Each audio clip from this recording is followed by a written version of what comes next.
Friends, come in. Hope it's going well. Yo. What's up, my friends? Sorry for not streaming yesterday. Why is my webcam so huge? Go a bit smaller. Yo. What's up? We can go the Spirit One today. Hope it's going well. I have some stuff to talk about. It's gonna be amazing. Good stuff, man. Vessel of Hatred coming soon, my friends. Yes. Also got that fresh haircut ready for the season. Let's go. Season 6 is in less than 4 weeks, my friends. In less than 4 weeks, we'll be playing this amazing new class. So it's going to be coming out on the 8th. So 1, 2, 3, 3.5 weeks. Jesus. What do we do? Dude, we can cook. We can cook big time. Not only do we cook in the game on the Spiritborn, we also cook with my new partner, HelloFresh. More on that later. Oh my god, it doesn't work. Look at this green screen magic, it goes crazy. Cook in the game and cook IRL with HelloFresh. You can check it out right here. I'll talk more about that later, but you can support the stream if you like tasty food, easy to make, and support the stream at the same time. Check out HelloFresh. And you get a free dessert actually with my code. For life. Free dessert for life. The Spiritborn needs it. Let's cook, man. The freshest build of them all. I mean, look at the guy. Like, what? You like some good centipedes. New to your channel, also watching on YouTube. Yeah, we're live on YouTube again. Yo, let's go. Welcome in. Yeah, YouTube is here if you want to check on YouTube as well. Helps a lot, my friends. Thank you so much. I also have a complete new and crazy clear that we've seen today. There was 163. I don't know if you've seen it. I uploaded a video here of a sorcerer blasting through 163 and making it look, or frankly, easy AF. I mean, this Sorg was absolutely destroying it. New haircut, looking good, brother. Thanks, man. Just watch the video. Yeah, like leave a like, leave a comment if you like more of this content. I have quite some more content coming. I also have the entire Paragon data table, how long it's going to reach to hit Paragon 300, how much XP is required per level, which activity, you know, grants the most XP. I'll have those coming out on my YouTube channel as videos, and we're going to talk about it on stream as well, so you can check those out right here as well. Mekuna tried 165. Did he make it? I mean, look at this. This is amazing. Yeah, I'm not sure if he made it. I'm happy every day. Oh, hell yeah, brother. We have some good food. We have some good company. We have some good video game to play. We have an amazing new class coming. What's there to be not happy about? You know? Like, seriously. How can we not be happy about the situation? Which Spirit-born skill was the strongest of those that you tested? Definitely the Centipede build. The Centipede Spirit Guardian with the Poison build was insanely strong. But I think it's still gonna have a hard time competing with the Lightning Spear swords that you see, and also with the Spin to Win Rogue. Oh yeah, okay, we could be happier about Barbarian being in the meta, even though, I mean, Barbarian had the strongest build, right? Like, Barbarian had the... I mean, we had the strongest build. Okay, it was bugged. But it was the strongest build, nonetheless.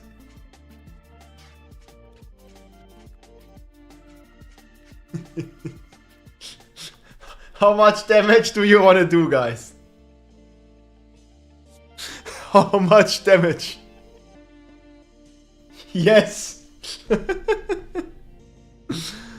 Dude, we literally hit for infinite damage, man. Like, this never happened before in 1.5 years of playing this video game. Infinite damage. Spin and win, boys. Spin to exploit? Hey, come on, guys. We had fun. It was PTR. We are supposed to exploit on the PTR.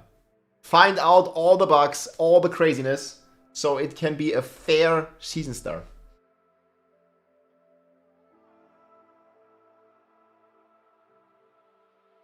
Wait, what is this? Yesterday we realized that the expansion is going to come out a few hours before. It doesn't make much, before season 6, it doesn't make much sense to make new content while the new season hasn't started. At least that's what you get when you see ads at the beginning of the game. Wait, what is the source on this? Wait, really? Wait, like, where is this from? So wait, you're saying the season 6 doesn't start at the same time as Vessel of Hatred?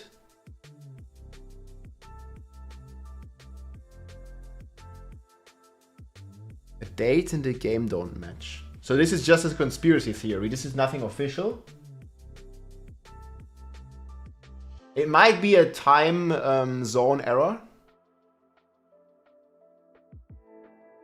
Wait. Okay, you talk basing this off the game, so... No, the season always starts on a Tuesday, guys. Season starts on a Tuesday and the 8th is a Tuesday. Yo, guys, we have more damage on Tuesdays. We have all the damage on Tuesdays.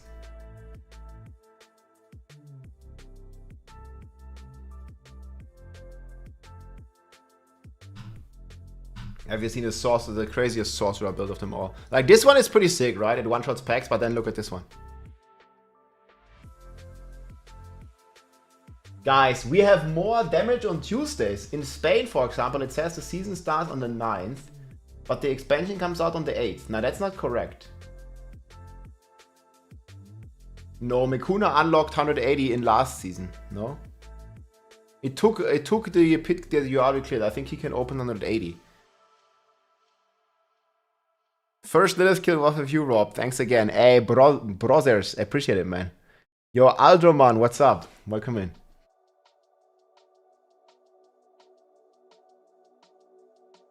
Yeah, no problem. No worries, man. No worries. Druid any good? Dude, Druid has a cry build. Druid is crying for buffs and he's getting it. There's a new roar build. Yo, man, I love this one. This one is completely crazy, guys. I don't even know what to say about this one. This is the strongest Sorg build ever. Like, look at it. This is Pit 100 and he is not playing with the bugged helm. It's complete legit. Lightning Spear Sorcerer. Just strong. No Bugs Bunny. Just strong build. I know people like all the Bugs Bunny builds, but this one is not bugged. No air of perdition shenanigans. Just legit boss fight. 2 staggers. Boom. Dead. You see, the bugged Sorg would kill it already, but this is not bugged. It's just legit build, dude. That's just strong. Aye, moin moin. Hey, how's it going, dude? Look at this. This is what he's playing. Shaco, no bugs, and no armor on the Sorg. This has been the old AOZ meta, like you just completely ignore armor on the Sorg. He's playing with 200 freaking armor. This is the way. We'll work on the Season 6 tier list. I have a draft already in my Excel sheet. You can check it on !sheet. And we'll definitely like go completely into it here.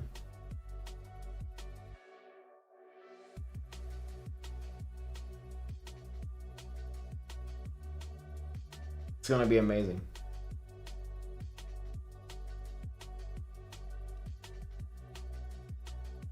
Swinging Beer is only Season 6.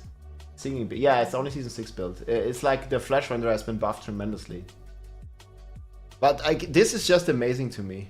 I don't think any build's even anywhere in the universe of this. Like, not even the spin to win rope, right? Like, this goes number 1. And number 1 by far, I think. Like, the thing is, not even the Whirlwind Barb, even if I have infinite damage, I can't clear it as fast as this.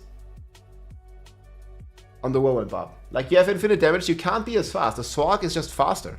Like, even though it's not relying on an infinite damage block. You feel me?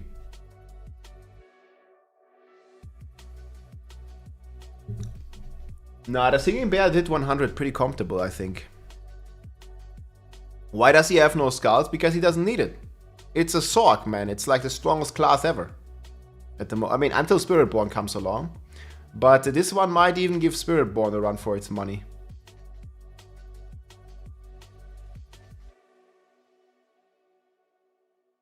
I'm not so sure. It might.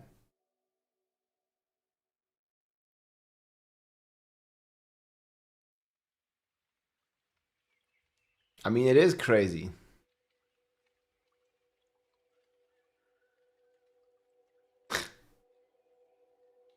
I just can't believe how strong this is, dude. Like, it just doesn't really...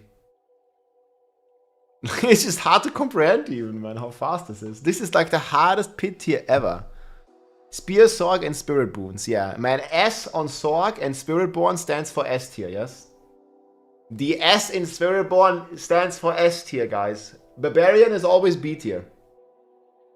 What can you do? B is for Barb, is for B tier. Yeah, that's crazy. These clears are crazy. But yeah, we'll see what's gonna happen with those. I think on this weekend we're gonna be cooking next to HelloFresh. We're gonna be cooking some Spiritborn builds.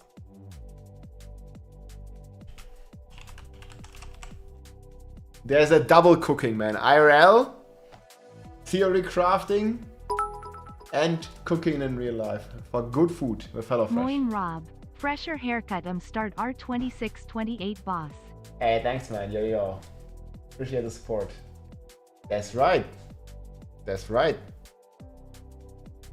Thanks, Betty. Barb Nation goes strong, dude. I think they already nerfed a couple of the Spiritborn things, yeah. It was already too crazy, they had to nerf it. There was a lot of nerfs in the data mine. But that being said, the class is still gonna be incredibly powerful.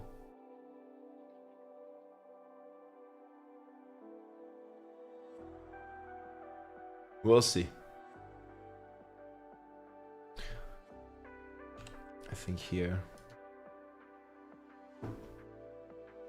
I think this needs a bit more of a glow.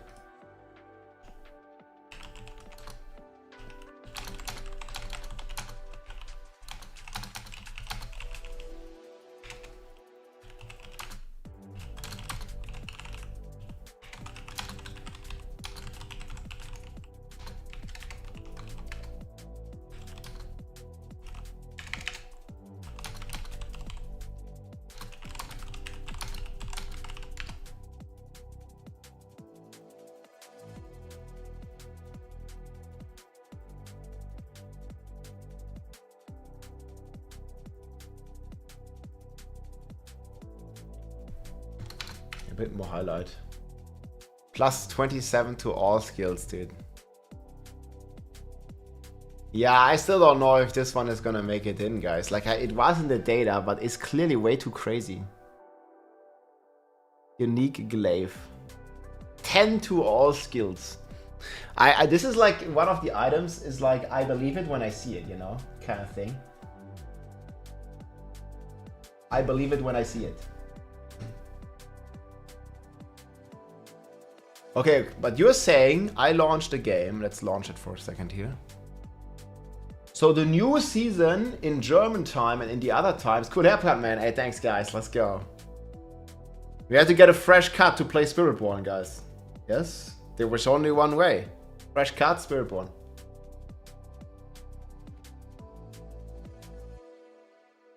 Diablo 4, boys. Actually logging into the live game. I haven't done that in a while. Log in. No, you have 69 skill points. It's 69 and 420.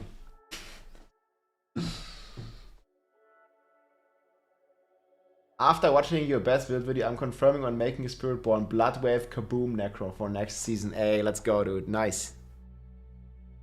Oh, there she is! I remember we've been cooking on this rogue. And she's level 1.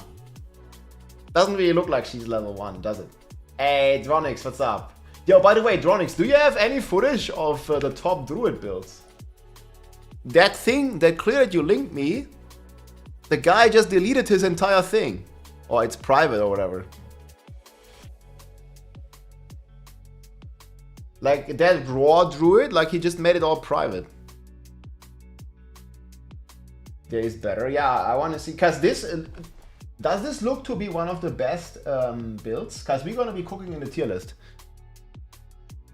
Okay, wait. So it says Vessel of Hatred, October 8th. Season of the Infernal Hordes, October 9th? Yo, I think this is just a time zone mistake, no? Yo, do you think, because they said that the season is going to launch with, or Vessel of Hatred is going to launch with season 6. Do you think there's going to be like a day difference? I think they're just like on some time zone copium. The expansion comes out on the 8th and the season starts on a Wednesday? I mean, maybe I can ask them to clarify. That sounds like kind of weird. It sounds like it's a mistake. This date has been wrong before. You have a campfire chat? What? I mean, I hope so. You talk about that?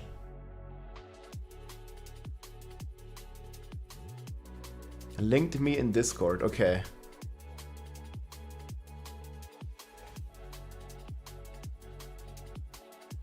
And this guy is shouting. Oh, I think I've seen this.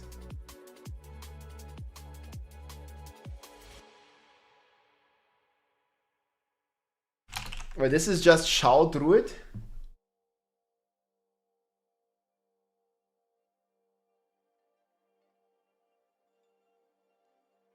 One day to complete the campaign, maybe. Yeah, it ends. It doesn't say it starts. So it ends like before Vessel of Hatred comes out. I mean, this is weird. Yo. Yo, what the fuck? Wait, he just hits the entire screen? Look at this range. Bruh, this guy just hits the entire screen.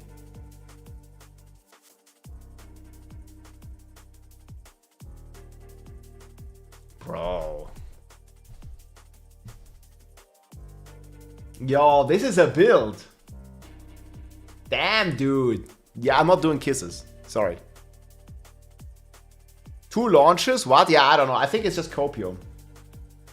Willpower nerf would hit that build hard. What do you mean willpower nerf? They just buffed it. This is the barbarian druid. Look, he just shouts at them. He just dances. What? Okay, so I'm putting this in S tier, yes?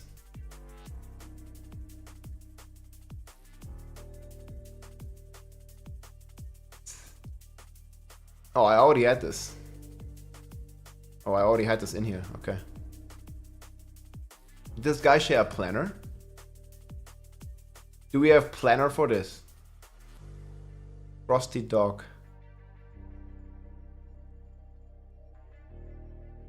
Yo guys, we need a planner for this one. There's no planner. Not one that I can see at least. Dude, this is fucking amazing. I love it. This is like the most barbarian druid build you can get, dude. Yo, this for season 6, guys. Like, you just fucking roar. Look, it goes through the walls. Phew. It goes literally through the walls. They gonna hear me roar. Okay, we need a planner drawn. Do you have a planner? This guy doesn't have one.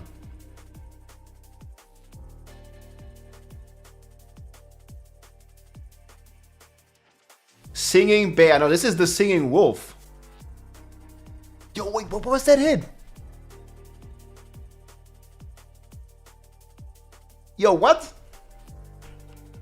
He's singing for barbarians. Look, 1.1 barbarian. Or is it 4? No, it's 4 billion. It's 4, right? I'll say 4.1. Yeah, I need one. On D4 builds if you can, Dronix. Yo, thank you very much, man. It's easy to make. Yeah, not for me, for you. Thank you. Here's the video, guys. Man, thumbs up here, subscribe. J Mac, dude. What a fucking giga chat. That haircut need another Prime sub. Hey, thanks, man. Bunker. Hey, thank you so much for the Prime and supporting the Barb Nation. Gamer gegen rechts. Dankeschön. Dir auch, mein Freund. Grüße gehen raus. Immer gegen die Extremen, Mann. Fresh cut, it was needed. Yo, this druid's crazy. Once you have a plan, I'll probably make a guide for this. Like, this is amazing. Yeah, there was a 4 barbarian. Look, he keeps hitting for billions. So there, 3.4 billion. Like, he just shouts. It's easy.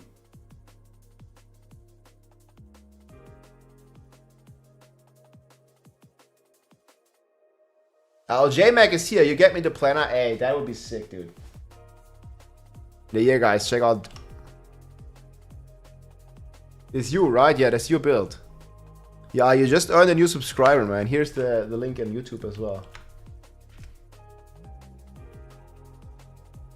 No, this is amazing. I mean, people like easy builds. Like, you just press fucking shouts. You just roar. Look, you just freaking roar. Yo, this is amazing. Is that wolf getting a seizure? It might. Man. Whirlwind Barb and done. Yeah, but this one is as good as Whirlwind Barb. I think it's probably going to be better. Does this look, all the Druid pros out there, this looks to be one of the strongest builds for Druid next season? I mean, it clearly is very strong. Yeah, but they also have Shred, right?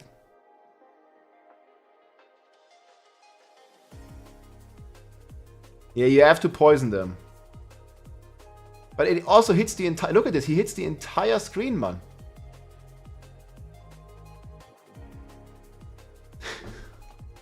Press the goddamn button, dude.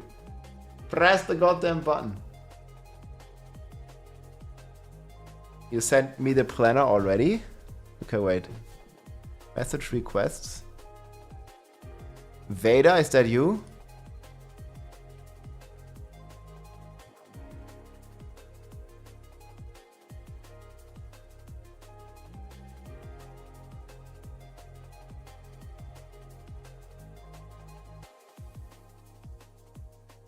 Is this the exact thing from Ace? I don't know. Ah.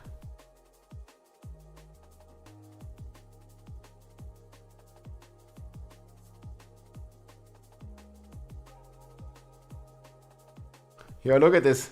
He just shouts at the boss. Harlequin.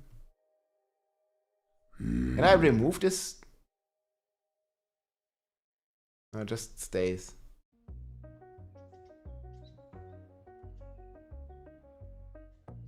The epileptic wolf. Needs CDR, requires Uber. Well, this certainly looks like a lot of fun. But this is... No, wait, this is not the correct planner. This is bear. Look, sing bear. This is wolf. It's different. More like Tourette's. No, wait, but this is bear and this one is wolf. I don't know exactly what the differences will be.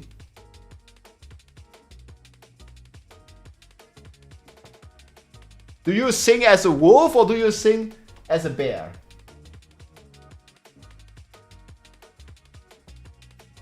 Oh, you didn't have the Challenger Headhunter glyphs? Yo, that's big. Yeah, that's big. Schweinebeer, man. Yeah, this thing has no ICD. Look like how fast he's just singing.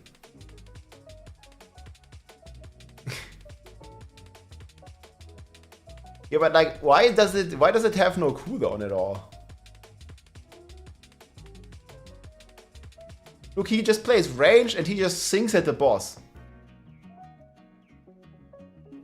Yeah, we're looking at the Excel sheet right now. His amulet aspect.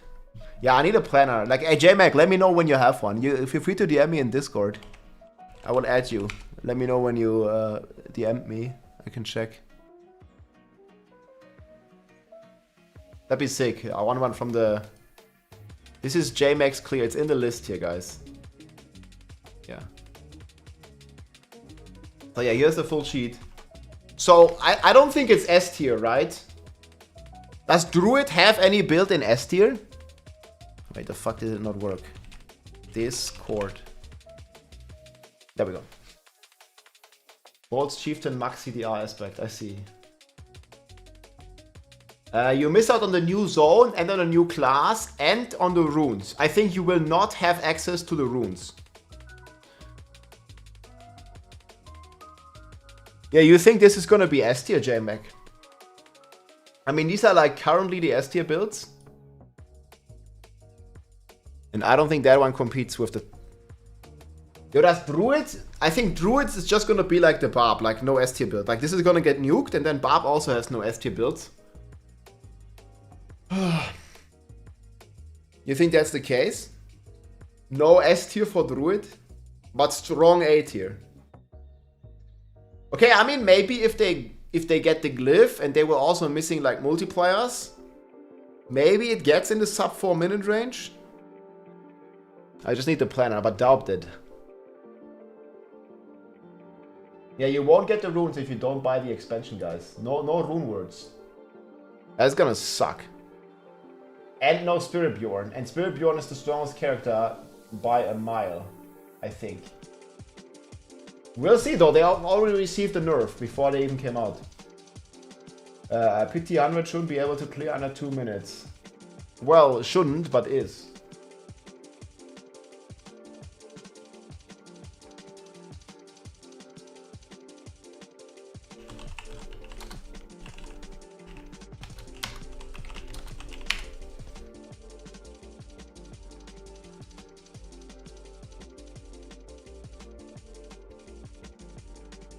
Yeah, the new glyphs are insane. I don't know if it's gonna go to S tier though. I doubt it right now. So I don't leave it top, but top of A tier, I think, for this Druid. The potential to go to S tier. Okay, do we have any top rogue clears? I'm looking specifically at Rapid Fire and Pen Shot. If we have like any like really high tier clears.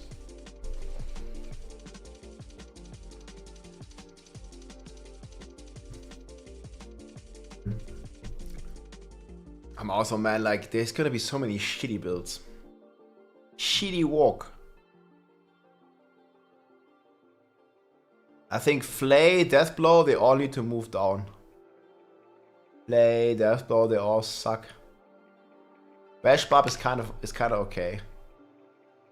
I think it's actually Bash Barb. It's probably gonna be a buff holder.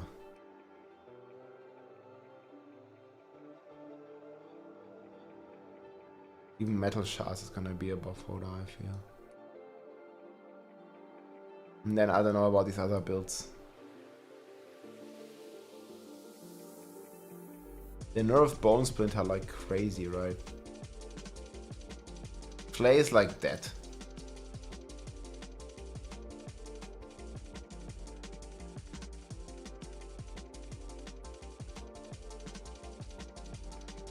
Yeah, I think the Lightning Storm Druid also moves up here. They got like a new temper, right?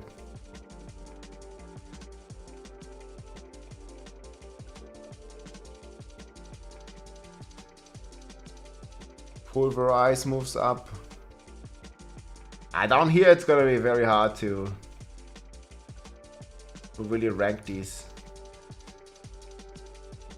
Hurricane got Duration Temper, now on Utility. That's also pretty strong.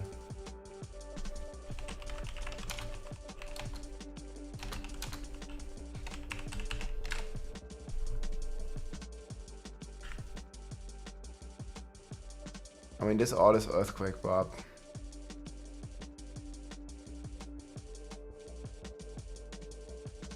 Man, these builds down here are just in such a shit tier. It's hard to believe.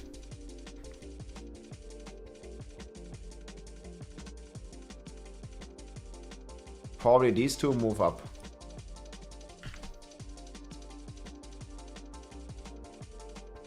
I'm not even gonna make an F tier. Charge Barb also got double buff.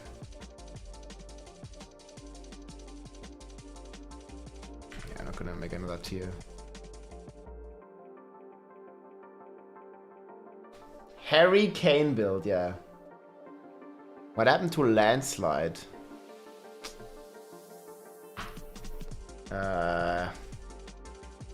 Well, this is not like fully ordered yet. I'm going from the top, guys. I think S tier is pretty much done.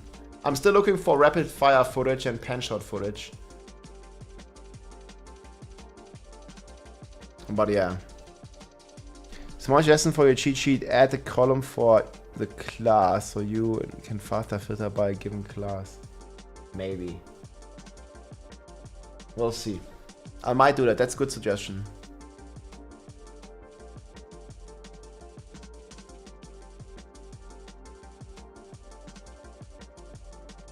Hurricane, you like this guy.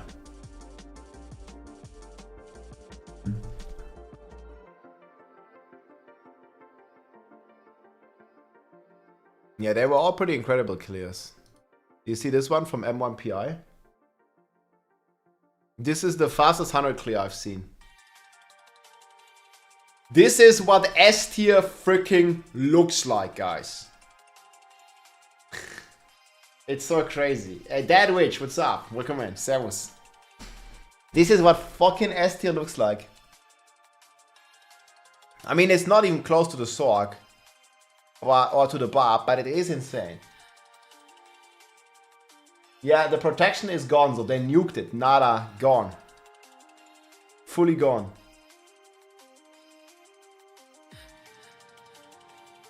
They said like Barbarian, doesn't need protection. What is that shit?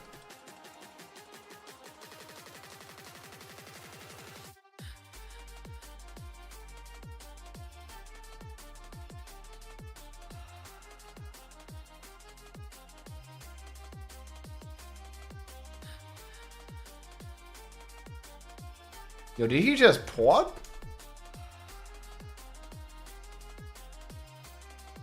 Yo, I didn't know you could do that. That's rogue cheating. He's like shadow stepping through the wall. What the hell is that?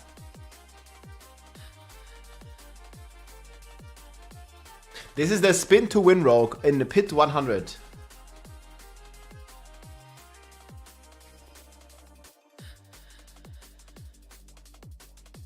Yeah, but I think the lightning spear is on the nerfing chop. I hope they don't completely nuke it, right? Like, they did this with ball lightning. Like, it was strong and then they nuked it.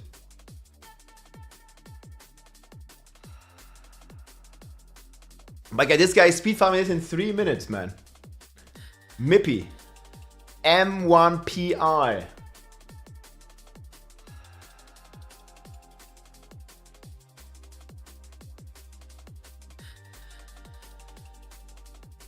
The sword build on the PTI wasn't the last, it was.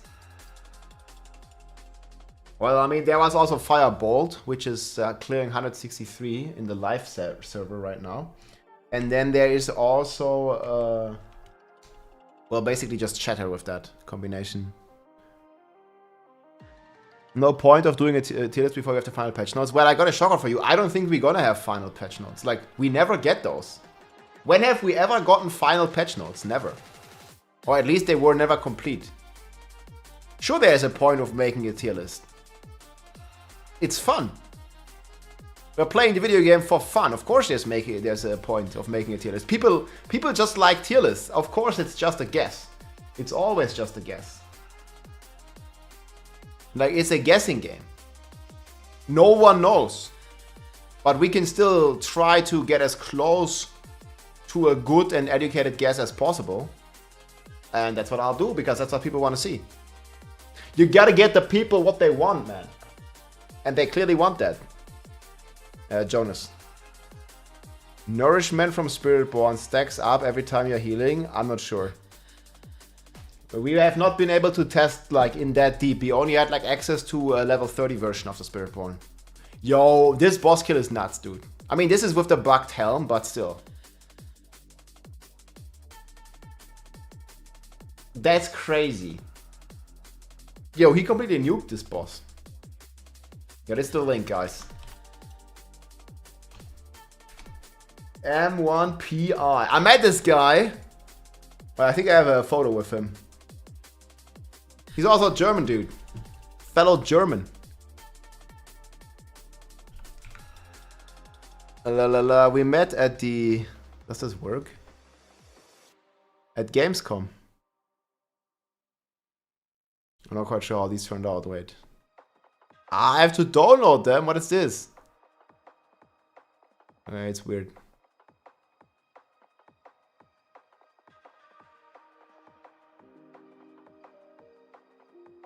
Okay, this shows my full name.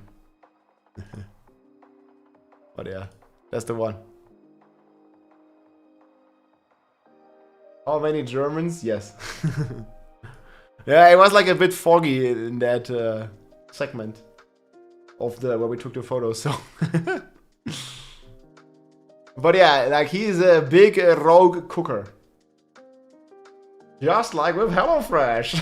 Dude, this is gonna be so good, man. Just start cooking. Ay, ay, ay. Essentially back to speed farming pit 200. Yeah, I mean, we kinda are, right? Most builds are just giga blasting that shit.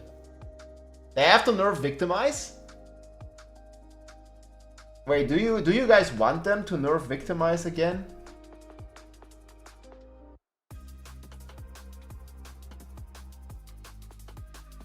Yeah, they never give complete patch notes.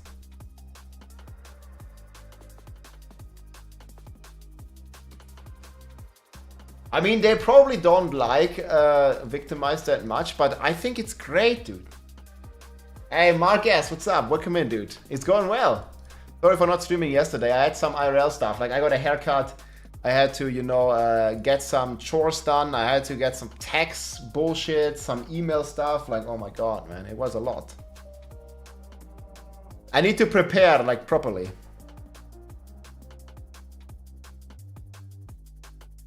Lightning Storm Landslide.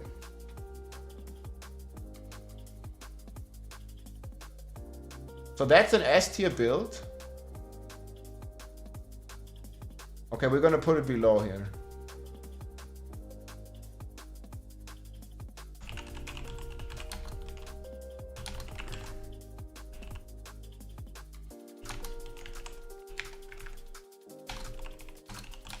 So what was all bugged?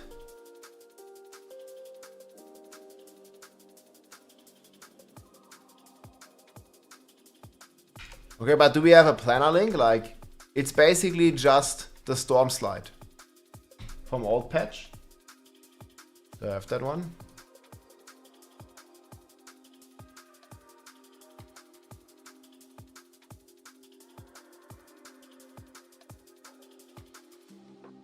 I don't even know if it's like this. They nerfed like the wild hunger stuff, right? Yeah, so something like this. Yeah, I know the Earth and Devastation, like all the multipliers were bugged.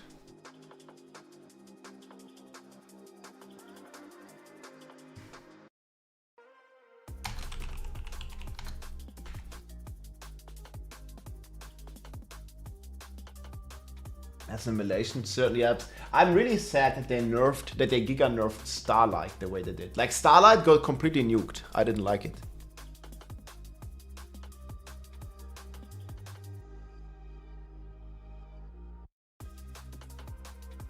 One minion build, yeah, sure, link it.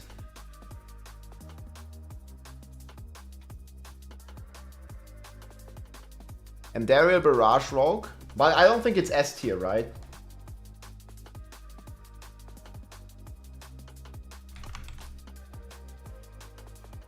I need a rapid fire build. Also, how about Heartseeker? Centipede is gonna be S tier. I mean, I'm not gonna rank it yet because it's complete cope. But yeah. Oh, this is not really... I mean, maybe it is.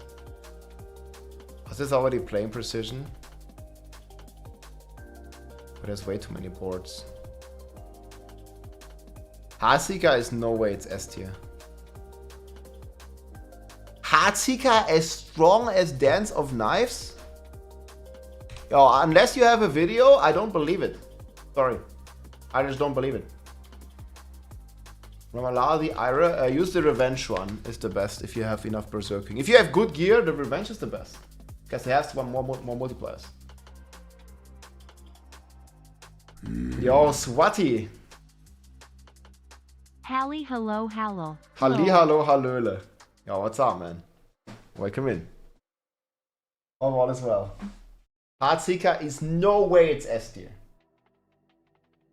So unless you have a footage of this build like doing like 4 minutes 100, I'm not buying it. I haven't even seen any. Do we have any PTR footage from Heartseeker doing anything high? Like people just come in and say, oh, this build is so strong, but then you don't show it. You cut your hair, can't go Super Saiyan anymore. It's gonna grow back before Vessel of Hated comes out, guys. So we're gonna go again. Already on that Vessel of Hatred haircut. Easy. One haircut a season, guys. That's it. This is the one. Dioxide has? Okay, well, let's see it. Dioxide. And Dioxide was actually in my starter group for launch. I remember we blasted. Great guy. Did he stream it live or? I don't see shit.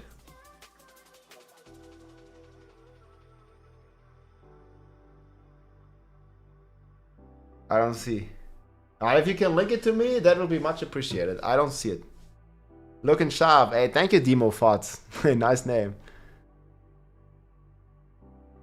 Hey guys, I need footage and planners for this. Like Precision Rogue, Barrage Rogue. Okay, I guess this one is already here. People say it's like so strong, but is it? Also no Planarino. I mean, this one looks actually really fucking good. This is Victimize a Barrage. Spirit Bjorn is S tier. They already nerfed it though. It certainly looks strong, but is it gonna remain S tier? That's the question of the question. For real though, Spirit Bjorn will certainly be top tier. Yeah, I think so too. But man, with the, like right now, Lightning Spear Sorcerer and Victimize Anything Rogue is certainly giving Spirit Bjorn a run for its money. They are just so strong, you know? Both of them. They go ham, dude.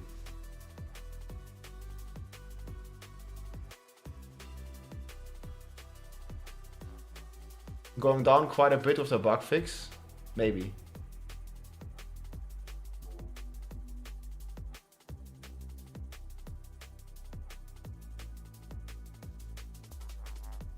Yeah, okay, that's pretty crazy actually. That was with Heartseeker. Yeah, I believe it's A tier the booty. I mean, it's not gonna compete with Lightning Spear Sorg. Like, come, let's be real. It's probably not even gonna compete with this. But Victimize was finally fun again on the PTR. And people already say nerf it. I'm just saying, like, buff the other shitty passives. Like, what about on the Barb, dude? Like, can't they just buff the shitty passives again? They nerfed them so hard. Like, who in their right mind would ever play Walking Arsenal on the Barbarian?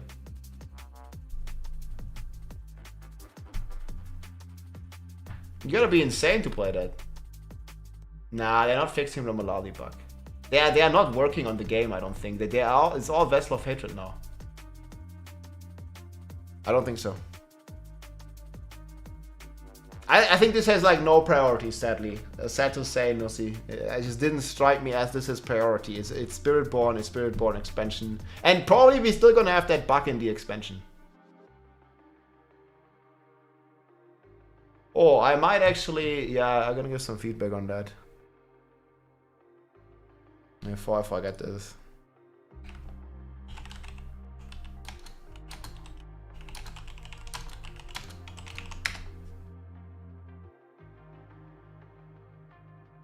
When my hair returns to normal length, that's when Vessel of Hatred comes out. That was the plan all along. Nah, Walking Arsenal just needs a rework. Like, not a rework necessarily, just like back to previous patch. Like, they just giga nerfed. Like, nobody was using it. And then they nerfed it. Just to make sure that nobody ever plays it. It's just like, it doesn't make any sense.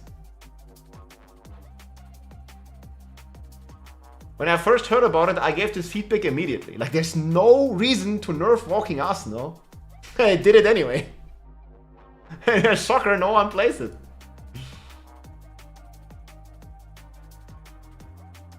Mighty Throw, 7 minutes. I think I have this one linked. This is the one I have linked.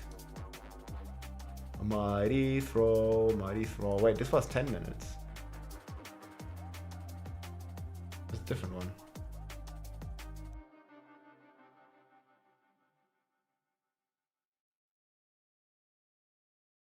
Dio.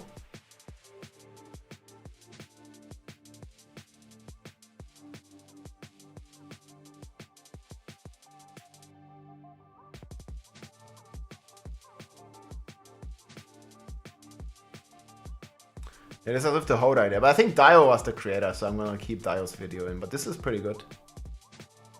How fast does he kill this boss? Okay, yeah, it's Scourge of Lands, but Scourge of Lands is like a bit cheating.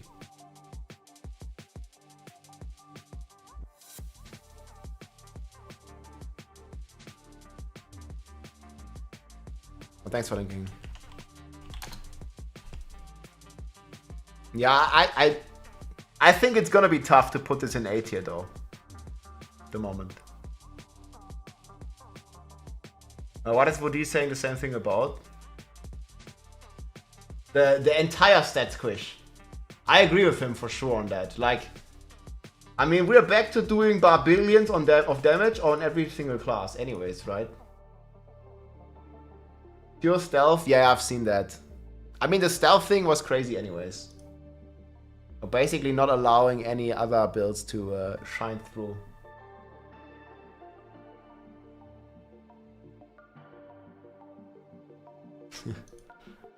But yeah, this build is... I mean, he's blasting this boss.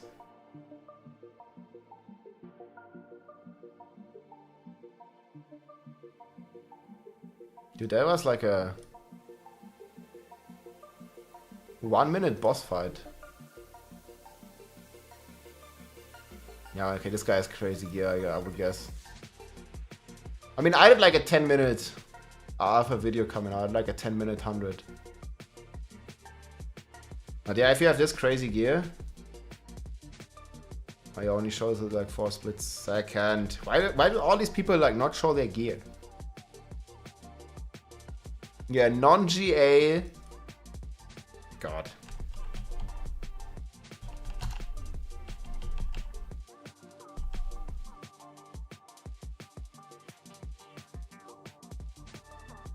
Non-GA weapon. But it's also the bugged helm. But this boss doesn't count, guys. It's like we can't compare with the bugged helm clears. The helm is not gonna be bugged on the live. Well, I mean, I certainly hope it's not gonna be bugged on the live game, but I mean, you never know. But yeah.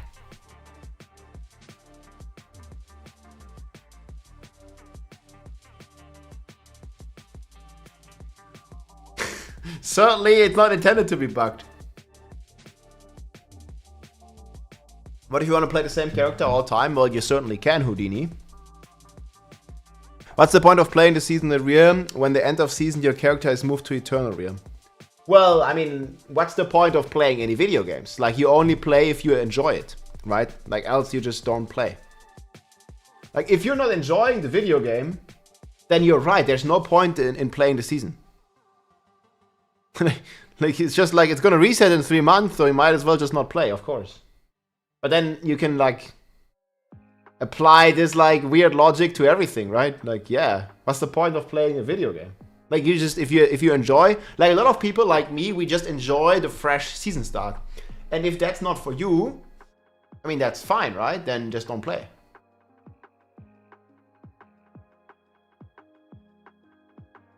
Yeah, there were some hints against some new clan features in the data mine, but I'm not sure. Hey, Vemon with the T1 sub. Appreciate it, man. Thanks for supporting the Bob Nation. Yeah, stat squish is a big problem. I'm probably gonna put this in my feedback too.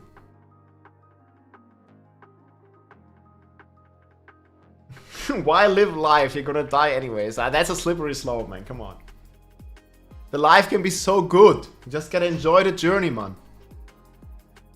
Why shower when you're just gonna get dirty again? Dude, this was Asmongold's logic.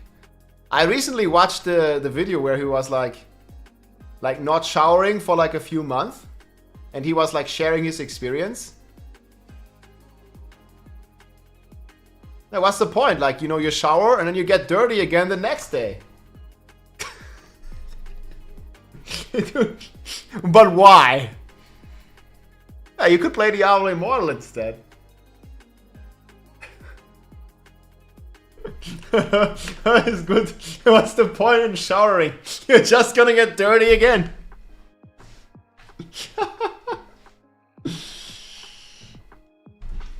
Don't you have a PC? Diablo Immortal player.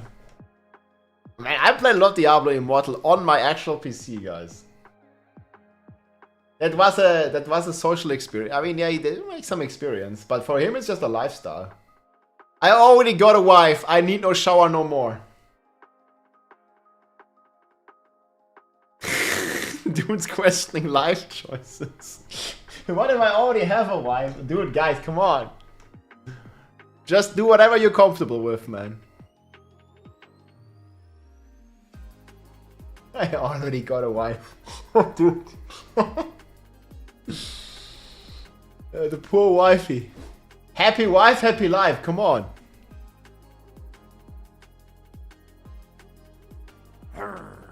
Yo, thank you for the support, David Saylor.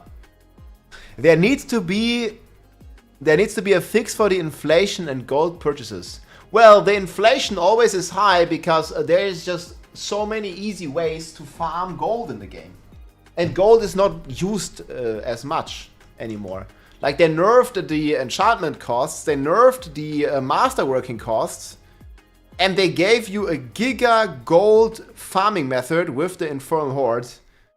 So gold is essentially worthless in the game. That's why every item costs like hundreds of billions of gold. That's it. Can you shortly explain what's wrong with the bugged helm? Okay, yeah, sure. So on the PTR, let me find this.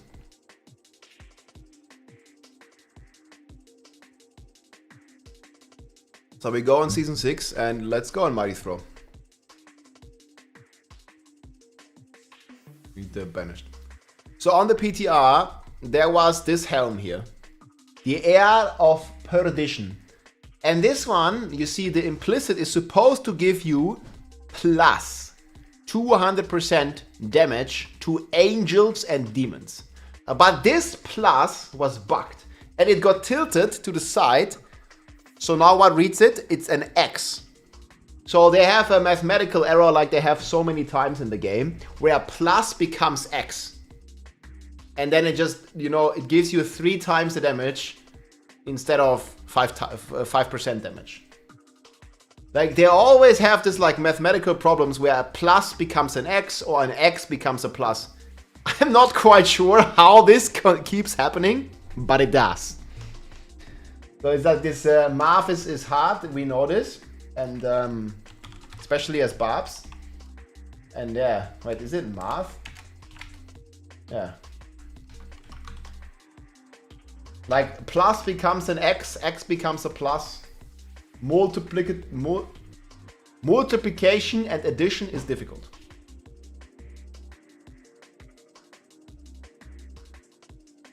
Nightmare dungeons are gonna be used in 2.0 because we're gonna get more masterwork materials from hordes.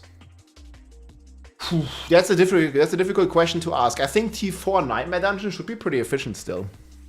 I would like there to be a good balance between you can get your masterworking materials in the hordes and you can also get them in Nightmare Dungeons depending on what you prefer.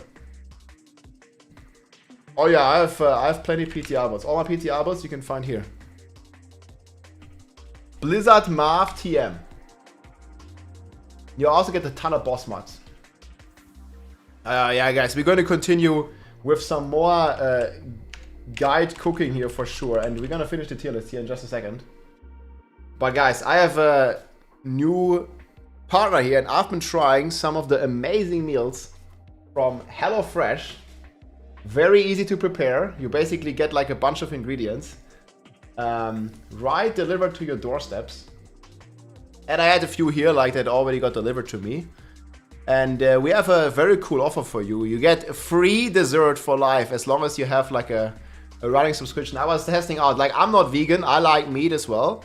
And beef and chicken and everything. But I've been testing here some of the vegetarian options. Also been trying a bit because my sister, she is vegetarian. And they have like a bunch of cool meals basically that you can order here. And you get like a full box and like a full overview of everything, how many calories it is, like you know how much time it takes to cook. And you get all these ingredients, you can like juice it up whatever you want, and they have some pretty cool stuff in here. And super tasty and also very healthy actually. Like eating like some fresh meals that are freshly cooked is super cool. I have some videos here, we'll watch one. Man, I'm already hungry again, and I just ate, so it's always crazy. It's more than just a meal you make every night. It's a chance to slow down and catch your breath. Dude, this is the IRL cooking stream, guys. Look at this. Man, the production quality on that thing is crazy, though. To slow down and catch your breath. To be fully present in the moment. Today, we'll show you how easy it is to practice mindfulness as you cook by focusing on your 5 senses. You can do this with any HelloFresh recipe. What do you see? Notice how the water bubbles, how the pasta softens and slowly sinks to the bottom. Do you hear? Dude, this is like meal porn, dude. Look at the ASMR. So how do you like your pasta, my friends? Al dente? Real al dente? The way she speaks. Slowly sinks to the bottom. Do you hear anything? What does it sound like? Gamba. What do you smell? Can you smell each ingredient in the sauce? Parmesan? Garlic? Shit, man, I'm getting hungry again. Take a deep breath and feel the air fill up your lungs. Dude. Great work. He's It's time homosexualized. to treat yourself. How's Well, it really tastes as good as it looks like. I mean, no joke. Like the stuff tasted really amazing, and I mean, I'm a trained chef, right? Like I cook with a lot of passion, and I actually trained for 3 years to become. I was working as a chef in a restaurant for quite some time, and let me tell you, those meals, they're very tasty. They are very, very tasty. it taste? Try to enjoy all the different textures in each bite and how it all comes together.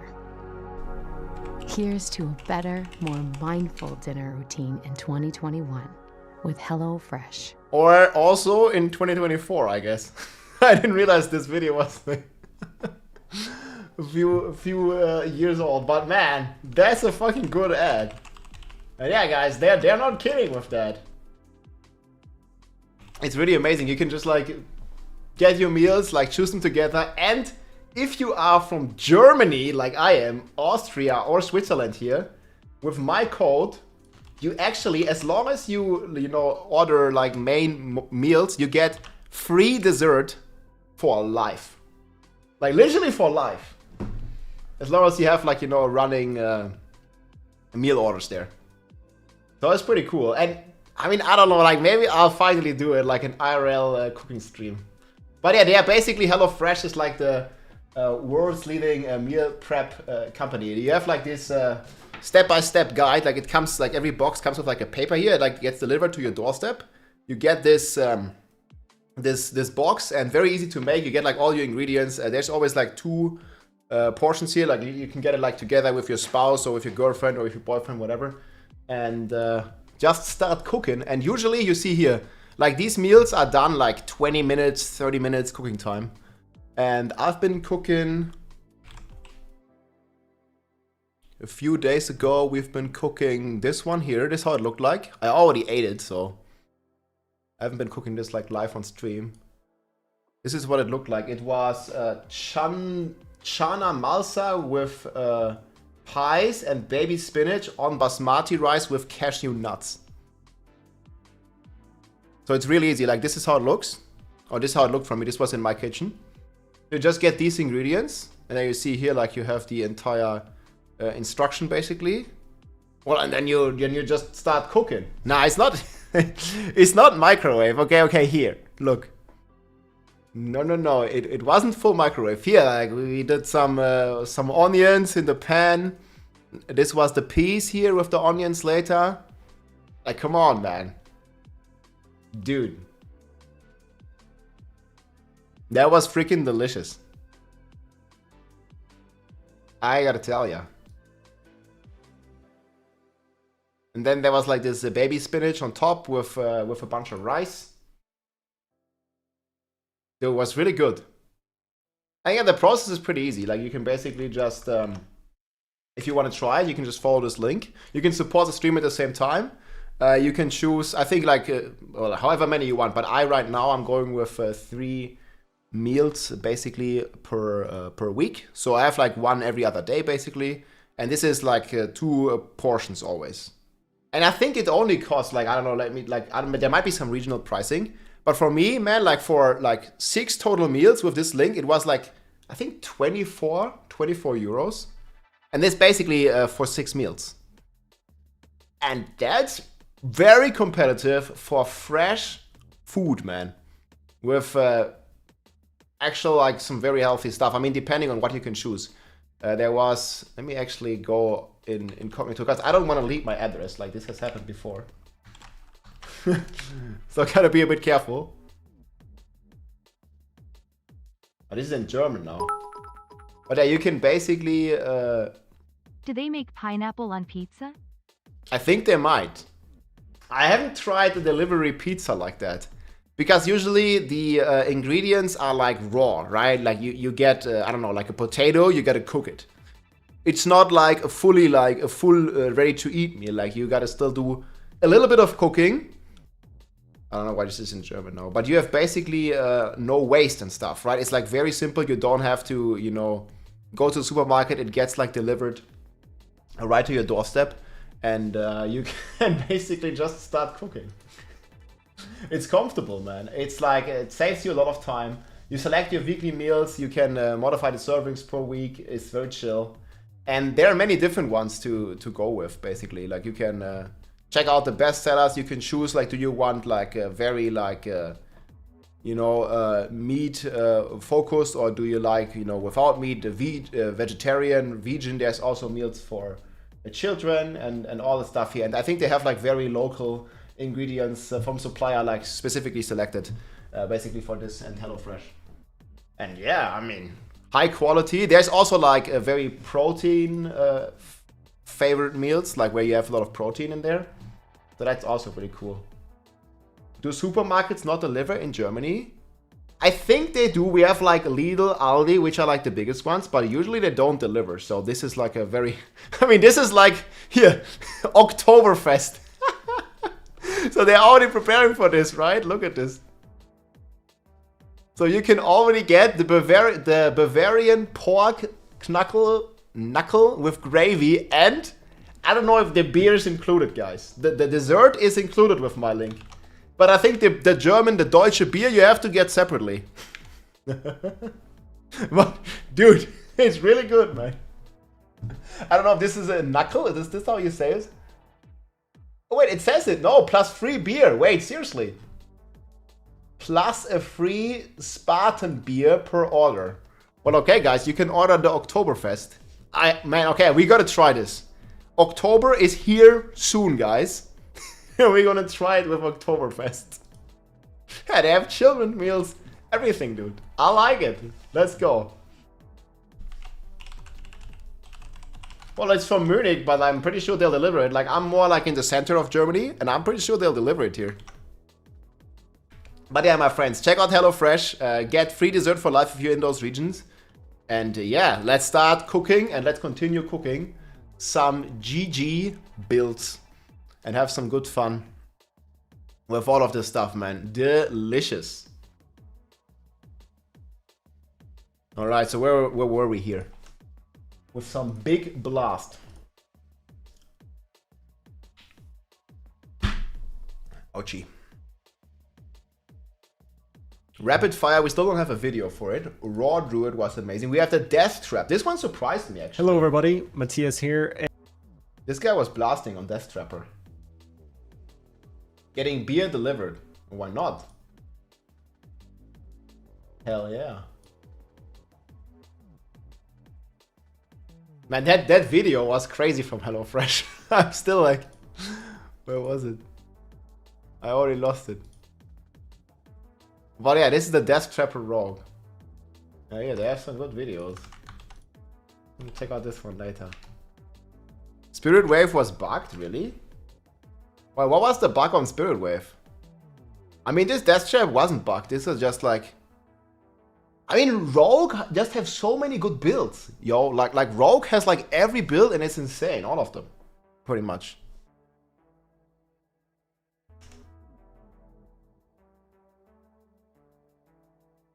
We need a D4 cookbook. Barb chops with lightning asparagus spears. Yes! Small ball, that's good, man. A beer flavor, I think most German beers are pretty herb. I'm not sure what's the one HelloFresh is delivering, but it's gonna be good, man. It's a German beer. Like, you know, German quality is good. Necros were having fun, but detected. Yo, man, the fun police is gonna get it, guys. Victimize is fun. Fun police. Man, police is just so good, man. Victimize, oh, finally good again. Let's nerf that shit. Beer is disgusting. You don't like it. They don't like beer at all. Well, like, again, like you can get everything on HelloFresh. You don't have to order the beer. You get free dessert, Rosettenrabo. Ich weiß, du bist Deutscher. Kannst ja mal testen, wenn du magst. Freies Dessert. Und die haben richtig geil. The cheesecake, man. Really good. New haircut gang, what's up? Yo, hey, not. Welcome in, man. Yes, we had to get the cut. You don't like beer. Again, you don't have to get beer. No, it's meals, dude. The beer was just with one specific Bavarian meal. Cheesecake made by Chef Rob. Yo, dude, we have been at the Cheesecake Factory in Los Angeles when we did the IRL stream. We got a cheesecake at Cheesecake Factory. Lightning asparagus spears. Chuck. Yo, that's sick.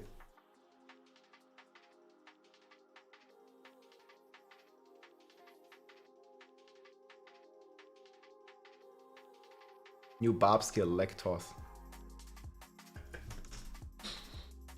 Yeah, that sounds good, dude. But this looks actually like fun. Man, like all the rogue builds are just so much fun. So check out this one here, fun. Matthias the Gamer, I'm gonna subscribe.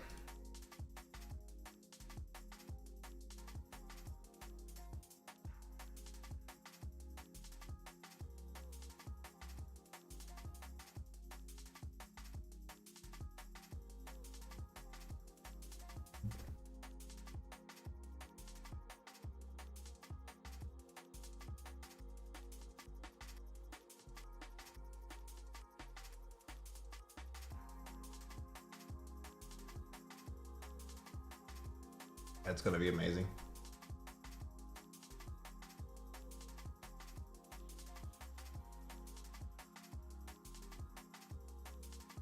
Schwarzwälder Kirschtorte. Well, we could check. Let's revisit it in a bit. Like, we can double check. I can show you what I ordered and stuff. Schwarzwälder Kirschtorte, so muss es sein. Yes. Mit extra Kirschen, bitte. Kirschen. Kirschen. Man, we Germans, we know what's good. Schwarzwälder Kirschtorte. Okay, actually, we could check. I'm just afraid, man, like, when I'm logged in, it's gonna, like, leak my address. And in incognito, we have this stuff not working. Let me see.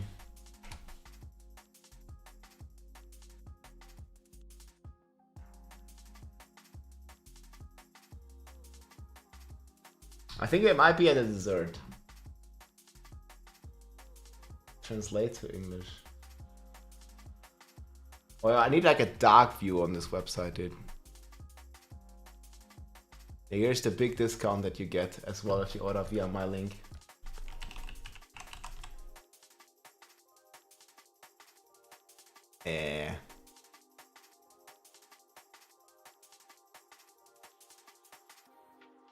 Oh yeah, they have like the stuff. Social standards. Fresh pasta. Delicious cheese from Bella Italia.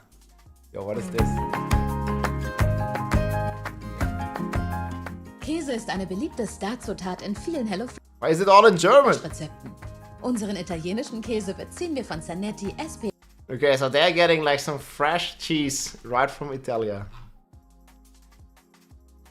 And they have some good stuff, man, and it sure tastes. Pasta from Germany, cheese from Italy. Easy. Homemade. Here, regional asparagus. This is what you want, right? Asparagus, Spargel. Ob weiß oder grün. Das Königsgemüse Spargel ist im Frühjahr aus der deutschen... This is asparagus, guys. This is what we love in Germany. Von April Look, and they're getting this. They're growing this right here. Well, it's like in my neighborhood, basically.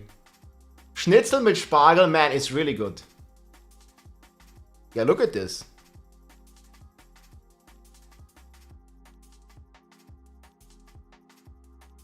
Yeah, that's really nice. I mean, they be cooking good.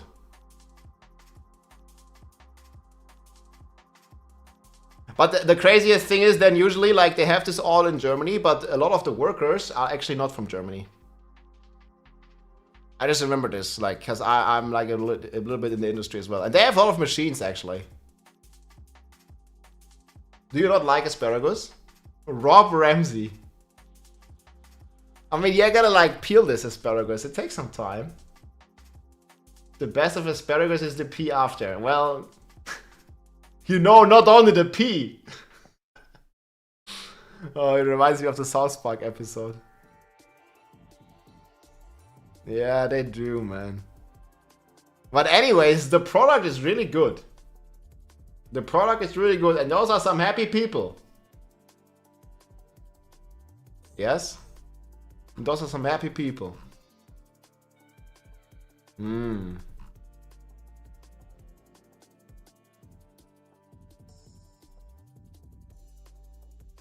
Look at those guys. Asparagus. Ey, Grüße gehen raus. Deep Blue.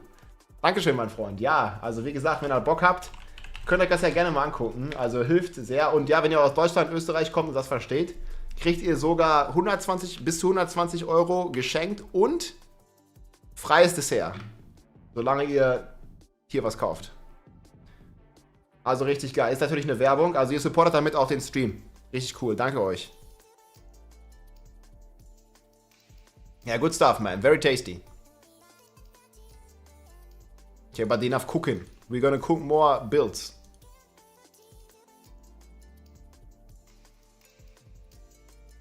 And we haven't found Schwarzwälder Kirsch. Dutch cheese is cooking. Okay, how are we gonna finish this, guys? Okay, Landslide Druid we have in S tier. I mean, I'll probably combine these tiers though.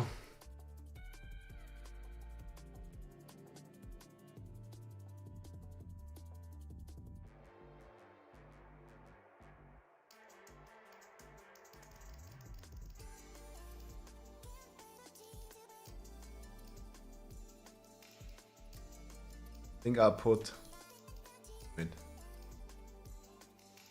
Okay, what we're gonna do, guys, is we're gonna make this into 2 tiers.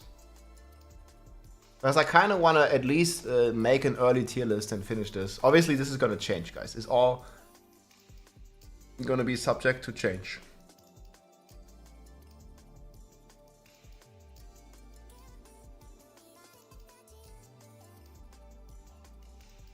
I feel like there's just way too many rogue builds that are really fucking good.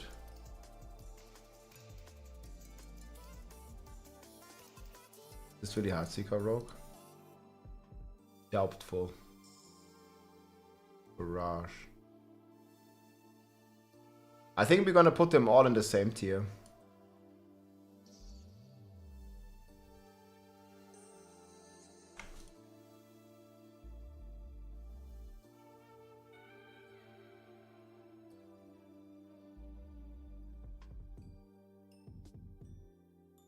How about this?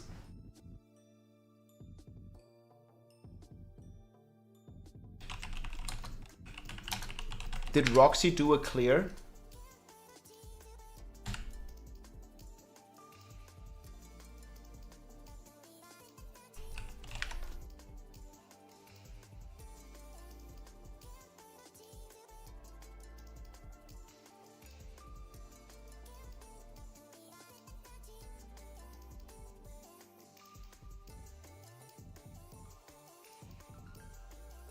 Let me see if Roxy did a clear. We need rapid fire, Heartseeker, or Penshot clears. Where are all the rogues at, dude? I'm getting Roxy no money. Oh, there's a Meteor Sorg.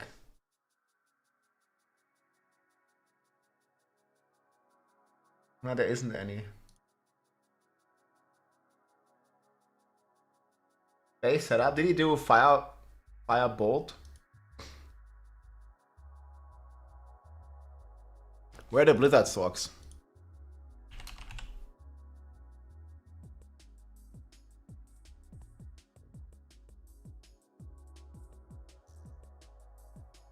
T140 on Sorg. But this Blizzard, right? It's live game though. How strong was Blizzard?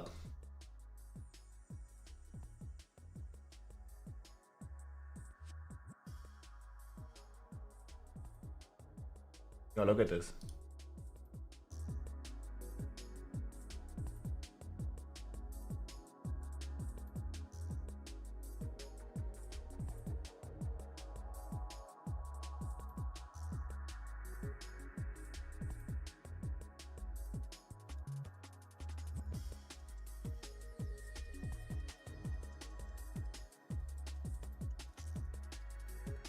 Yeah, this is melting in 140.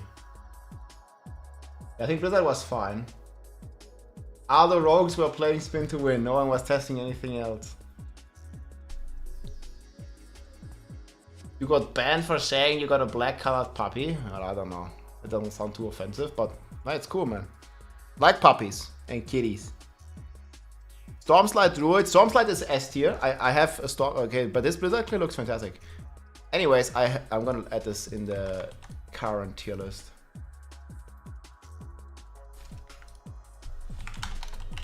But this is not a PTR clear. Stormslide is in S tier, but it was bugged on the PTR. The legendary nodes, Thunderstruck, Earth and Might, and stuff was not working. Yeah, I think he just means the auto moderator. You got banned from Diablo by saying you have a black colored dog? I don't believe that. Where's the proof? Blizzard on the PTR was broken. But do you think it's S tier? It used Lucky Hit and the unsquished elemental damage from uniques.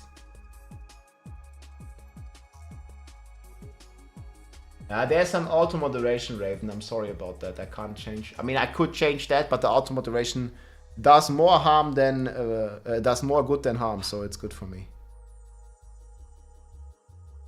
Shade missed minions. What the fuck is this? Content. Wait, what? Okay, so what's this build?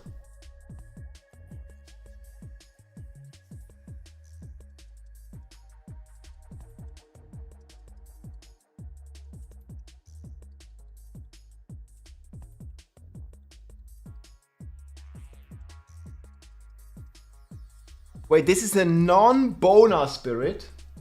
What?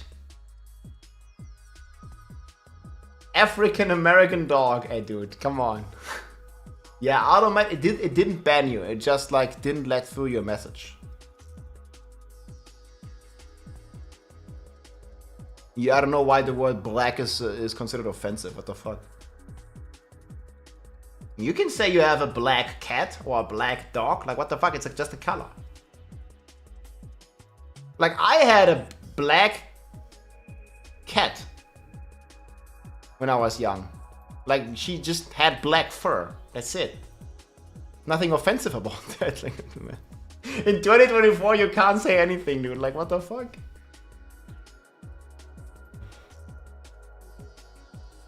Yo, what is this build, bro? A black cat is you're racist? What?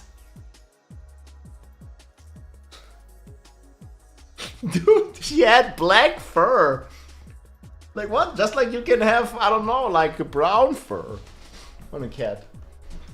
Or gray. See, most cats here have like gray black fur.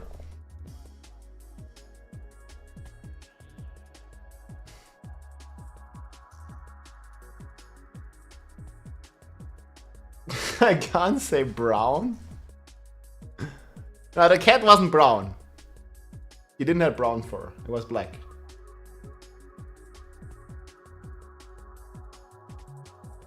Wait, what do you mean it turns the Necro into a Paladin? I don't even know what I'm looking at here. Just watch the Fireball chatter. How does the build do in T8s? Well, it dominates them. But it's not really good against the bosses, so I wouldn't really bother. Konkurrenz zu HelloFresh Froster Werbung gekriegt, okay. Soul Sucker! Dude, this reminds me of all the mosquitoes. There's none today. Yet. Now I crushed it. The mosquitoes will spawn.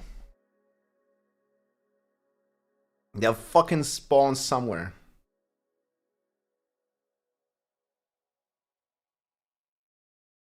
My fault, it's no problem, man.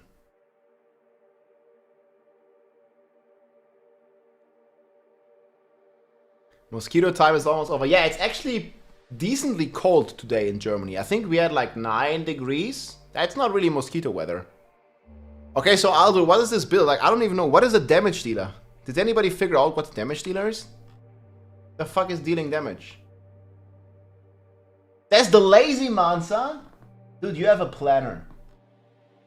And there's so much, like, is there a planner? Like, I don't know, there's like everything in here. Dude, what is this description?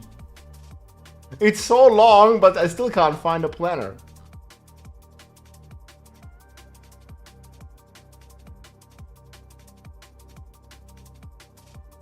Wait, he's showing. Okay, wait, this melted the boss? Yo, this is A tier at least. First link is the planner. Am I that blind? A first link. This?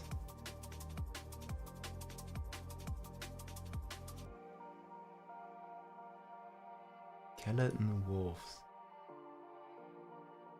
I still don't see no planner.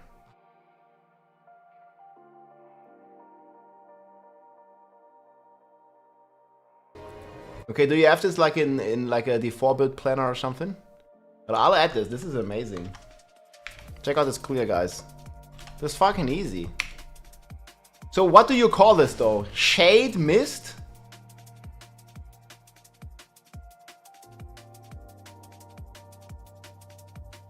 Yo, I don't think the Shred Druid makes it here. Shred Druid's gotta go down. Can't stay up here. Is this the second strongest Necro build?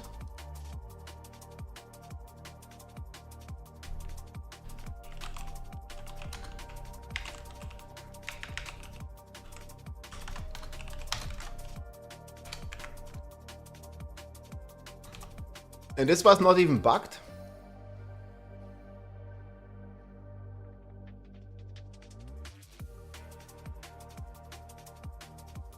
This won't be viable, why not? Man, there's just so many bugs, dude. I don't fucking know if it's viable or not. Like, how would I know?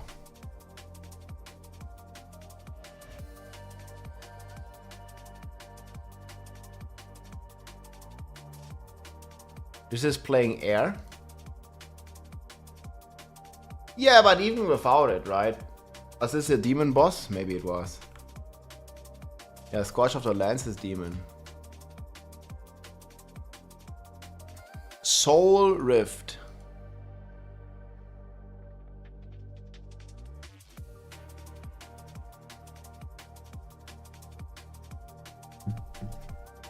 And now you can't play it. I mean, you can play the base principle, but I wouldn't recommend it. It's a Season 6 build. Man, this is with the nerfed Shadowblight.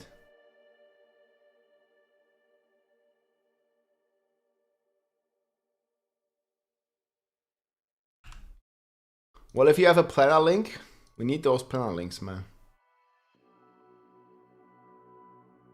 Okay, so the top Necro build is the Spirit Wave, right? So we have Spirit Wave S tier. Then we have Shade Mist A tier. Spirit Wave is not S tier? Sure it is. Okay, it's Bone Spirit, like whatever. I mean, we can just call it Bone Spirit.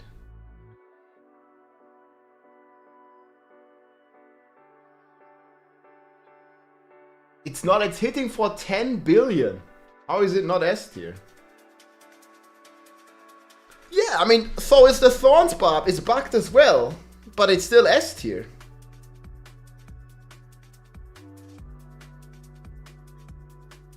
What's the other Necro build? Because I don't even know if there is any. Bone Spear, Keck W.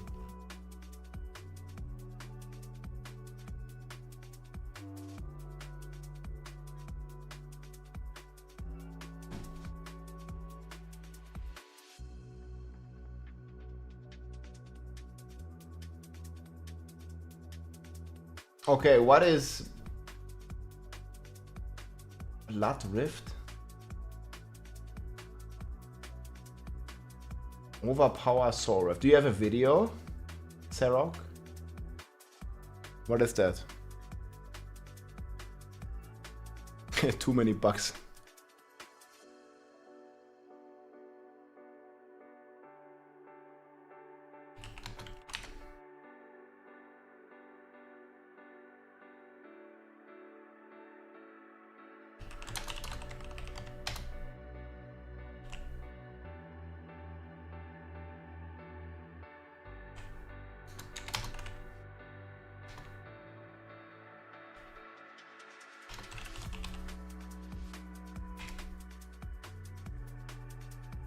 Something wrong. Green screenshot not picking up your hair.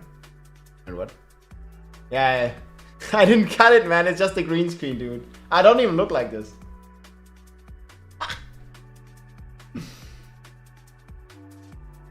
Unmaker. Why is it called Unmaker? Okay, let's see.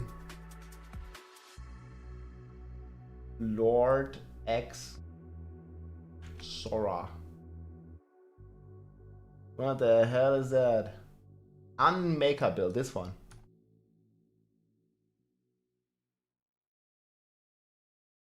Okay, this looks actually pretty strong.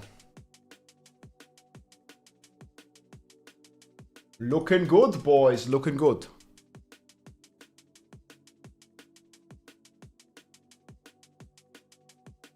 It's called Unmaker because it uncooks the HelloFresh meals. Hey, come on, guys.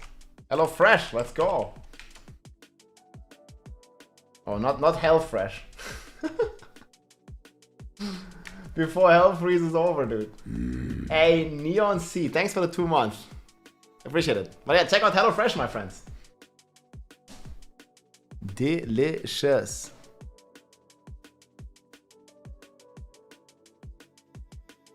But is this a separate build? You're thinking?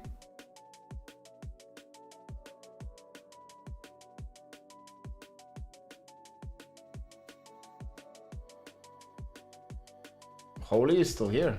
Yes, but Holy is drinks. HelloFresh is food. It is different. Holy, that you can check out right here as well. 10% off code ROB. That are drinks. HelloFresh is food. Very different. Liquid, not liquid.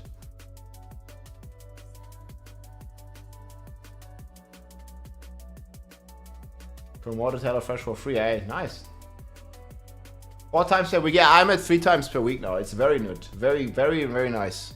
You're not getting any leftovers. Holy fresh. Let's go.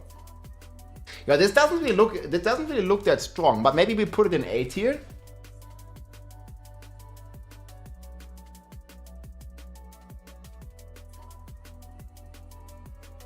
Well, it's also using the bucked helm, so.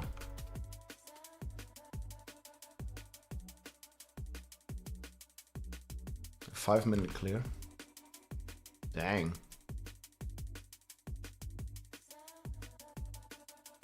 Do we have planners? Currently no planner.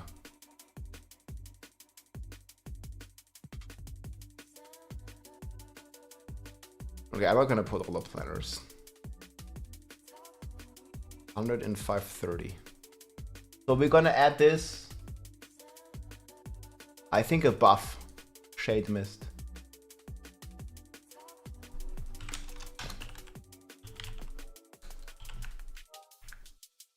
I think it's clearly weaker than Bone Spirit.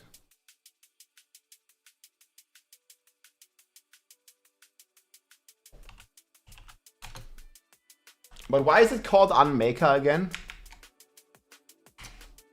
Man, this one is crazy though. Soul Rift.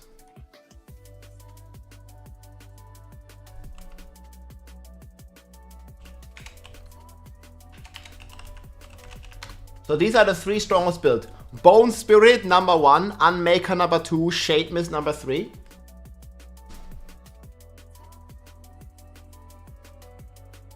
FYI, Rob, my wifey just walked in and said, damn man, you need to shower. So much for my plan, yeah. No going in Asmongold's footsteps, dude. Too strong. The wife is too strong. Is a planner from this? Okay, can you link it? I'll put it here.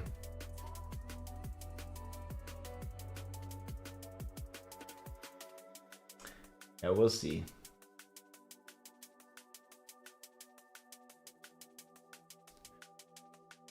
Okay, I'm still missing videos from Penshot, Heartseeker, Enariel, and Rapid Fire, dude.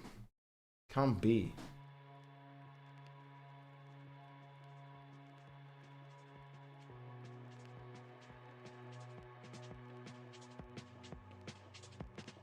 Need Rapid Fire and Barrage Rogue videos. Okay, but anything else makes it into A tier. So we have Druid is just Roar. So we have Landslide and Roar. Anything else on Druid in A tier? Then we have Death. I mean, Rogue just has so many builds, dude. Like, Rogue has by far the most. Earthquake, Thorns, Mighty Throw. They're kind of decent, all of them. But yeah, if they nerf the Barbed Carapace, it might be worse.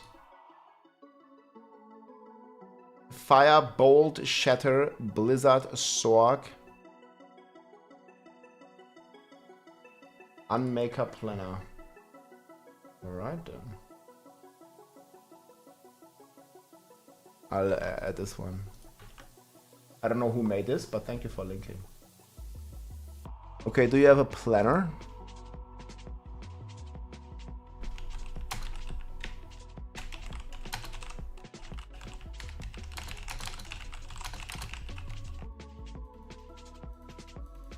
Thank you for linking. Yeah, Lord Exora, this looks very good. Looking strong, my friends.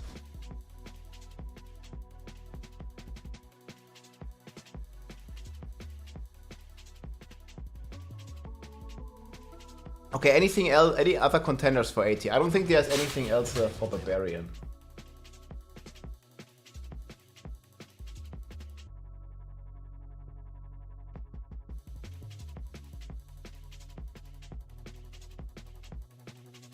Barbarian is already done. Penshot, Heartseeker, and Dariel.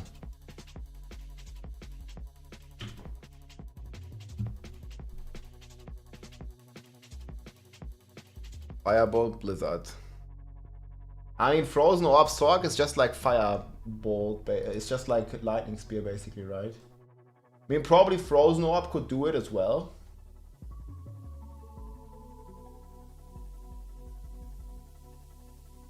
This is not okay. Spirit Wave. It doesn't this... Let's call it Bone Spirit Wave. Maybe that makes it more clear. This is not a Blood Wave build. The main DPS is Bone Spirit. Oh, that makes sense. Baskinator has a Sorg tier list. I know he played a lot.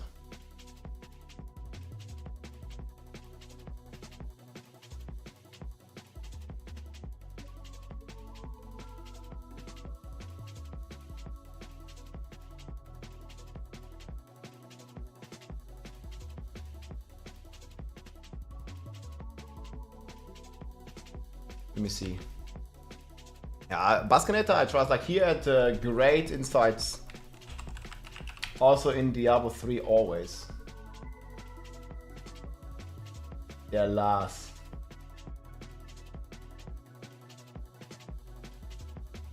Alright, let's see. Holy shit, long video. Okay, just want to see the end of it.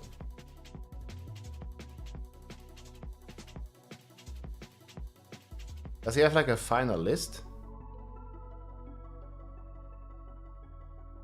Frozen Orb. Yeah, but isn't Frozen Orb just a worse Lightning Spear? So they don't even make it into the tier list, these guys. Yo, he says Blizzard can't do 100. I don't believe that. I think Blizzard, man, is just blasting it.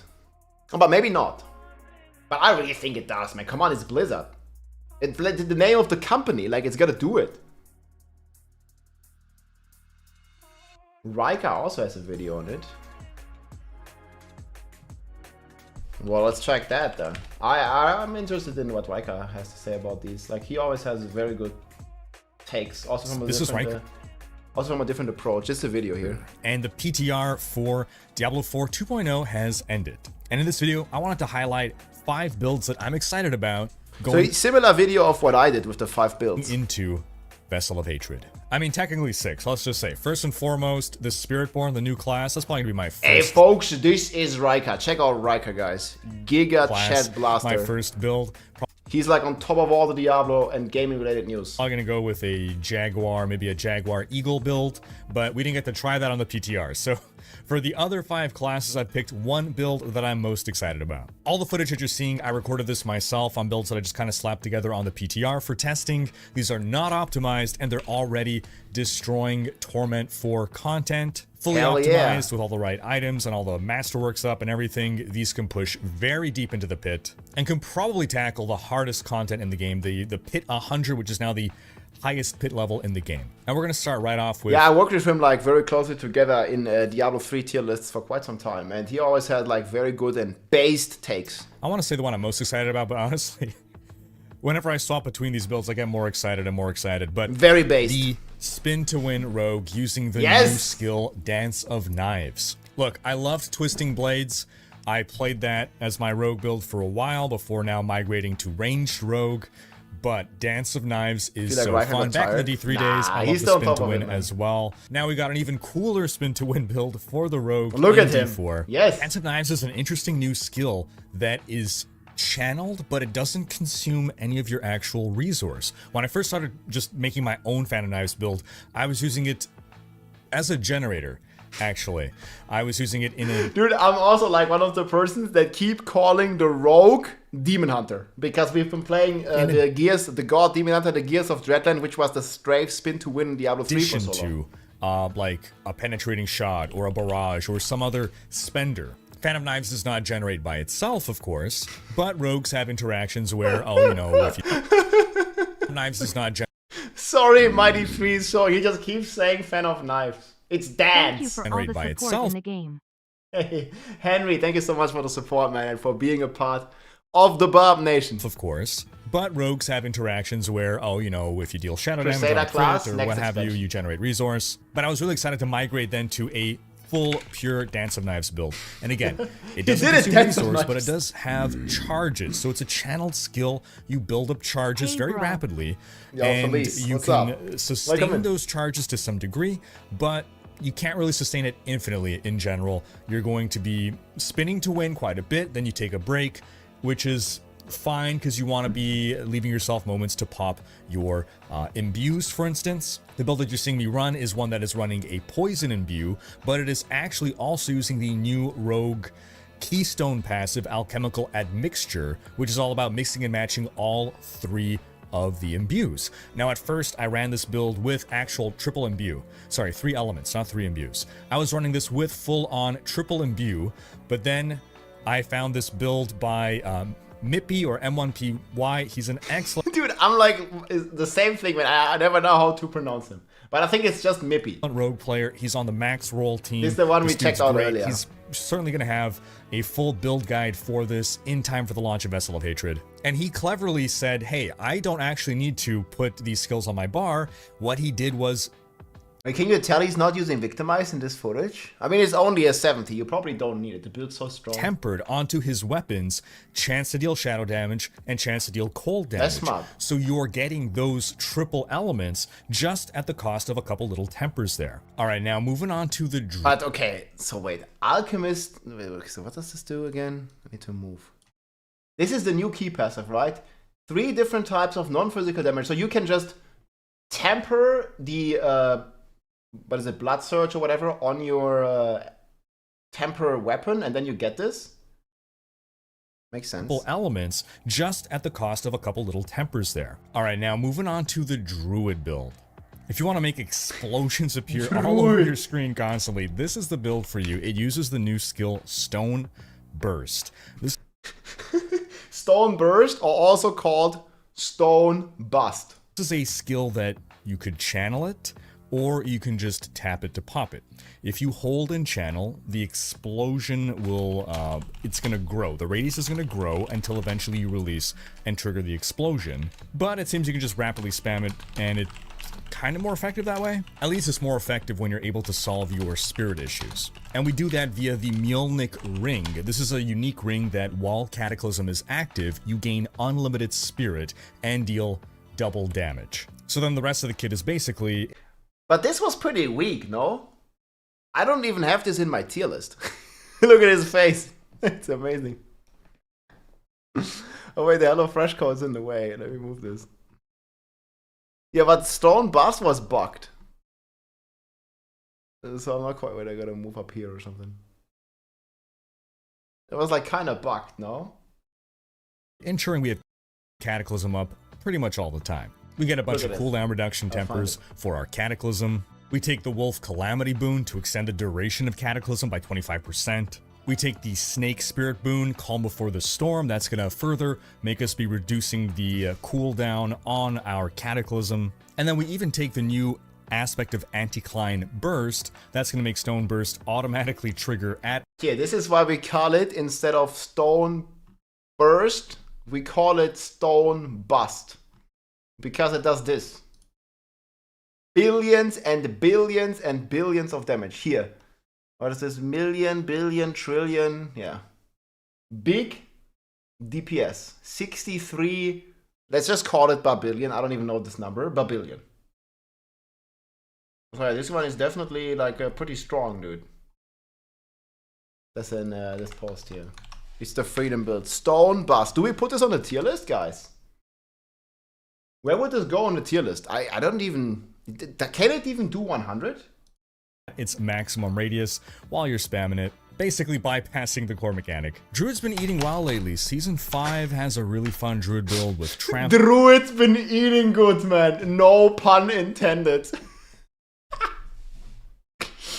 Man, why they always have to bully the Druid like that, dude? Like, yeah, sure. Druid's been eating good, bro. The core mechanic. Druid's been eating well lately. Season 5 has a really fun Druid build with Trample. Now this one I was really pleasantly surprised with, finding it a lot of fun. Druids get a lot of hate, and... The Druids have definitely been eating a lot of HelloFresh, dude. He couldn't stop. It was so delicious, man. He couldn't stop. Ordered my holy. The stuff is so good. I'm actually surprised. Man, I'm glad you like it. Yeah, we also have...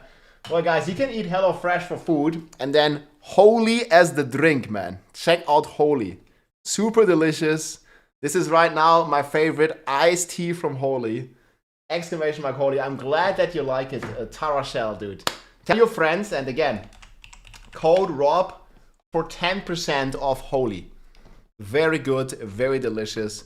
Let's go. And perfect combination. Low levels, they Hello really Fresh don't for deserve food, it. Holy All right, for onto drink. our Necromancer build. This one as well I really enjoyed, and this one technically also is emerging the now. Druid had his free dessert for life that you get from my HelloFresh link. Yes. Season 5, and it is all about Bone Spirit being triggered by Blood Wave. That's so cool, ultimate. though. Now, Blood Wave is an ultimate that leaves behind 6 Blood Orbs. Yeah, I'm sorry. And then this unique... Sad to see you showing the X link and we in Brazil can't access. I'm sure, man, Elon will keep fighting for free speech, and maybe it'll come back at some point, man. As long as it's like a reasonable Blood Artisan solution, Cuirass let's just call will make it that when you pick up Blood Orbs, after this a certain mechanic number, is crazy. it spawns a Bone Spirit. It's really critical to have a well-rolled, a max-rolled, in fact, Blood Artisan's Cuirass with a 3 Blood Orb roll. That means every time you pick up 3 Blood Orbs, i.e. twice per cast of Blood Wave, you're going to spawn a Bone Spirit. Also, this Bone Spirit will deal bonus damage based on your current life percent. So we work that in with a Doombringer Mythic, if and when you can get one of those, which gives you a ton of max life. And we're building altogether a very tanky build that's going to maintain a high percentage of max life to benefit from the max of the Blood Artisan's Cuirass. Also, we're going to work in the tidal aspect, which makes Blood Wave launch twice. So we're getting 6 Blood Orbs per cast. We're also going to work in a fast blood aspect. Blood Orbs reduce your ultimate cooldown by 3 seconds at max. So let's run some math here. We have Blood Wave by itself, leaving 6 Blood Orbs, times 2 because it's being double cast, so 12 Blood Orbs. 12 Blood Orbs at 3 seconds an orb, that's 36 seconds. We stack on some Blood Wave cooldown reduction, and we effectively have feel for all my Druid homies cooldown now on our ultimate. Then combine that with an aspect of Gore Quills, just for good measure. That's going to make it that when you cast your Blood Lance, it's going to pop automatically on your screen the Blood Orbs. So you're really just spamming Blood Lance. You doesn't have to walk and pick up all those Blood Orbs. This build's a lot of fun. Then for Barbarian, we got this build that is kind of the antithesis of the spin to win rogue or... That's my AFK Barbarian. Let's go. To win Barbarian Look, himself. Stormsquake. It is stand to win. It is stay perfectly put and don't move at all in order to win. Now this one's particularly interesting because it's actually... He also cracks like Riker. I love it, man. He also cracks like so good jokes. Check out his video, man. Whenever he does the tier list, like F4. Those builds still exist. Like, so good. Taking advantage of some of the rune words. All the builds are taking advantage of the rune words. We'll talk a bit more about rune words at the end of this. But for the most part, there's like a couple really good rune words that all builds are going to use. Gotta add this guy. But here we have a specific rune word that is the Lith Tech rune word. What tech does, the suffix, evoke the barbarian's earthquake, dealing damage to enemies within. So this is an earthquake build. Get them quakes. And what does Lith do? Stand still for 0.3 seconds. So stand still to create earthquakes. So this build is literally about staying put and just letting earthquakes spawn. So we're going to take an aspect of Inner Calm that's going to give you a damage buff while standing still. We're going to take the aspect of Volcathos. That makes it that when you leap, it creates an earthquake, but we're not a leap quake build.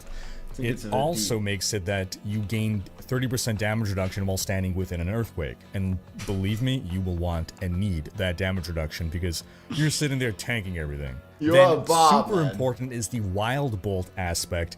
Every 2 seconds. I didn't actually like expect I would have that much fun with this aspect. Like 2 seconds, it sucks in all the or pulls in all the enemies. It's amazing. Distant enemies are pulled to you. Stand to win, are man. Vortexing in enemies. You can almost AFK with this build. At lower difficulties, it's gonna play itself. Man. You sit in the middle. Hey folks, this is Riker. We fucking did stand AFK. Look at this. This is the stand to win. The fuck? Full AFK Liz. Just stand. Let's see it. I hope it doesn't move me. Stand to win. Okay, Lilith. Come on, it was AFK. She just knocked me back, so I had to move a little. Guys, we need to position ourselves a little to the top. Not pressing any button. Everything happens automatically. Stand to win. We stand strong together. Yep, there we go. It works. AFK Bob, login. Okay, dude, guys, and you we're gonna do the you can stand at the Uber boss. You can stand. So we always in the helltide. Stand here. And in theory, the guy should just melt. Have you guys seen this in the helltide? Even on the PTR, man, people were just standing strong together, AFK at the Blood Maiden. Like this happened. Like you would go on the PTR, you go in any World Tier 4 Helltide, and that would be a barbarian standing AFK at the Blood Maiden. Chinese farmers hate this one simple trick. Vote can't come quickly enough. Oh yeah, man, it's less than 3.5 weeks for the expansion, man. Stand together, guys. Strong with force of nature. Here it is. Shall we stand strong together? You're moving though, not the AFK. It is AFK. You've seen it. Check the video on the boss and also on the Helltides. You can stand completely AFK. So I like what Riker says here, man. Stand to win. Of wherever. And the bot companies hate this one simple trick. Enemies, you walk away from the computer and Rob crashed the Chinese bot market RMT with this one trick. They're going to be exploding. We're going to get the aspect of earthquake. I hope so, man. Creates Fuck an them. earthquake. We actually will Stupid use ground RMT stomp. So if you bots. want to make extra earthquakes, if you want to put more work into the build, you can. Also, while standing in an earthquake, you deal more damage. Now, you might think that earthquakes are damage dealer. It's actually going to be Dust Devils. DD. We're going to take the Force of Nature legendary Paragon node. Your earthquakes have a 75% chance to spawn a you can do this in Season 5, Sharp Topic. That's amazing. Devil every second that deals X damage. And we're going to combine that with buffs to damage our Dust Devils and get even more, i.e. we're going to work in aspect of the Fierce Winds. Your Shout skills also create 3 Dust Devils. And your Dust Devils are up to 25% bigger, and deal 1% increased damage for each 1% their size is increased. Of course, playing this build actively and popping all of your barbarian shouts and everything will be the most effective, but if you want a build to just literally chillax at lower difficulty and be able to AFK and kill monsters, especially... Is this AFK Arena or is this Diablo? For instance, imagine this in Infernal Hordes. You get 4 of these guys, you just plop them on all 4 of the spawn points, boom. Then lastly for the Sorcerer. Alright, we all know that Lightning Spear is riding high in Season 5. It's still riding high in Season 6, but we're not going to showcase Lightning Spear again. It's probably going to get nerfed, even though, again, now it's super dominating the PTR. But here's a build that is also super fun and super strong, and it is Chain Lightning, and it is possibly the best speedrunning build in the game. But I must say, it is the squishiest of the builds but it's also that I ran here. The thing is, you kill stuff so fast that it doesn't really matter. The bug. I mean, it's level 70. Things can't hurt you if they're dead. So it relies on the axial conduit. Again, we've already known that from Season 5, but as a recap, it changes the behavior of Chain Lightning. Has anybody tried Chain Lightning, but without the lucky hit bug? Like, I'm not sure like if this is even that strong. To alternate between orbiting you and seeking up to 3 enemies. When it returns, it's going to drain mana from you for each active Chain Lightning that you got. After draining a total of 66 mana, the bolt then explodes for a bunch of lightning damage. And if you don't have enough mana left, it's going to expire. So in general, you can like maintain about half a dozen casts of Chain Lightning before running out of mana. It does make the build a little bit more thoughtful. You can't just spam mindlessly. You gotta pay attention. You can. But what makes this such a great speed farmer, apart from the raw damage? We're working in Arraignment of the Infinite. After using Teleport, close enemies are pulled to you and stunned. So we're going to be moving around, teleporting around, zooping in enemies to rapidly kill them before moving on. In fact, if you played like Diablo 2 teleport style, where it's like boop boop teleport, either with your, hammered in with Enigma or with the Sorcerer, Nova down the enemies around you, move on. This is the closest I feel that captures that gameplay. And then we're also running the Teleport Enchantment, which is going to replace your Evade with a short range teleport that, hey, still benefits from the same power of the Arraignment of the Infinite. Now we're also going to use the new Keystone passive, Enlightenment, which is all about manipulating multiple elements. Basically, you gain... The short version is... I think this key passive on the Sorg is now so strong. Like, doesn't this completely invalidate every other key passive? It's just too good. Like, you get 25x damage, 20 attack speed, and mana regen. Plus, when enlightened, your bonus damage with fire, lightning, and cold are equal to them combined. Which is like making Tarasha and also Fractured Winterglass even stronger. Because you get 5% non-physical damage. This is actually 5% fire, 5% lightning, 5% cold, a total of 15%. It basically triples your additive on top of this. So I don't know, this enlightenment seems like insane for me. What I like about Rika is he shows the build with the casuals in mind. That's probably why it's pit 70. Yeah, it makes sense. He doesn't show the absolute peak of the build like this in the bar because casuals might have only might not have 2 to 3 mythic uniques. Yep, yeah. I mean, he played like all the builds and he played them like on a very like, let's say, low gear level. So it's very relatable. It's very good. HelloFresh new dishes, Barb NATO noodles, quarter stacking a bunch of different elemental damage buffs. Oatmeal for the win. You win. gain more damage. Here, specifically, while enlightened, your bonus damage with fire, I don't have a tutorial lightning, like that. and I might cold make are it equal to them combined, and you gain 25% increased damage, like 25% enlightenment is increased OP. mana regeneration, 20% attack speed. So now we're going to work Frostburn Gauntlets into this build in order to get a bonus to your fire and cold he did damage, play because that's the going to bugged buff our build. lightning damage. Of course, we work in a Talrash's Iridescent Loop. For each type of elemental damage you deal, gain increased damage for 4 seconds. And we also work in the for each type of elemental damage. So this 75 that you see here is basically times 3, which is 225. Deal, gain increased damage for 4 seconds. And we also work in the new skill Familiar, because while a Familiar is active, you're going to gain 10% increased damage to skills that deal its damage type. It's going to be lightning. So while this build did exist in Season 5, we are now tuning it up for Season 6, and it's becoming even more supercharged. Now let's talk a moment about rune words. So rune words exist in a place right now where I think the idea is good. I think we're on the right track. I think unfortunately it seems that there are a couple rune word combos that are really strong that everyone wants to get on just about every build. And yeah, and yom. The rhyme rune words. Specifically, it's the trigger, the effect runes and Yom, or Yom. Yom. So evokes the barbarian's enhanced war cry, increasing your move speed and damage dealt. This is so useful to so many builds. And then the Yom rune makes it that you evoke the druid's petrify, that's the ultimate, which is going to stun enemies and increases your crit strike damage against them, and that's in a pretty significant area. So these two effects you're going to see on almost every top tier build. What might change is how they're triggered. So sometimes it's going to be from, you know, casting a skill, sometimes it's going to be from moving, right? So generally for the Warcry, it tends to be move X number of feet, and that's going to trigger it. And for the Petrify, it tends to be cast either a channel or a non-channeled skill or whatever skill. I'm hoping that RuneWords can arrive in a place where we're going to see more variety in what we're taking there. Otherwise, though, I'm pretty excited for Season 6, Vessel of Hatred.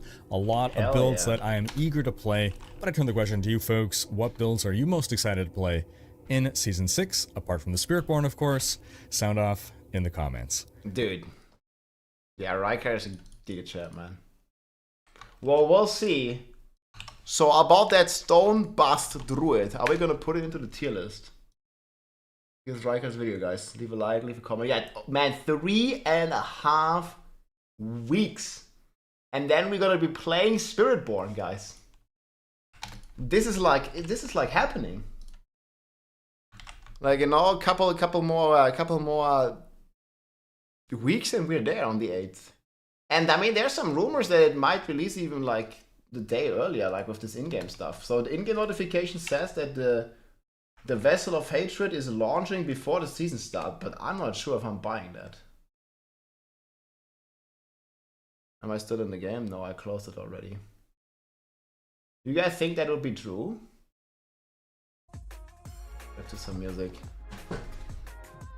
So do we put Stone Bust in here? I think S tier is complete. We're not really gonna get any more S tier builds. Let me move this one down again.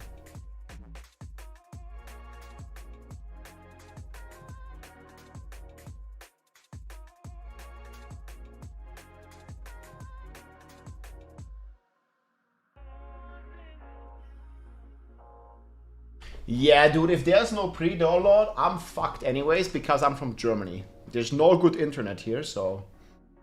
yeah. But, I mean, we already had a pre-download. I'm pretty sure they're gonna allow us to pre-download the game, dude. That would be the worst thing ever.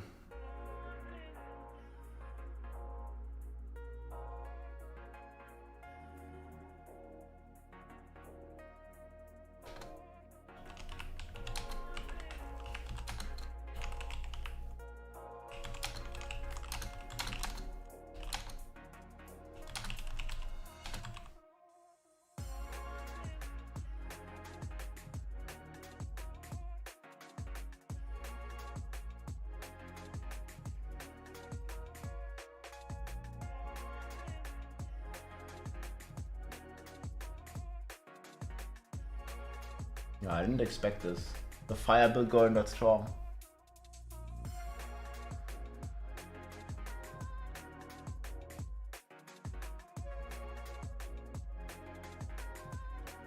What's the highest lightning spear clear right now? Do we still have that leaderboard? Do we know? Man, the barb is still so fucked. Okay, Sorcerer. Yo, Barb did 140. Sorcerer did 164. Bruh.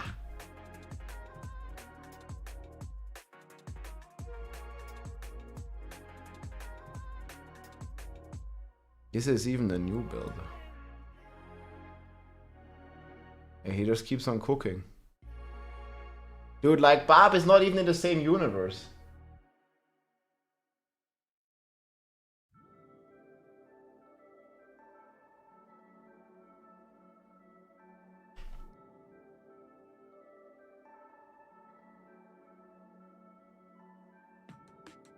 It's not even close.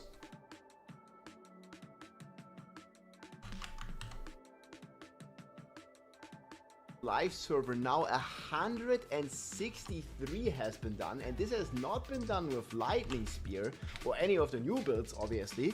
This has been done with the Firebolt Flame Wall Sorcerer here by a player here. Look at this down here, man. Activate Windows. Link his full Dude, he doesn't even have a full version of Windows. Look at this. Shit. More than 5 tiers higher than the second. Go to settings to activate Windows. It's been a pretty interesting development. What is this guy cooking? The top meta build, which has been Lightning Spear, outclassed in the high-end pit pushing that we can see. You have to look for like a bot. Billions and billions of life. And, dude, it's crazy. He basically just like looks at them once and then they die. So you see here, like he's prepping the pull. Like basically every single monster is fuel for the explosion. So it goes ham, guys. Easy, man. They need to fix the barb. Okay, so does Stone Bust make it, guys? GitHub? Nah. No Windows, man. Ah, who needs Windows? What the hell is that? So guys, did anybody play a lot of Stone Bust Druid on the PTR? I don't even think we put it on the tier list. Like, it doesn't even make sense. I mean, maybe in some shitty tier. But I don't quite know where we would put it. Hey everybody, it's freaking Stone Bust. No Windows license.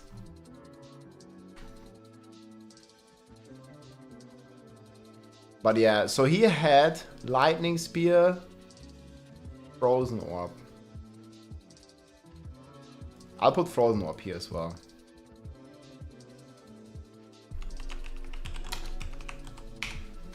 I don't have clears for everything yet. Companion Druid. I have it in B tier. It can clear 100. It got a lot of buffs actually. Good buffs, new key passive, right? E for effort. What build are you gonna play on Spiritborn when it comes out? We'll see. I'm gonna start cooking Spiritborn closer to the expansion. Right now, there's still a lot of unknowns. I'll wait a little longer before we go full in. But yeah, we'll be cooking on the sorcerer.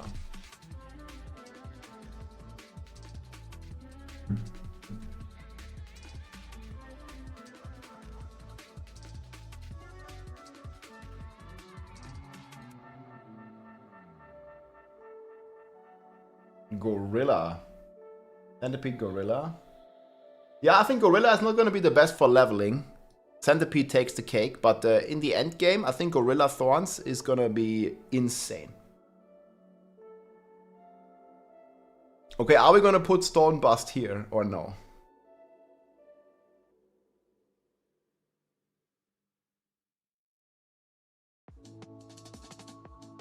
We're going to put Woe and Bob here.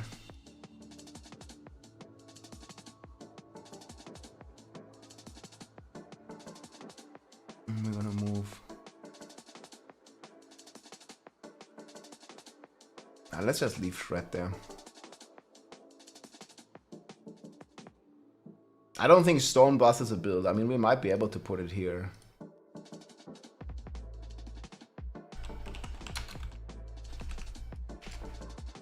But has anybody cleared? Stone Bust is A tier, but how? I've not seen anyone even do anything remotely of that power level on the build. I don't think it has a merit. S tier is pretty clean. I just need to get some confirmation on the rogue. But does nobody have videos on this? A rapid fire precision rogue?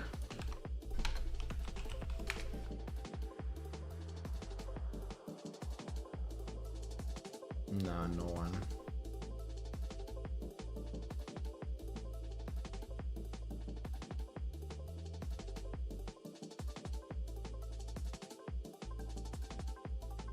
Dioxide played some. Rapid fire maybe. Did he?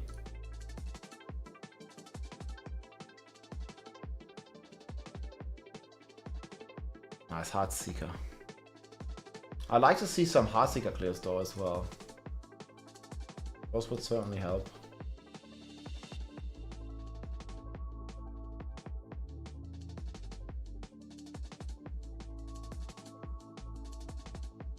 Yo, can you link the video? Yeah, I definitely think a Bone Spear is in the territory, right? Bone Spear can do 100. But it's not easy, and I'm gonna call this sub 10. And we're gonna call this sub 5 or something. I mean, the busted builds, they're gonna get fixed anyways.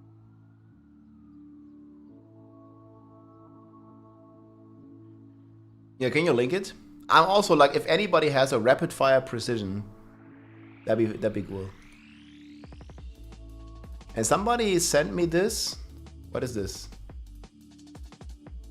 Diablo 4 may have peaked.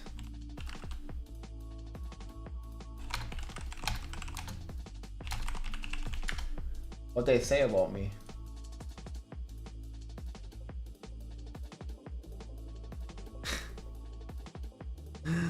Oh man.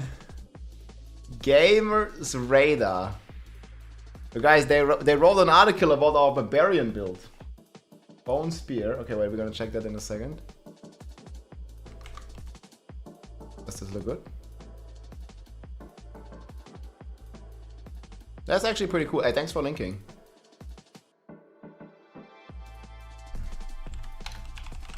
Yeah, definitely, you think you can definitely do 100, right? This is not using any bugs either. You had the bugged helm.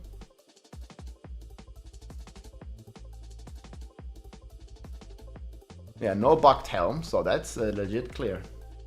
Nice. Hey, congrats, that's cool. Yeah, thanks for sharing. Okay, let's see what they roll about the barbarian. Yeah, Spear will do 100. I think it's fair to put it in B tier, right? B for Bone Spirit. Bone Spear, sorry. Spirit is S tier. Boner Spear. And I smoked the rest, dude.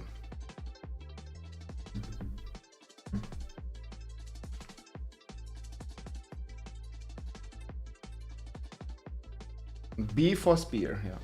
B for Boner Spear. Yeah, I mean, Spiritborn, we need to make a new...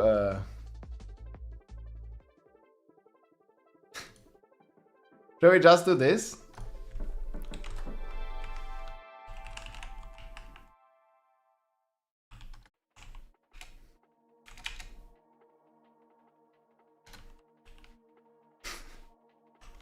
Yes.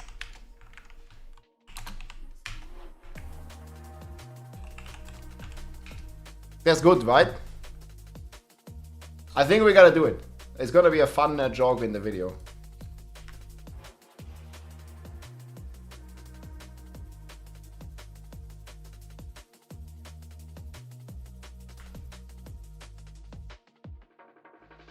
Big D.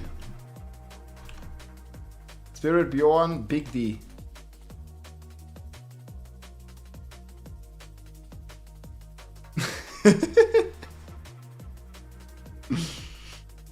Yeah, that's gonna be great. Yeah, that's gonna be on S+, guys, yes? No doubt. Who is doubting this? No, I think no one is. Like, this just what's gonna be. Spiritborn, okay. What they say here. Diablo 4 may have peaked because players are now literally dealing infinite damage on the PTR server. And by players, obviously, I mean a whirlwind barbarian. I wonder who that could have been.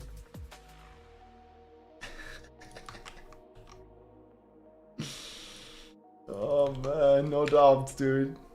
Nice haircut. Hey, thanks, man. Yeah. We broke the limit. Okay. We've officially hit the end game of big dick damage numbers in Diablo 4, folks. Thanks to a busted combination in the Action RPG's latest PTR server. One dedicated player's cooked. Yo guys, we cooked in video games. And now we're also cooking IRL with HelloFresh. Yes? Code POC. Hello DE. gives you up to 120 euros off. Regular Diablo scientist. Man, what are they calling us? A scientist. What the fuck? Rob2628 shared his mathematical breakdown after a Chinese player, guys, China #1, shared it via Billy. And I'm knowingly breaking the laws of news writing just to express these unholy numbers to you in full. Man, that's a great formulated article. Rob reckons the biggest number that Diablo 4 can register on account of being the limit of what can be represented by 128-bit unsigned integer is this. Big damage, 340. I believe the number is undecillion. Is it? Any math guys or code guys? I believe it must be true. Look. I got confirmation from Elon. Wow. The maximum seems to be this. I asked Grok AI. Wait, would it now? Wait. So, what is the highest damage number one can do in Diablo 4? Damage number? I bet it knows now. Is it scraping the X data? Dude! It knows! Look! No, why is this Druid 1.8 billion? That's like nothing. Oh, there you go. Yeah, it's crazy how, man. I'm blown away. Medic, it's like crazy, right? Like, how is this like scraping the beta? Like, is scraping all the X data live? Dude, the AI knows too much. 35 undecillion by a barbarian.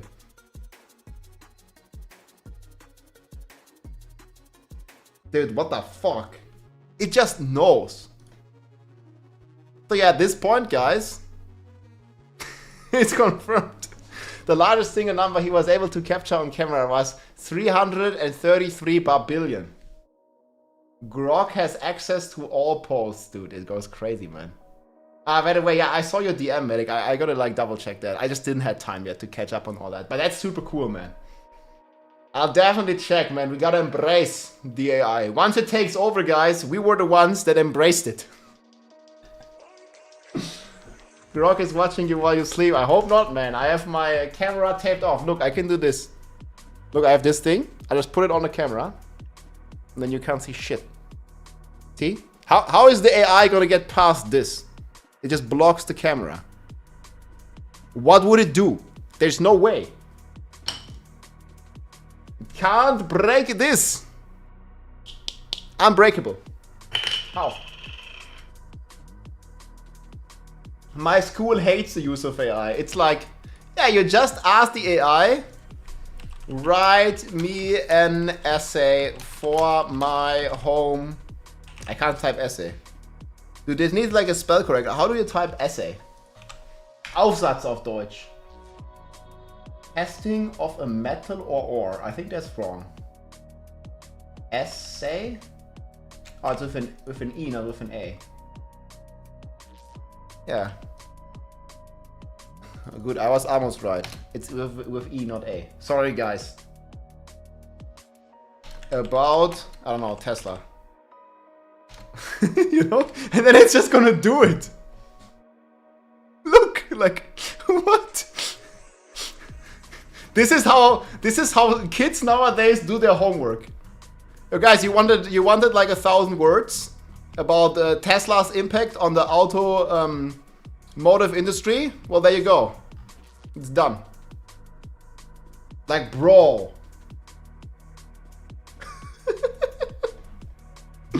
Yeah, I don't know what kids do nowadays, man, for their homework.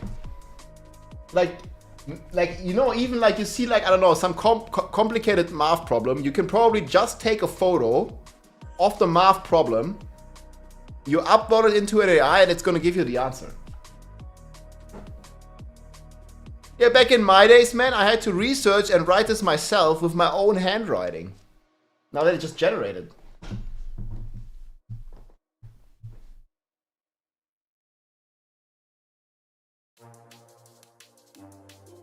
Man, back in my days, I had to cycle uphill 300 kilometers to do homework. Dude, my parents had to literally like run an obstacle course like 20 kilometers through like meter deep snow to get to school. Like, dude, the story of my parents, how they got to school, or my grandparents, even crazier. I don't know, they had to run a marathon every day to school. Yeah, that's the good old stories, man. Without shoes and with like, I don't know, like 10 kilos of bricks in their backpack, just because. Yeah, dodging all the Allied bombings, man, like literally running through a minefield to school with no shoes and 10 kg of bricks.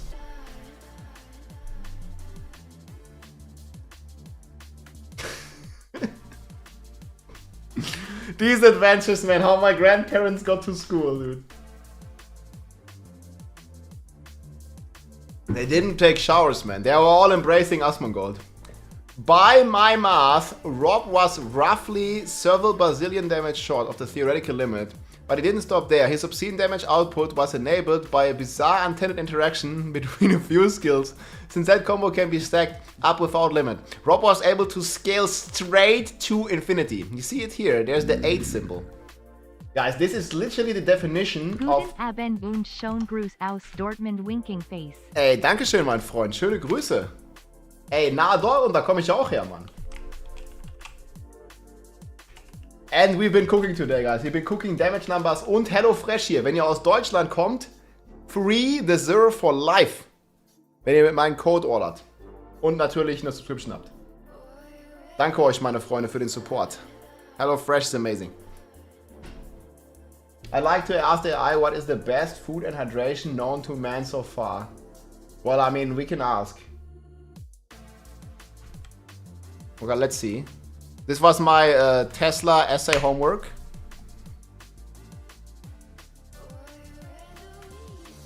Best hydration, guys, water. Easy answer. Hydration number 1, water. Foods for hydration, high water content food. Cucumbers. You can get them on HelloFresh. Watermelon, strawberries, zucchini. Bananas. This is the superfoods, guys. Yeah, it knows. You can just ask it. Like here, you can just go on x.com/grok and ask it, man. Easy. Best drink. Holy, guys. See here? The next best thing after water, electrolyte drinks. There you go. HelloFresh for food, holy for drink. Iced teas. Jesus, man. Ask Ron, give me the patch notes for Season 6 Diablo 4. Easy. 10% off code Rob. Okay. Let's go back to the theory cooking. How do I make my drinks electric? Wait, okay. Yeah, the AI told me I need to drink these electric drinks. So I put the water in my electricity socket. Don't do this. Yeah, put your iPhone charger and put it in a glass of water. It works. Trust me, bro. Don't do that. Oh my god. How do I make my water electro? But anyways, Rob was able to scale straight to infinity. I'm not going to get into the concept of large and small infinities in this article, so we're just going to call this practical damage limit of Diablo 4. As Robs explains in the deck brawl embedded above, buff capital gives you a 10% swords for 8 seconds. Yep. Oh man. My favorite part is all of that. If you strip out the game-breaking damage numbers and bugs, this is just a classic War and Barbarian strategy. It's the same engine under the hood. What pulls it best? As long as we keep spinning, it keeps going. I mean, it's gotta be simple, right? Austin, man. Great article. Check it out, my friends.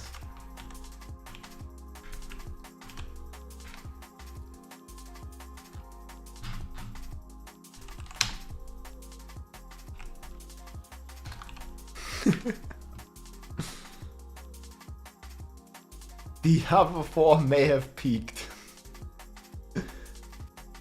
I don't think... I mean, I think we'll get it again. Do you think Spiritborn is gonna able to do this much damage, guys?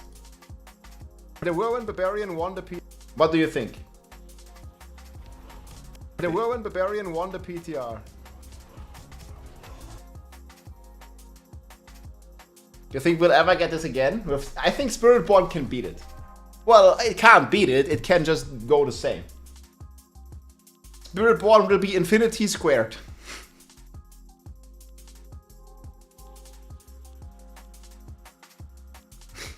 Jesus, man.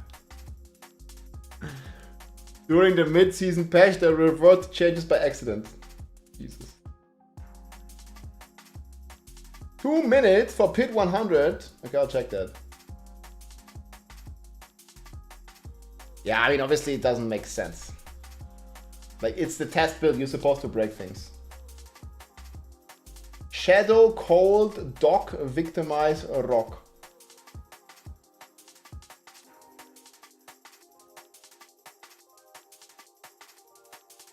Yeah. That looks very strong. It doesn't look anywhere as strong as this Barbarian, though.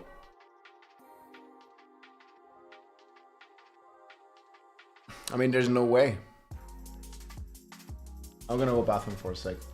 Guess what's the time? It's bell time. Need 1 second.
Alright, we got an apple, one of the superfoods,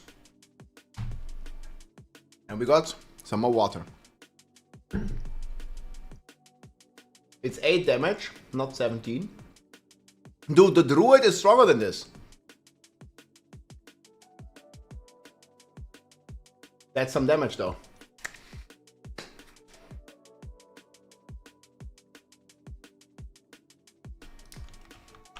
This is the build, my friends. None can match.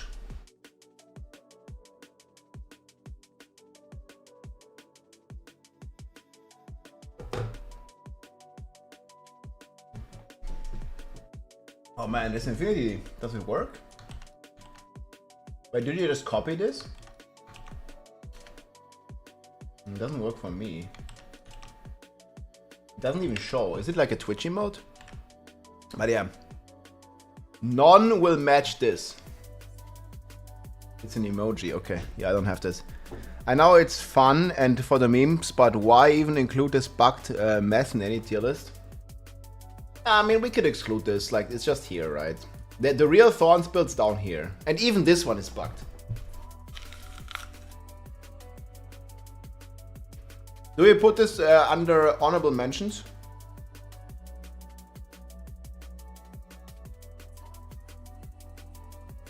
We can put this under honorable mentions.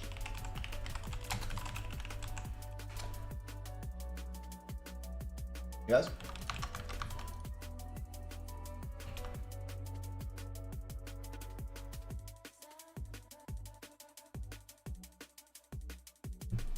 Spiritborn, Thorns, Whirlwind.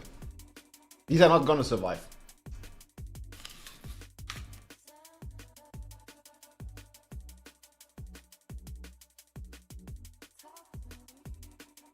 Honorable mentions before getting giga nerfed.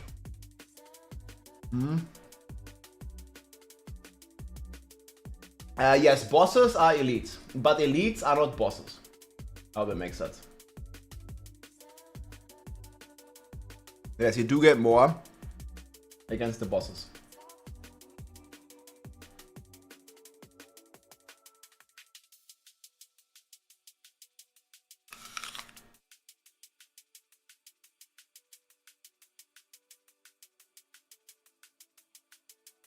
Okay, so I still need to do research, pen shot, Heartseeker, Barrage. Basically all the rogue builds, man.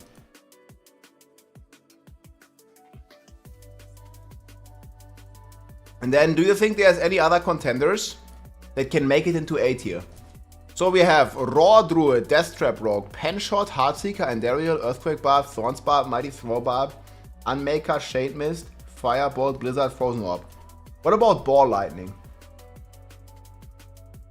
Is Ball Lightning strong enough to do 100 sub 10?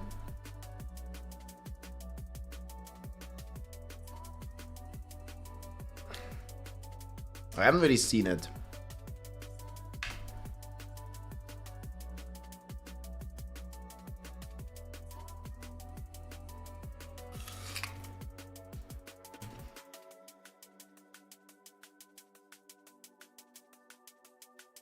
Win plus to access emoji. Okay.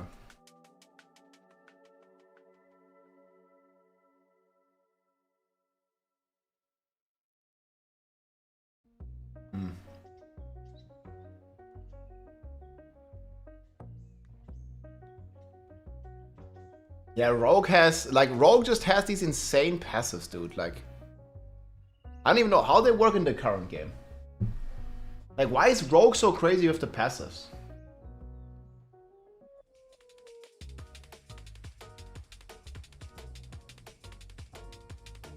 Blizzard Entertainment. Yo, have you seen, guys, that Blizzard laid off like a bunch of workers again, or Microsoft?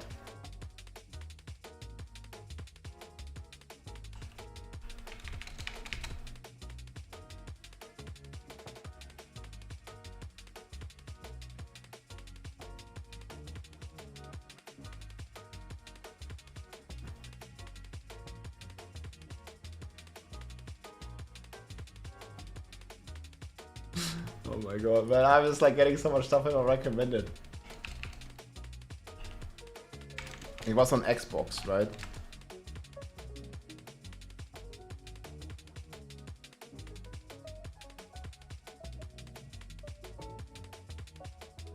Oh guys, we gotta lock in on the Rogue, there's no other way.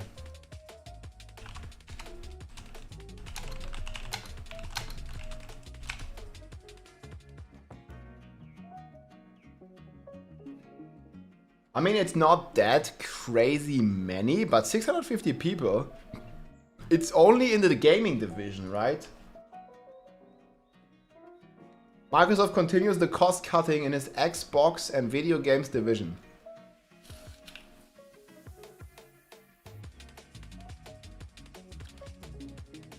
$650 people have been laid off. But this is like the third layoff. 1,900 in January, and in May, closing Bethesda, some of the Bethesda and previous ZeniMax Media. Dude. More money for the execs. More money for the stockholders.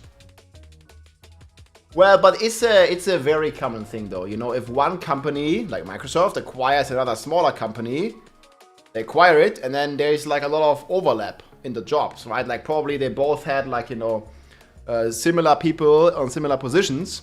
And obviously you don't need necessarily all those people to function or run your business. So I think after a merger or an acquisition like this, it was not really a merger, like after an acquisition, some cuts are normal. Right? To some degree. Like, I don't know, like it's been the third round of layoffs, right? Like they laid off. No one is safe, man. And in America, they kind of have not that strict laws. Like it's like a hire and fire policy, right? Like, let's say it's much easier to fire, or it's the risk of being fired as an employee is much higher than, for example, in Germany, where we have very strong like labor protection laws. Yeah, in America it's like the hire and fire policy. I mean, you saw this in COVID, right? They just like, man, they just like they fire a bunch of people and then they hire again after COVID was like somewhat over, or the worst of COVID was over. It's different mentality. Depends on the state. Yeah, okay, it's probably a bit less in California and stuff, but overall, man, you don't have that much of a safety net.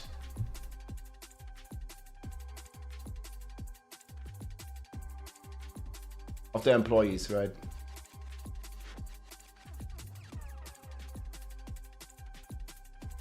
Hire and fire mentality over there. But yeah, I mean, it sucks for those people for sure. They would like 650 out of a job.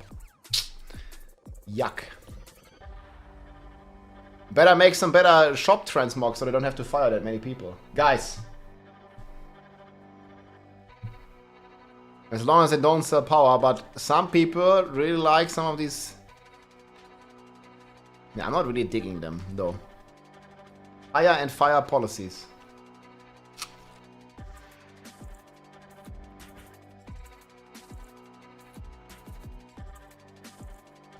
Yeah. These two I'm still digging though. But the price tag is too high. I got a free one. Ooh, let's check. But still the price tag is too high. Hey Rob, quick question. What class has the highest output for vulnerable damage? Definitely Rogue. You're victimized. Yeah, it's a price only for Veils, man. But for Sylvana, it might be worth it, dude. Wait, let me check.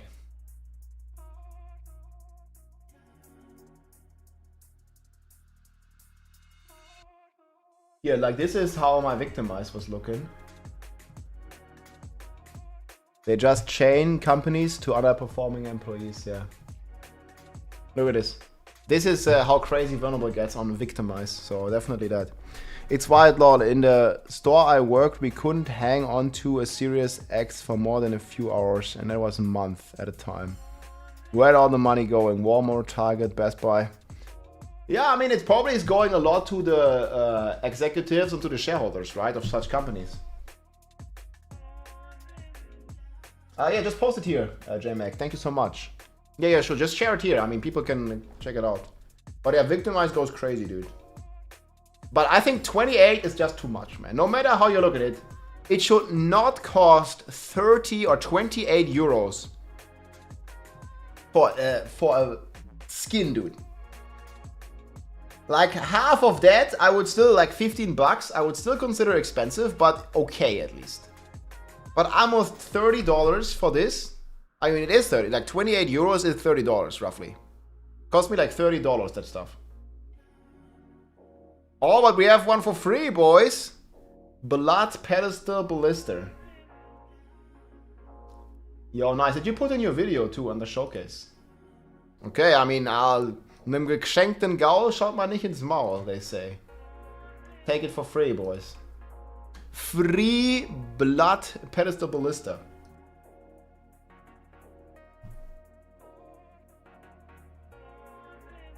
You're looking good, man. Shout wolf. Okay, can I embed your video?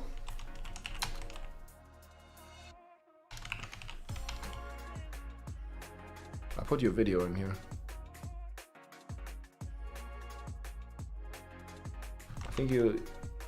Let me get this one real quick. Thanks for sharing, man. So this is the number 1...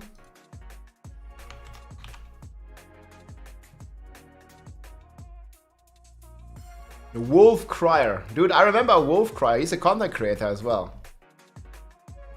Alright, boys. This is the Wolf Crier Druid, man. This is as close as to what it gets. Big credits here to JMac, guys. Check him out. You have a lot of videos. 13k subscribers, man. Let's go. Oh, that's what you named it after. Man, yeah, Wolf Crier is like one of the OGs, dude.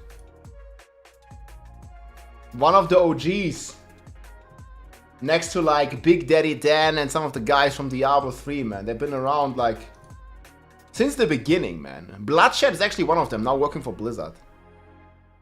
Oh, that's sick, man. I'm definitely subscribed here, JMac. Appreciate it, man. That's so cool. Do you also stream on Twitch?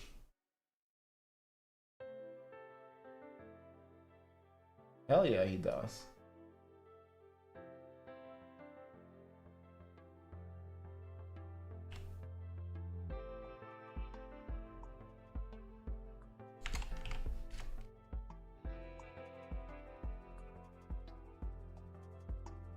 Oh, it's double C. Yeah, that Wolf Druid's amazing, dude. Look at them shouts.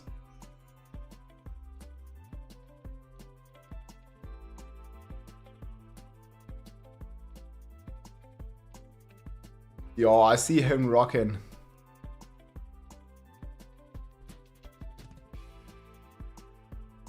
Diablo 3, man, 2 years ago. Yo, what a guy. Yo, if you ever want to check out some Druid gameplay, maybe we can get him for some live streams again. Check out JMac, my friends. He was sharing all this Roar Druids.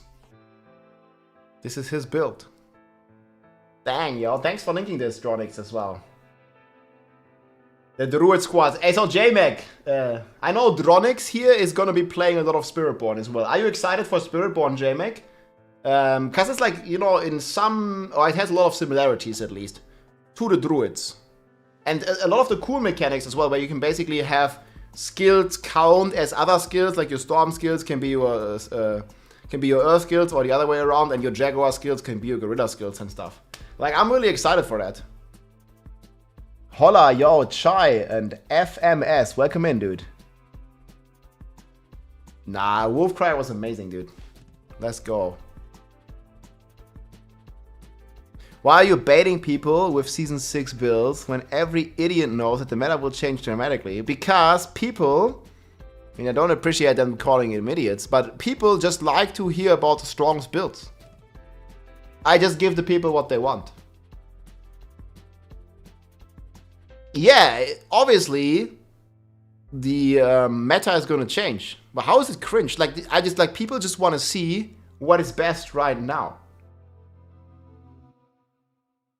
Like, and I say this everywhere I go, right? Like, I say...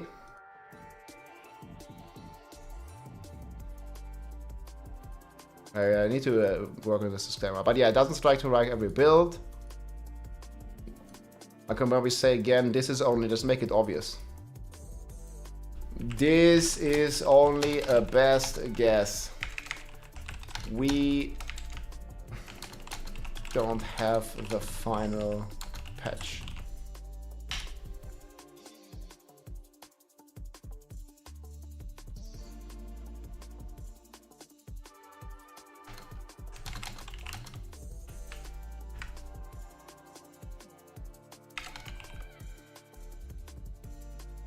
Can't make enough disclaimers.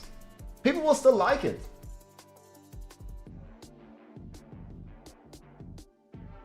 Yeah, I don't listen to those people anyways, because I just know what the majority of my audience is interested in. And they just want to know what might be the best. And my best guess, I feel, is at least, you know, in the direction of being correct, maybe. Nothing is certain until we play the game. Like, every tier list is copium. Ever in Diablo 4. You cannot make a tier list until after the season launch, but then nobody cares. People care before the season launches because they want to make a decision of which build they play. And just you spreading like some negative messages or some hate is not going to change that. It's easy. Right?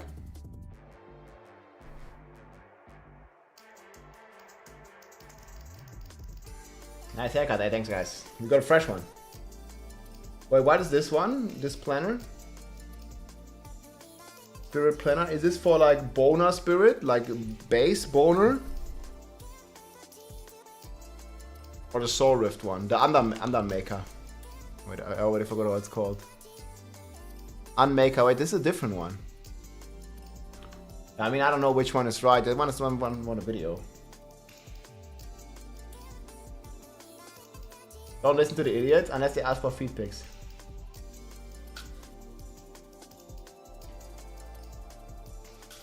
Okay. I'll listen to you.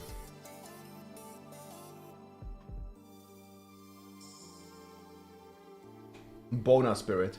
That's the one. Wood apple. One of the superfoods. Oh yeah, here's also the raw planner. And then Shred Druid. I think Shred Druid had some bugs, right? But from the people I've talked to, I don't know how many bugs. Wait. Why is this a victimized build? Victimized barrage. Wait, what the fuck happened? 1 second. Something is wrong. Oh, I lost the link. Does anybody still have the Druid video? There was a Shred Druid doing 100. Somebody linked it to me. I missed it. Shred Druid Pit 100. I'll find it. Come on.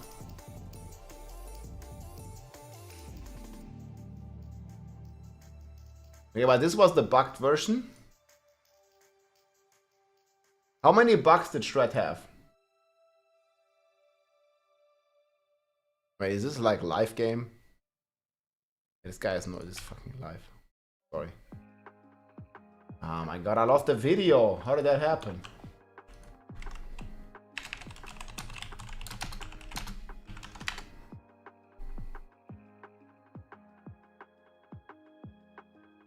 Oh, here. That was this one.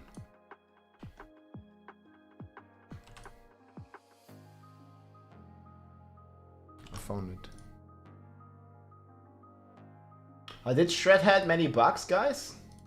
100 tabs open. Yeah, I don't know what has happened. This is Shred. Like, is actually Shred doing the damage here?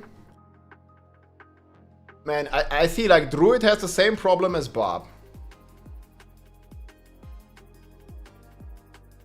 They added one more skill bar, one more buff bar. But it's all full. F. It's all full. Billy. What's this? This is also a Shredder Druid.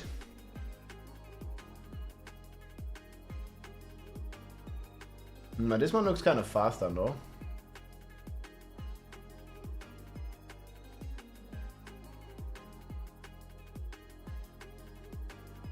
Oh, this one does 10 minutes.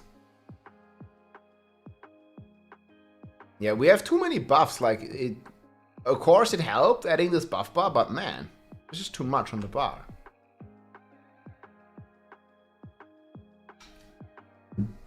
And also then you have these debuffs that for some reason take priority. You see, like it just moves all the buffs again.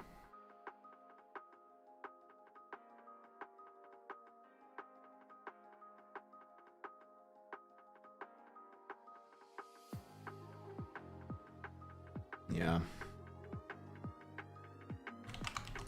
But this does a lot of damage.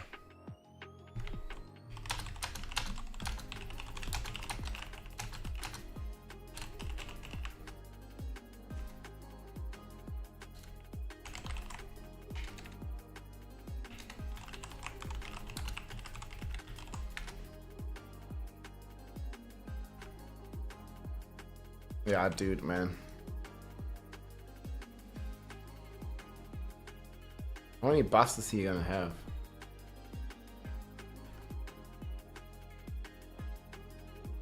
So yeah, this is not even, like, you don't even see your walk right now, yes? It's just too much on the buff bar still. I want to lift this in my feedback. Where do we put this under? General?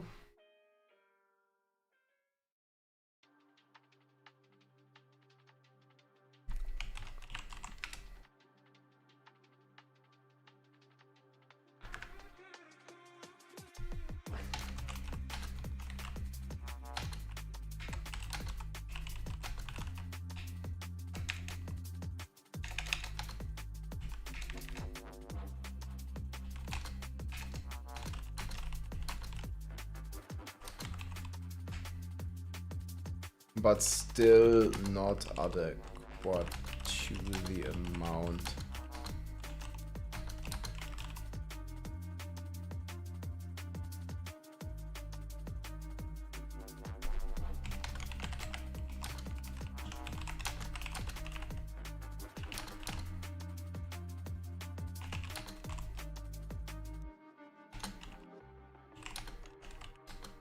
That's squished.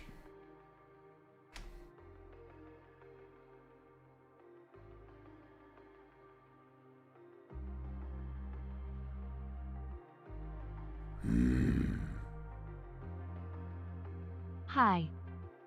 Okay. Yo, Chester, ey, what's up? Thanks, man. Welcome in. Hey, Rob, bist du es? Yo, Steffo, ja klar. Wer soll ich sonst sein? It's me, my friend. Oh ja. Thank you so much for the Prime, guys. If you have Amazon Prime, guys, and you want to support for free, you can connect your accounts here and also get no more ads while you're supporting. Helps a lot. They fixed the Ramalaldi bug. Oh yeah. They did not. Of course. Ramalaldi bug still unfixed. I'm gonna put this under bar feedback.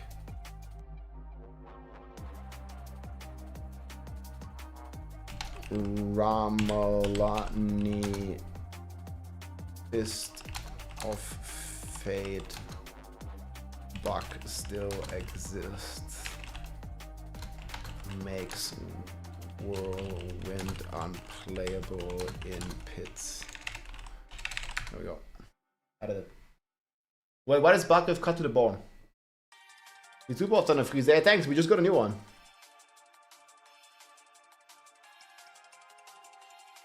Okay, do we venture a bit in this?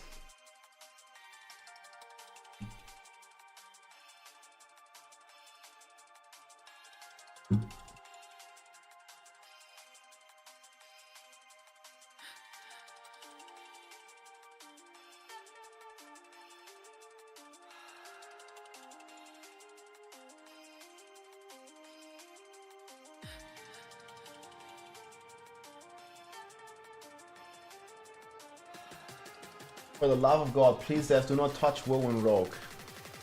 I don't know about the... They don't like the spamming of a skill. I don't really mind it, but yeah. After the bone ranks was bugged, I had 29... Okay, I cannot confirm this, like a code. Do you have like a video or something? Because, yeah, many people report some bugs, but then sometimes it's not bugged. So if I'm reporting bugs to Blizzard, I want to make sure... Like myself, make sure that it's actually the case and this bug exists, right?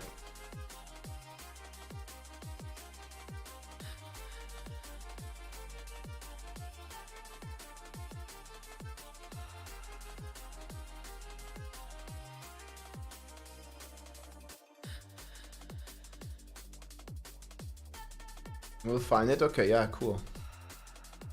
Yeah, I haven't really gone down the route. We want to talk about feedback too, but I want to kind of like at least Well, the tier list is never finished, but I want to at least have a good take on this tier list. So there's still a lot of stuff missing. I really need a rapid fire clear.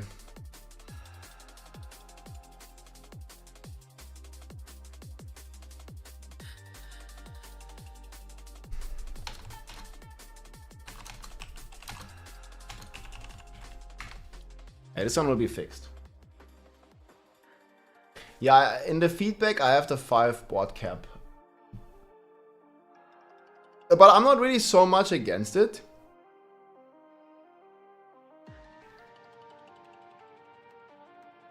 But yeah.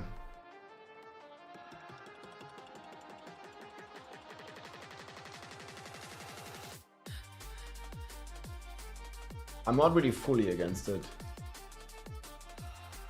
But like for a casual player, it makes it better. Yo, Crank Meat, what's up, my friend? Welcome in, dude. Nice, nice, nice.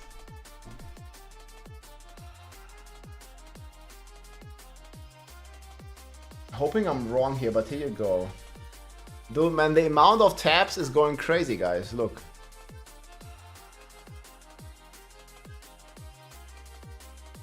Depending on the 2-hour session, we have the ranks cut to the bone.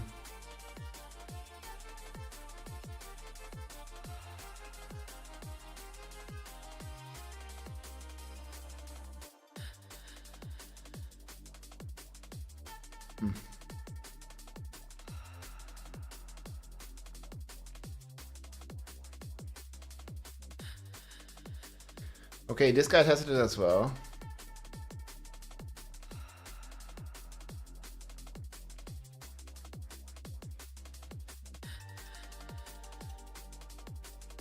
But this guy definitely said it's working. Okay, I don't know. This is like contradicting information. Like this guy says it works, this guy says it doesn't work. I don't know, man. I mean, hopefully, like they'll look into it, but I personally can't speak to it because I haven't tested it myself, so I'm not gonna include it. It's like too vague. I don't know. Yeah. Sorry, but thanks for sharing though. Like again, like I just want to make sure that what I report is actually the case and that I've tested and seen this myself, or I have multiple confirmations from different people that this is in fact the case. Yes, we got a haircut, guys. This is the haircut for the Spiritborn. Don't you see? Spiritborn's ready. We ready to blast. Spirit Bjorn. Man, I wanna freaking play, dude.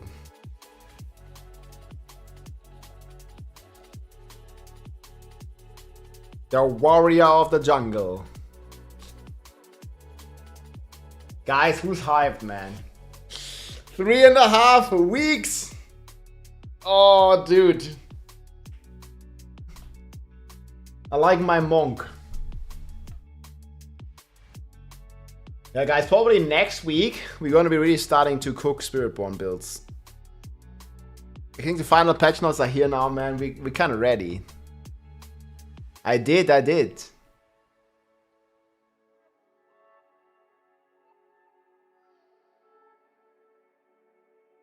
Seeing all we would we do? Yeah, I don't know. Good afternoon, hey Dime Vision, what's up, man? Yeah, I added the Ramaladi bug to the bug list.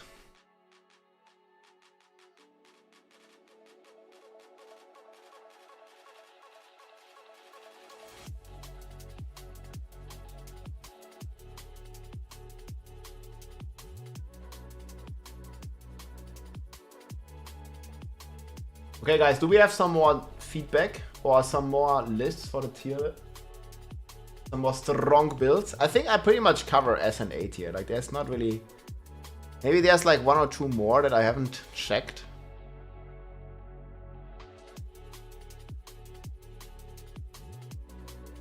Nobody really played Firebolt. First build you do in Season 6. It's gonna be, I think, Centipede Spiritborn. But again, I haven't started... well, I started, but I haven't finished checking out the Spiritborn class, so that's still gonna take some time. I think I'm gonna be sharing more towards the beginning of October / end of September. For my Spiritborn builds, I will share them then. I definitely need like a good week to look at them all in peace. I want to like right now, I want to like finish all the PTR stuff. I want to finish the tier list draft, the feedback. Like those two things mainly. Update the planners. And that's going to take me all weekend. Cut your hair, yes. Fresh cut. Fresh season, guys. Soon. The runes are lackluster. Oh, yeah. Oh, man. I mean, there's... I don't know. I could give feedback on each rune, but it would just take so long, like listing it all.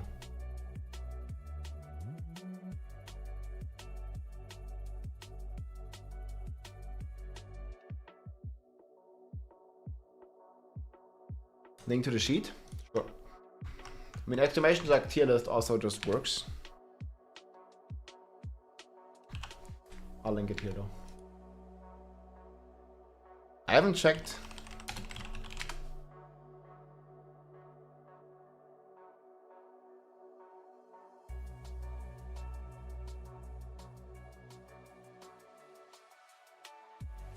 Is this from PTR or from live? From Para Gaming. He doesn't make such good videos, dude. Well, let me tell you no. You most likely haven't. Because the best build in Diablo 4 is now playable with dogshit gear. Yes, that's correct. Lurkin has created the best season 5 and 6 sorcerer build and made it so that anyone can play it. It's the splintering energy build, but with a twist. So let's talk about it and get you gaming. And in case you think I'm full of shit, this is what the build is capable of. The hardest difficulty pit in Season 6, done in 3 minutes. Tier 140 pit in Season 5. I still don't think anyone can do that. We speed run that shit. Wow. And hordes? Well, shit. How about gaining up to 1,000 ether? Well, shit, my man. Using a single Uber unique. Wow. Fuck yes, my man or woman. And in this video, we'll cover both the... Yo, he went diverse, man. Fuck, man. How about gaining up to 1,000 ether without using a single Uber unique? Wow. Fuck yes, my man or woman. And in Damn, this my video, man. we'll cover both the insane Dude, he Season arrived in 2024. 5 version Damn. and the changes coming in Season 6, so you can just keep blasting over the seasons. But first, how is this possible? The main reason that it is that we're not only relying... I think they're gonna nerf Lightning Spear so hard. I really don't hope that they do, but I think they will. On the splintering energy But aspect just to Giga deal got damage, this like ball lightning. which is necessary I really in hope all not. other splintering builds, but rather we also incorporate frozen orb damage. Okay, and what does this mean, Mr. Paragaming Big Dick Senpai? I was waiting for it, man. Mr. Paragaming. It means that we can throw Big that dick. triple masterwork GA cooldown reduction shako in the trash. And if you're a German streamer that plays the game 10 hours a day, then of course feel free to keep it because it's the best in Yo, man, I'll fucking keep it. What is this? hours a day, then of course feel free to keep it because I it's will. the best in slot item. But if you're not, then we're just spamming frozen ball sacks onto our enemies until Lightning Spear is up. And we have a Mr. Paragaming Big Dick Senpai? What is this? It's just that easy, folks. Okay, Mr. Paragaming. That all sounds dandy and all. I love it, man. But I'm a Check out this dogshit guy. newbie, and I don't even understand how the regular splintering build work. Can you explain? Yikes, dude, all right. So except having frozen ball sacks that in themselves deal a buttload of damage in this build, splintering energy is the name of the game. Hell This is yeah. just massively overtuned, which mainly has to do with that, it is uncapped. By throwing out lightning spears and then stacking critical strike damage, the damage skyrockets to the fucking moon. It's one of To the moon, my friends! the few builds still in the game that scales its damage via an uncapped passive, so we're exploiting it to the fullest. This also yet another reason as to why the regular lightning spear build is so hard to gear for. Not only do you want a triple masterwork shako, but the more crit damage you accumulate... But it's like super interesting. He's using Frozen Orb for DPS? the more damage you get. And that shit's hard for the newbies, and also scaling frozen ball sacks just makes life way easier. Alright, so that's a bit of the basics. To fully understand the build though, let's talk a look at some gear and aspects. Mr. Awesome Gamer Lurkin has made a lot of different versions for us. Lurkin is the wizard, one of the wizard grandmasters. During Season 5 though, we'll focus on the end game version here, which does not use any Ubers, and this version which is optimized for Ubers and Hordes. We'll then have a... I mean, if you have a Shaco, friends, it's still the best, but you can throw it in the trash if you like. For Season 6. More on that later. For skills, we're utilizing frozen ball sacks for big hecking dam, along with shooting out lightning spears out of your bumhole due to the fractured winterglass amulet, spawning conjuration skills as we're casting frozen ball sacks. For ultimate, we're rocking unstable currents. This grants us attack speed, but it's also able to spawn more conjurations. Not only does this allow for more lightning spears, but the more conjurations you have, the more damage, movement speed, and mana regen it's pretty much you will standard have from build. the Conjuration Mastery passive. But I see here in this footage, he's also playing the Starless guy, which makes it very easy on the resources to spam. We then have Lightning Spear. We use this for the splintering aspect, obviously. Ice Armor is lovely as it allows for a fuck ton of damage via the Storm Swell's aspect, and it also generates a massive amount of defensives.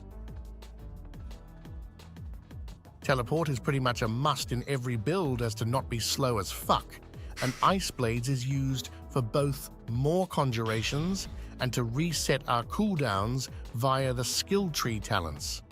You're also allowed to ditch it for Flame Shield if you prefer, and grab an additional... Yeah, you see, he You're also allowed... fully juiced the Frozen Orb now. So Frozen Orb DPS, huh? Allowed to ditch it for Flame Shield if you prefer, and grab an additional point into Greater Frozen next Orb level, dude. to keep enemies vulnerable. That's how the guy instead. actually sounds. For enchantments, Mr. Parrot we're Gaming. rocking Frozen Ball Sacks for more Frozen Ball Sacks, and Firebolt as to apply Burning, which we'll utilize in the Where's the skill Boner tree. Spirit? Alright, Mr. Para. Gaming hurry up will you with some gear and aspects. My massive hemorrhoids won't allow me to sit here for too long. That's disgusting, but fine. Let's do it. First off, your 3 brain cells needs protecting, so let's grab a helmet. Here you'll use Shaco if you have it, and Masterwork cooldown reduction. Oh, really? If you don't have it, then the concentration aspect along with mana regen is just massive. Not unlike something... on the Winter Glass, you usually want the cooldown as GA. At least if you are like, you know, not experienced. I think even a casual and endgame alike, you want cooldown on the amulet. Else, if you know what I'm saying. Yeah, your beer belly fatty. Tempering warmth is also just lovely, allowing us to gain a massive amount of self-healing. For titty protection, we're rocking the snow-veiled aspect. This is an important aspect, allowing us titty protection on those socks, man.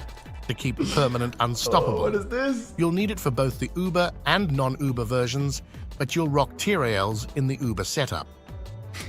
For gloves, this is where we imprint the... This is like usual sorcerer armor, man. Like the sorcerer is just there in a bikini, but it protects it from all the damage. Splintering energy aspect. Rocking the Fist of Fate gloves is a DPS loss in this build, as we simply want the additional frozen orb damage and aspect, so don't use that. As Pantaloons, Tybalt's Will is the way to go. Orb.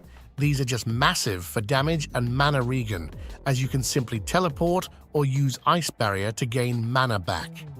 In this version, we also have mana per second, and then you gain a buttload of mana via Conjuration He's basically Mastery. blasting his Frozen Orb in the game. All in all, you should not run out of mana.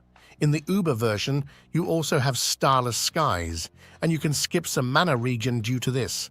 For sneakers, the ESUs are just too fucking good, man. You're gaining so much movement speed via Conjuration Mastery that this passive is maxed out permanently for an additional 40% crit chance. Just lovely. As weapons, we're using the Frozen Orbit aspect as it both boosts our Frozen Orb damage and we gain more Lightning Spears, as they spawn the more explosions you have. The Storm Swell is also granting us substantial damage. What you're then Stormspot is still triple dipping. 1.9x. Crazy. prioritizing is getting frozen orb casts Yo, he spams those frozen orbs just like a good AI. twice up to 100% Hell as to yeah. get that shit capped with ease, and then we'll check out the jewelry. The Fractured Winterglass is mandatory for this build to work, and you'll prio the Conjuration Mastery ranks. This amulet simply carries the entire build, along with all... I think alone, this amulet alone is just the craziest unique in the game. I can't even think, maybe Uber uniques, but even this is competing even with Uber uniques. Like, who would take Melted Heart over Fractured Winterglass? Like, this amulet single-handedly is carrying Frozen Orb and Lightning Spear Sorcerer to crazy, crazy highs for beginning players and blasters alike. all lightning spear builds.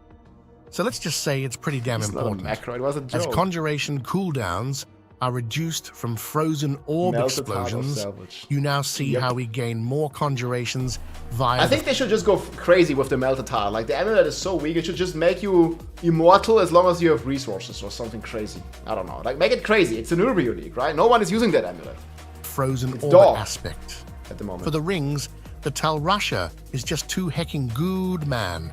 And the shredding blades is bonkers as well. Yeah, no way Mythic should be ass. If you happen to have It's starless dog. skies, though, then shredding blades is what you replace.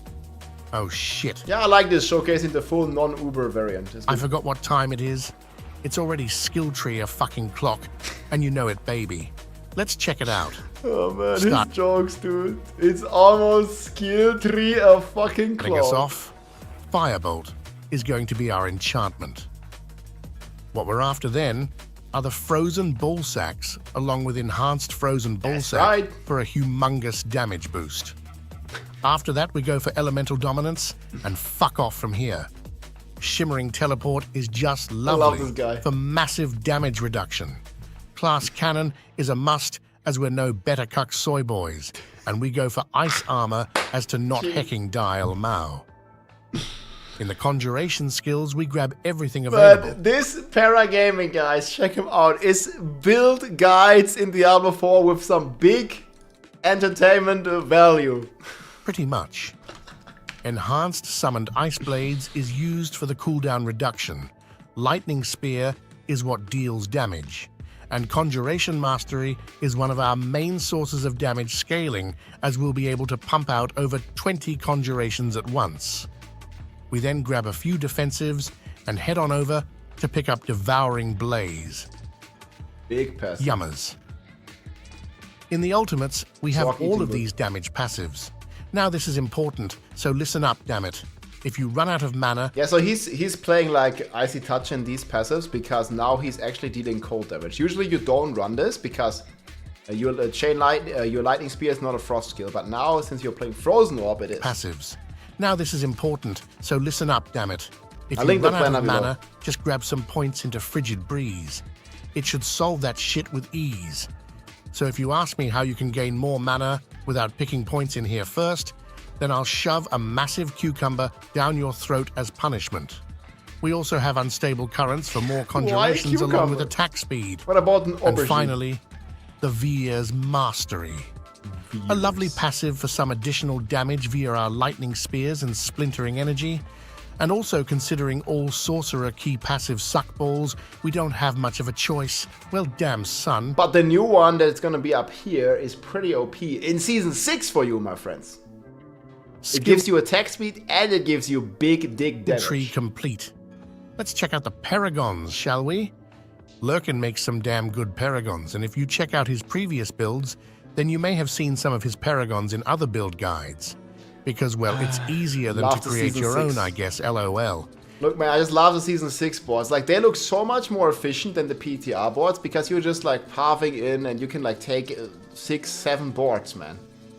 But now we have 300 Paragon and only 5 boards. Like, it just makes them look so bad when they're, like, all... Either way, we start skilled off out. with Winter for Big Dam and boost the nearby intelligence nodes. Because we smart.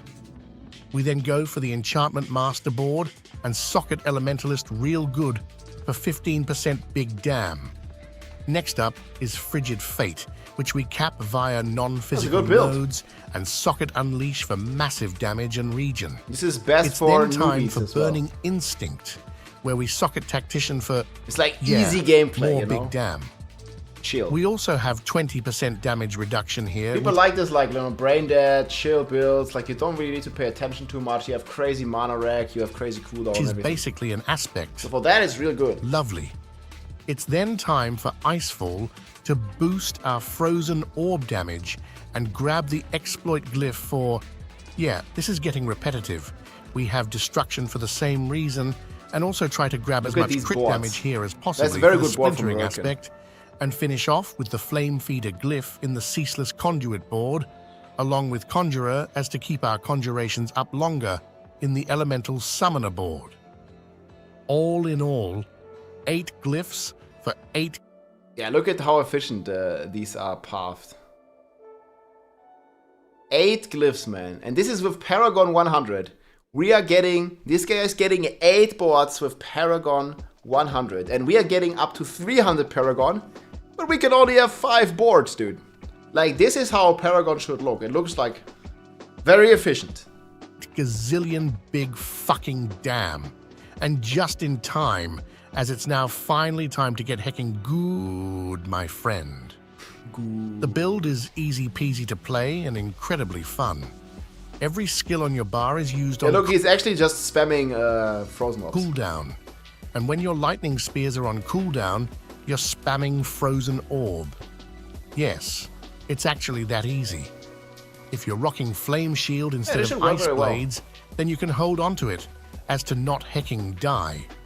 But the build is mainly all about bashing your head as hard as possible against the keyboard, and shit solves itself out pretty much.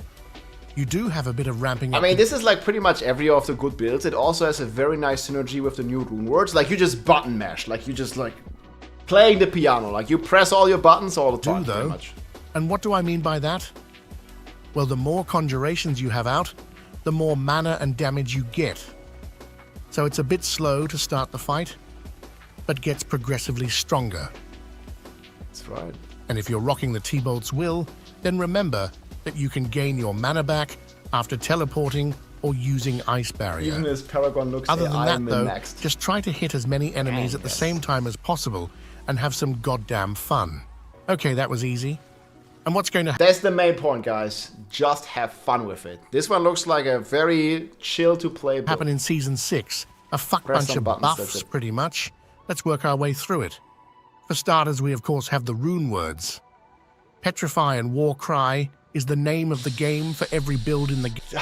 So we are like getting buffs on this Lightning Spear Sork for now. But are they gonna chat? And also let me know in the YouTube comments. Do you think for Season 6 Lightning Spear will survive? Or will it, may it rest in peace, will it hit the same fate as the Ball Lightning Sorcerer, the Hoda Barb, the Shred Druid, or many other fan-favorite builds that have been absolutely nuked out of the meta? Game, so there's that. And we now I really hope it remains the viable. Air of Perdition and playstyle is Shroud of False Death that we can utilize. Blizzard may Both of these nerf it. items are humongous damage buffs to this build and will be used for pushing. On top of that, though, we're getting some lovely skill tree changes. Our new skill Familiar will be used, as it's going to gain us an additional 10% damage. Yeah, this Familiar is insane. It's just going to auto-trigger. We're also getting the Elemental Synergies passive for more damage and a lovely new key passive, Enlightenment. Yeah, the key passive here, I think this is now by far the best Sorcerer passive. You get basically triple additive. You have like 5% non-physical damage in your Paragon board, for example. And this means you're getting Fire, Lightning, and Cold. So that means you're getting a triple value additive. Then on top of all this triple additive value, you're getting 25x damage, 45 plus mana regen, and plus 20% attack speed. Completely crazy. This will boost our damage. Like all the other passives, basically, maybe aside from Shatter, are now useless. Attack speed and mana regen. And as I previously said... But that's not because Enlightenment is so strong. It's because all the other passives, well, on the Sork, they're pretty bad. Key passives are dog shit. I don't think they should nerf it, guys. I don't think they should nerf lightning speed. I also don't think they should nerf this passive. They should just buff the others, man. So this one is a welcome change. But as we're rotating between spamming lightning skills and frost, this one will be up pretty much permanently, no problemo. When it comes to the paragons, pretty much everything is changed. Right now, this is better than the Dance of Knife Rogue, yes. Lurkin has made a draft here, but I'm expecting a few changes and different variations. As Look at this Paragon board, man. I mean, it's not Lurkin's fault. It's just, man, this 5 cap just looks so bad in comparison to the other boards, you know, where you're like efficiently pathing through. Like now everything is just like you fill out everything, that's it. The whole Paragon system is getting reworked in Season 6. I don't like it. And as it currently stands, we will be capped to 5 boards, and each glyph is getting additional bonuses. Hopefully, the Paragons will change slightly though, because in my opinion, this whole system is quite dogshit as it currently stands. We'll have to wait and see if Blizz gets that thumb out of their ass. It's quite far up currently. Either way, thank you for watching, my friends. I mean, it's not all bad, you know, I get it that they have to cap the boards to 5, as people will complain that it's too efficient to farm, or too beneficial for your character power to farm Paragon. Man, I just like don't like caps in the game, man. Like, it's removing the player's choice, and it's just like forcing you to take a maximum of 5 boards. But yeah, there needs to be a balance in those decisions, right? Like between the casual and between people that play or like to play the game a bit more. So with this system, you get very, very minimal power gain. Like you play up to 200, you have all your essentials, and then you only get like 5% additive, you know, like every level. Like it's kind of bullshit in the end to go higher. But it's also kind of good, so then people don't really feel the need to endlessly, or not endlessly, but at least to grind Paragons for hundreds of hours to get those additional boards. So I could kind of see both sides, but I personally, because I play a lot as well, I don't like the 5 Paragon board cap. I don't think it's good. But again, if I was like on a very casual end and I only play until level 150 anyways, well then it's good, right? Like if I only play the game for like 1 or 2 hours every week, like that is really nice because then I don't have to play more and I can still get all the boards. You know what I mean? But yeah, it's gonna be interesting to see what they will do, and also let me know what you think in the chat, in the comments. Check out Lurkin, he's my go-to sorcerer guy. And drop a sub here as well, or else I'll... Yeah, I think he makes some good quality content, yes? Look at this. Well, shit. It means that we can throw that triple masterwork GA cooldown reduction shako in the trash. And if you're a German streamer that plays the game 10 hours a day, then of course feel free to keep it because it's the best in slot item. I will, man, I will. Yo, so check out Mr. Paragaming Senpai, and also link Lurkin stuff below. Let's go, my friends. GG. Season is gonna be fun.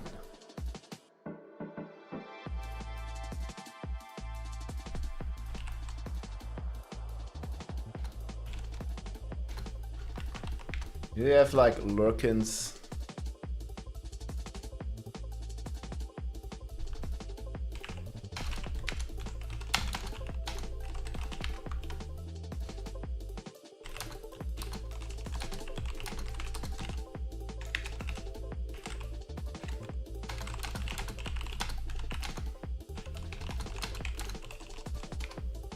Did he have a link?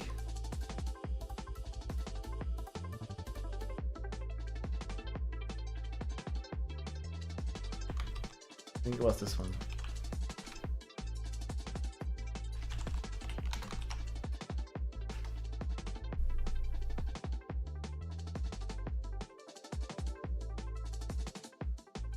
Oh, we'll see.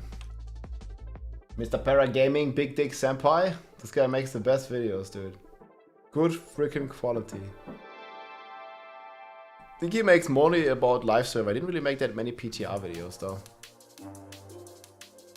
I was hoping he makes one about Earthquake. He had like such a good video. I don't know which one it was though. He had like a GG Barbarian video. Was it with charge?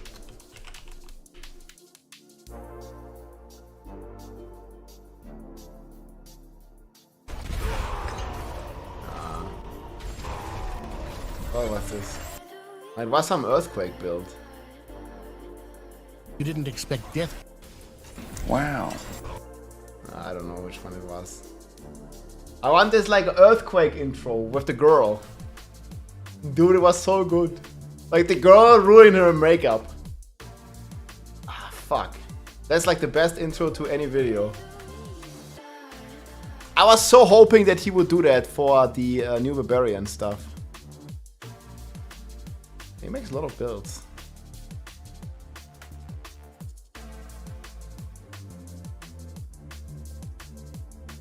Your ears are low. I cut my hair, man. The ears grow back. Okay, I can't find this, but it was very funny.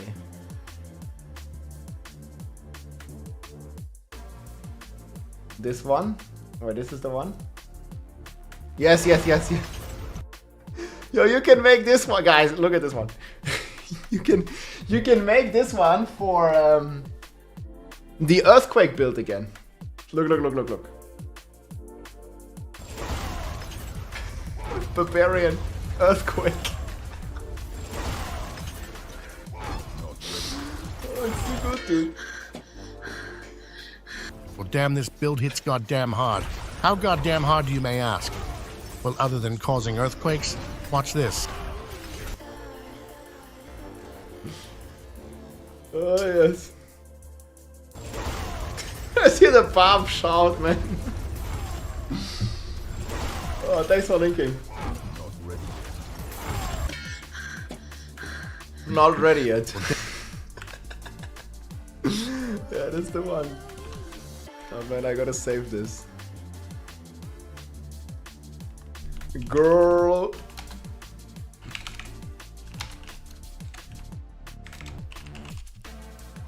What the fuck? It's gonna be a good intro. That's like one of the best intros, dude.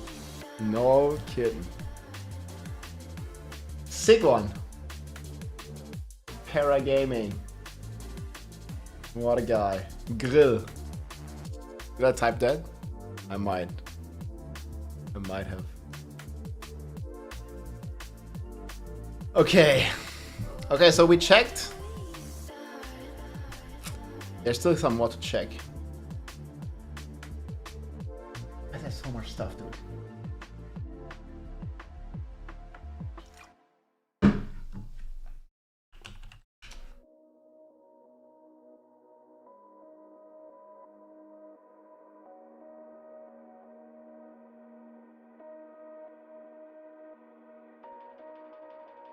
You'll make Spiritborn real OP for Season 6, right? Yeah. I mean, you see Spiritborn, the tier list is on the very top.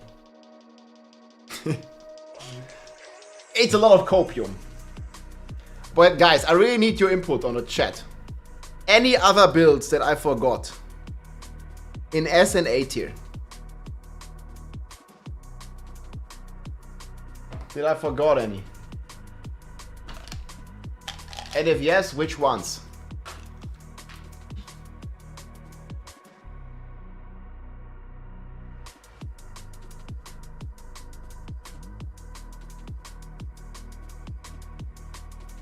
It's true. Spiritborn is gonna be nuts.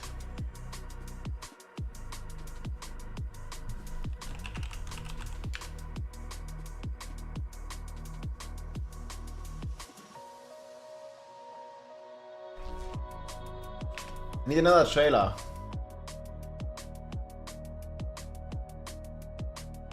I'm still hyped. Can become Spiritborn.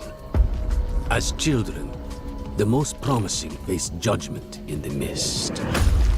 Our trial begins and ends with pain. Those who are not called are culled. For the weak, all paths end here.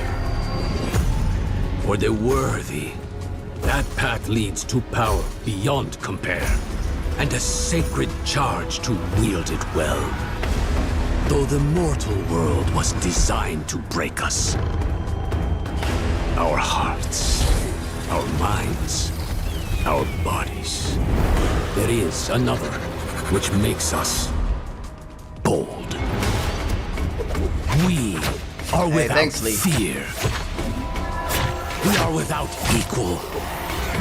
We walk with the ancient guardians of the unformed lands. Their power is our power. Their cause is our cause. We forge unbreakable bonds in the spirit realm to defeat the horrors of this one.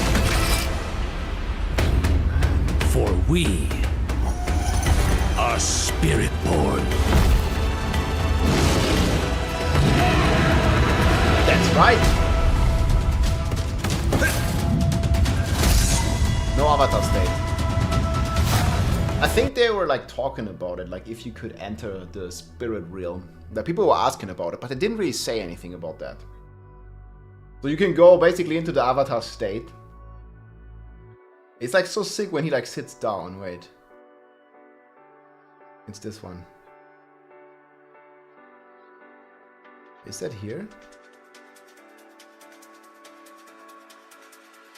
Yeah, this scene here. Like he sits down with the beat of the music and he enters the avatar state. Look at this. Look here, he's normal and then our spirit born.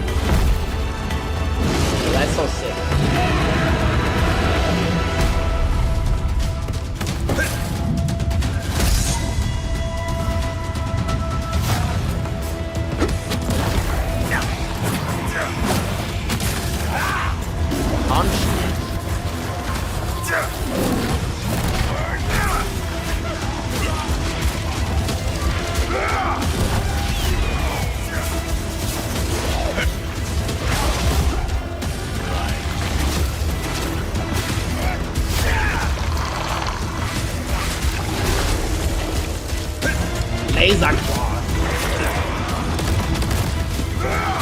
Oh yeah, there was the real walkers, right? Yeah, maybe.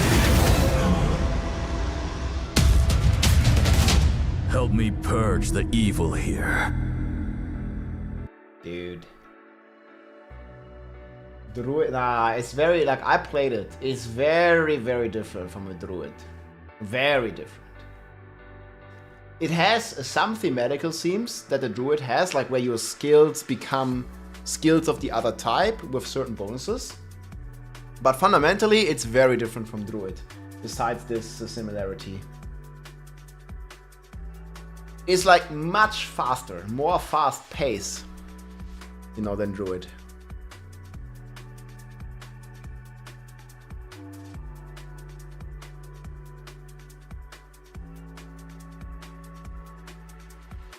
Monk Doctor. Again, this scene is just so sick, dude. The cause is our cause. We forge unbreakable bonds in the spirit realm to defeat the horrors of this one. For we... And look, this is normal. Normal, and then boom, spirit world. See like how the entire coloring changes. Normal, spirit world. Yeah, maybe it has to do with the realm walkers. I doubt it though. They would not design the seasonal theme based on a class, right? Our spirit born.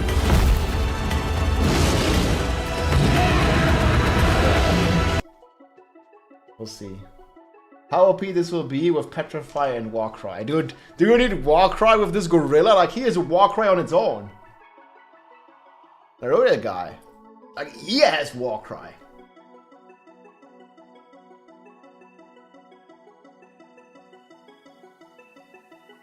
I wonder how many expansions I need to buy to play inside a hell landscape and fight Diablo. I think there's a good chance it's gonna be in the next expansion. Shred's not B tier? Nah, I talked to some people. They said Shred's gonna do maybe could maybe reach 100, even without the bugs. He did it in 10 minutes. Like, how much of a bug was it? There is a lot of thorns on this character. Yes, the gorilla.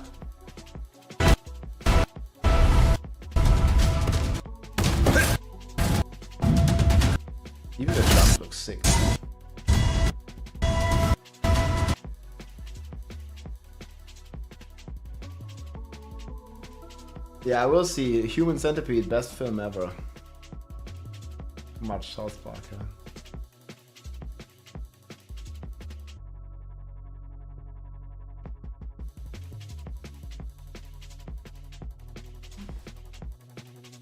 Yeah, runes are all over the tree. We'll see with that.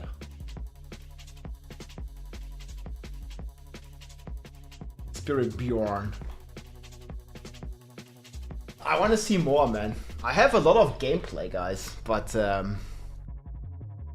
me show you. I have a lot of stuff that I didn't even show.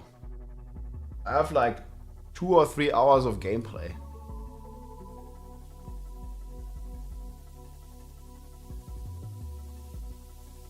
Oh, I don't even know where I put this.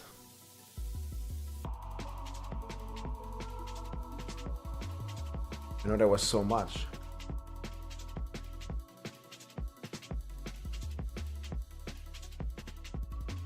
Put this like on that Gamescom or something.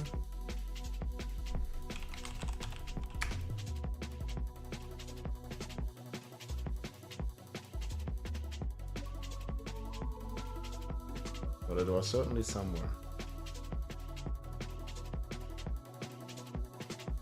Maybe I left it on the drive.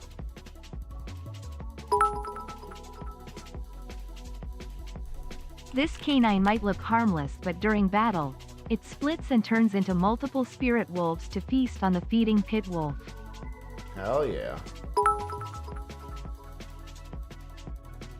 We added 100 bits to Aldramanshi's cheer. Wow, what's Twitch doing, man? It's blasted. I think this is a lot of footage I've already shown, right? No, right? This is the new one, actually. The centipede just hit too strong, man. Hey, thank you, Aldor.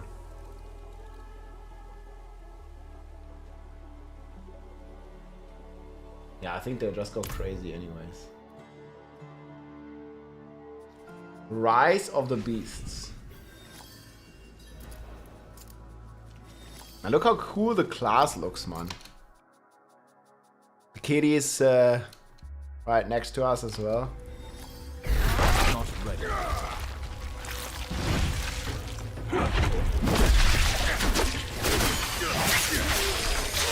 This is the strongest build, most likely.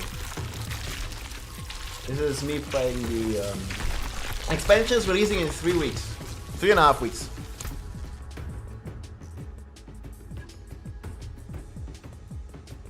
This was the skill tree. Go ahead a bit to show you how powerful it is.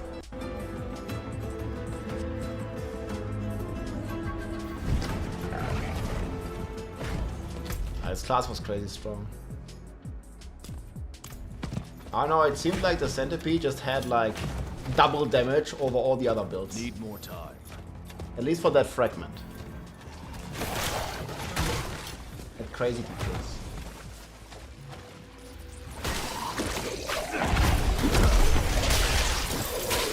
Not ready.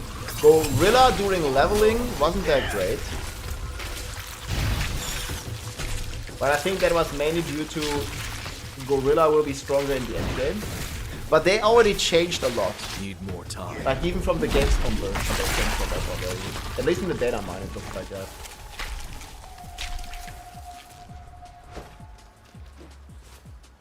Not ready. Yeah, I think they all have the Spirit Bomb Planner.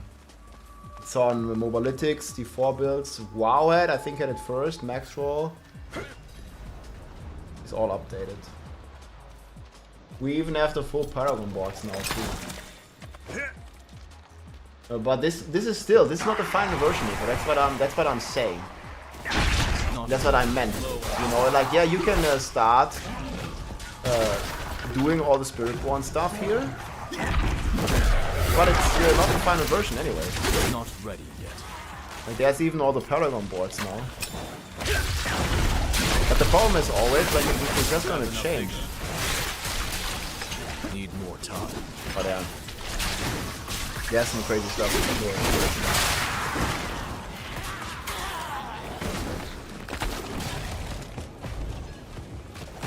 But yeah, we'll see. There certainly are a lot of multipliers. Yeah, you can check it out right here if you like.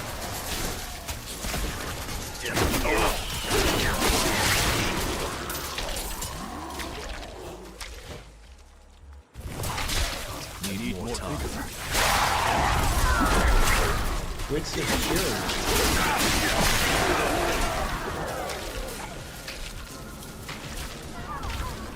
Yeah, I think this passive does something.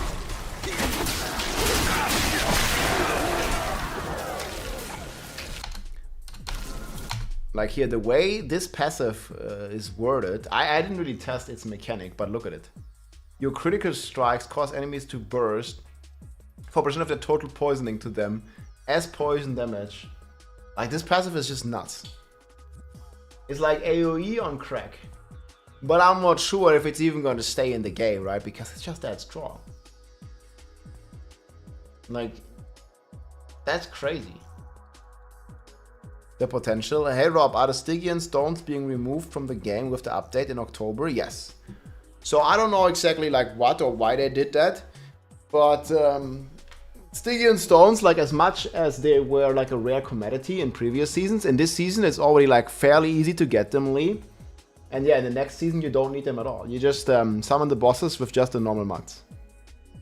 I guess it is a lot less a pain in the ass to like farm those. I guess it gets kind of decent in the end.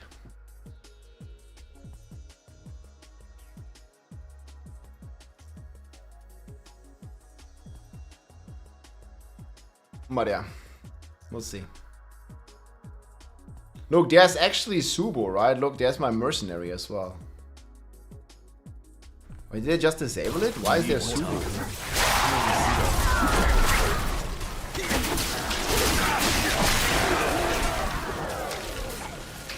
Yeah, this is like Subo. This is the mercenary, the ranged guy.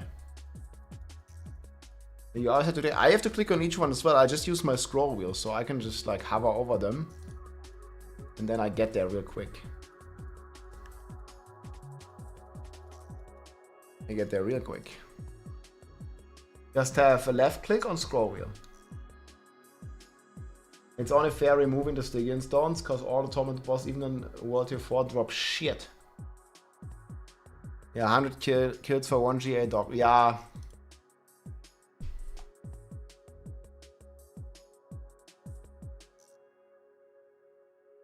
I don't know. Should we add that?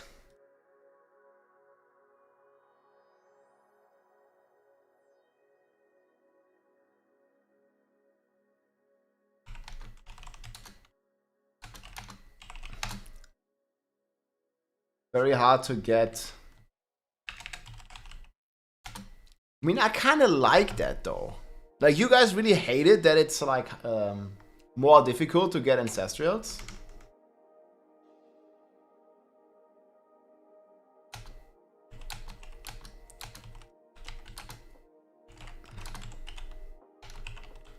Seems around 1 in 24 GA.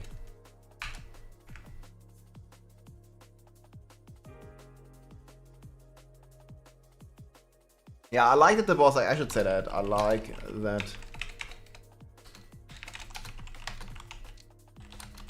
I like that bosses drop uniques.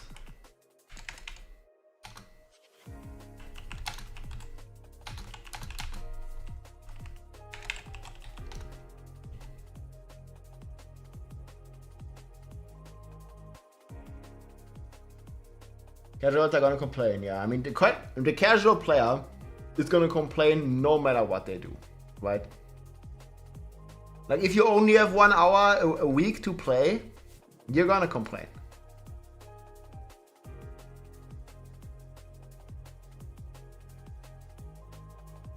Based on the guy that did 100 Varshan kills. Mythic drop rate is less. I also felt that.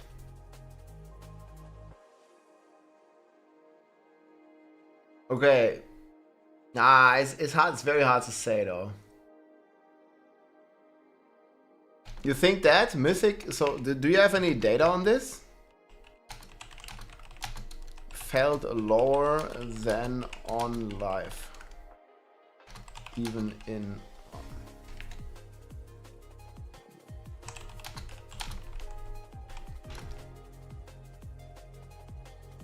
So Mythic drop rate felt like... I also felt that, but I was just thinking I was unlucky.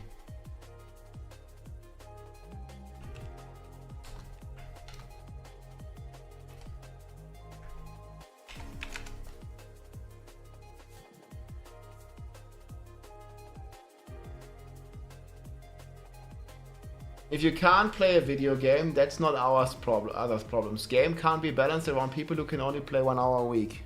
Yeah, I agree with that too. But they keep balancing the game around casuals because the casual is like the most players in Diablo, right? And I mean, okay, casual is not only 1 hour a week, right? It can maybe go up to like 5 hours, 10 hours a week. Depends on how, you know, all the wives and the kids are and the jobs, of course. Less per kill, more per summoning mod. I don't know. I feel like the material cost should be higher. I think on T4 it could just cost more materials for higher drop chances. But I don't know. You're a G, but a lot of people in the Diablo community dare you cult leader. What? I don't know what you're saying. Cult leader? I'm just making builds, man. I'm just having fun playing video games. I'm not forcing anyone to do anything. I'm not gonna complain if I can't get all the paragons. I'll complain if Barb is still weak. Well, spoiler alert, it's still weak.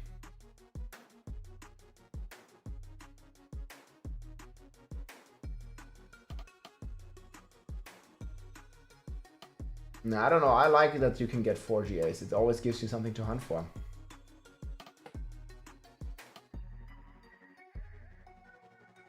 We don't get enough ancestrals to provide materials for masterworking and tempering. We won't be able to click the demon and make everything better. Yeah, true. Yeah, we'll see. Would it be...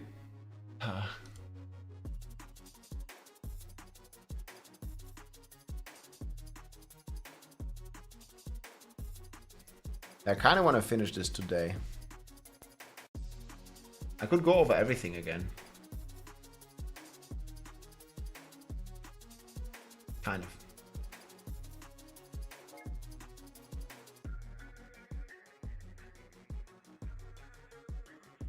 I think that Mythic drop rates are lower, that they are raining out of the sky now.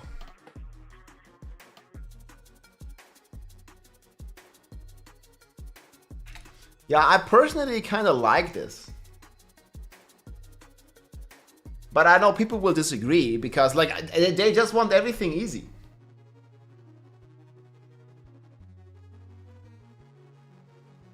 It's 7.5% on live and it seems to be about 5. It's hard to say, right? Like we need a big sample size. Yo, servus, Shiva Shamey, what's up? Now it's gonna take 7 months to get every slot min maxed with max GA. We don't play for fun, we play for absolute god gear. 7 months? Like, how do you come up with that number? Maybe if you play 1 hour a week, it's gonna take 7 months, I agree. Yo, Shiva Shamey, what's up, man? Welcome in. Yeah, I don't know. Kinda not following that vibe yet.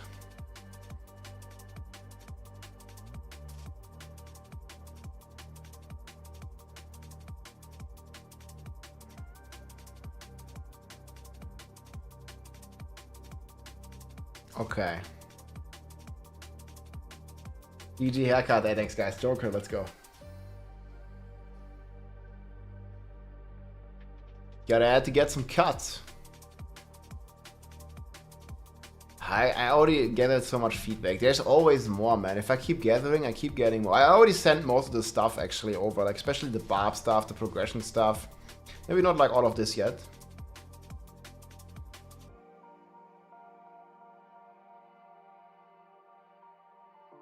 I could say here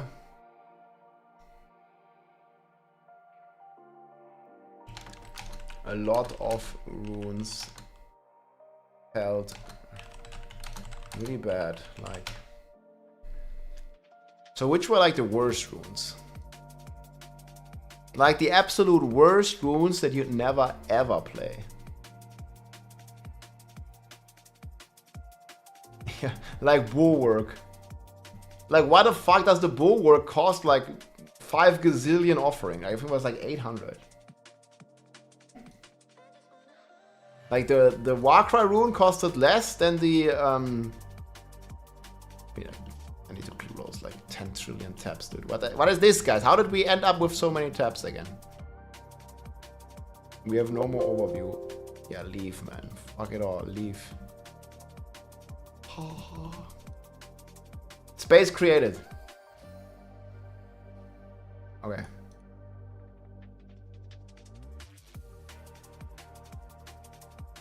Nah, Scroll of Bricking we don't know for sure yet, so it's hard to say. Only 3 or 4, dude. Like you haven't even seen. Like I have an entire like army of tabs over here. See this? There's even more tabs.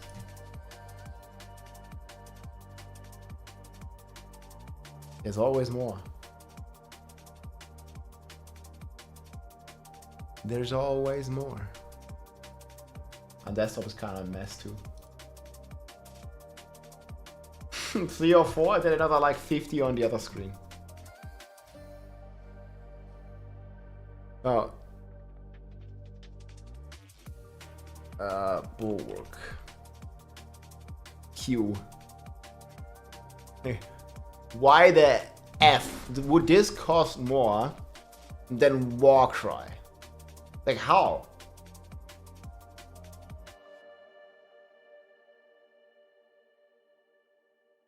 But yeah, it does. I have friends who play and they don't want it to be easy. They want things to be more obtainable faster just because they can't play an hour or 2 a day. Yeah, I mean I get that, and that's why they always need to strike like a certain balance. Now I think I'll say this like when I talk about that. There's some runes not triggering and stuff. From what the anti-brick skull description says, you can only use 1 per item and only get 4 more rolls. So in them rolls, then you bricked for good. Yes. And I believe they confirmed this on X as well. Like you can still brick all your items. The Brick Nation is still logging in.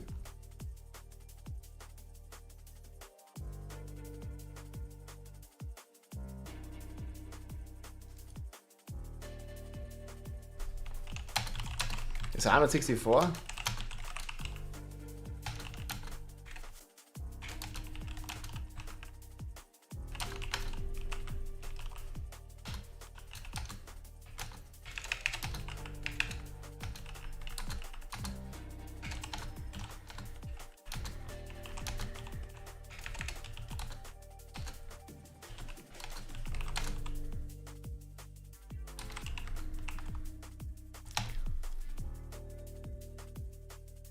Where we go?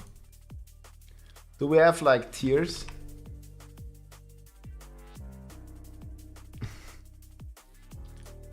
Face holding back tears. 164 is what the Sorg did now.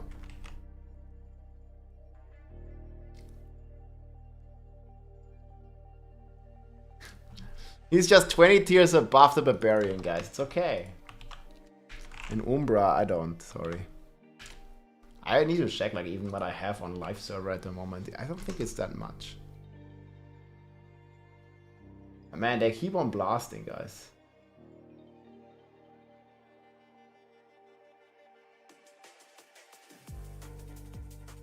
Sorg's going crazy.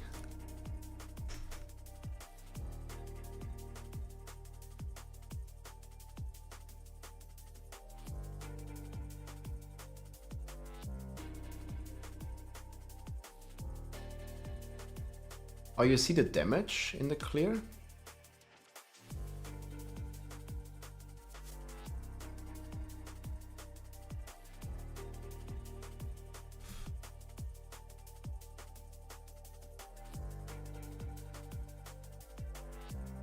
I guess we'll put this up here then. But I had like 160, dude.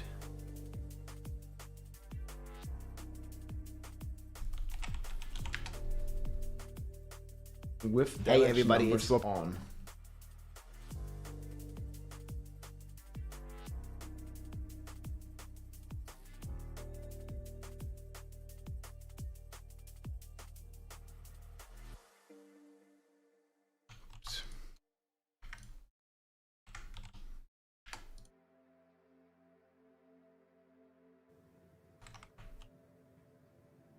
Hey everybody, it's Rob here bringing... Yeah, we can look at this.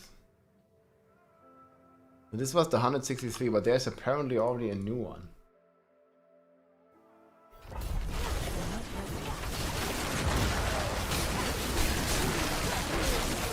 By the way, this is the clear from Void Seeker. What the fuck? Oh wait, how much damage?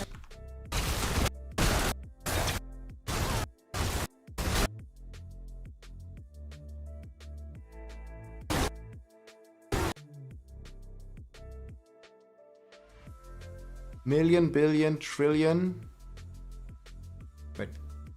No, million, billion. Wait. That's million, billion. 2 trillion damage. Yeah, that sounds about fair, right?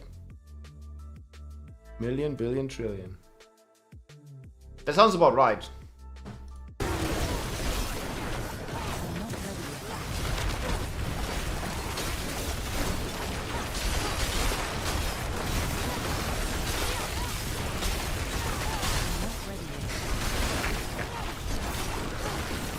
Dude, why does it do 2 trillion damage per hit?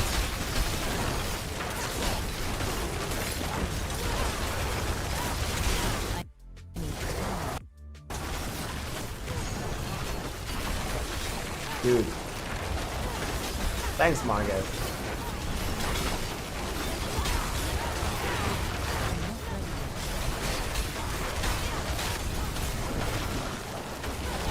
It's just hitting a bit too crazy.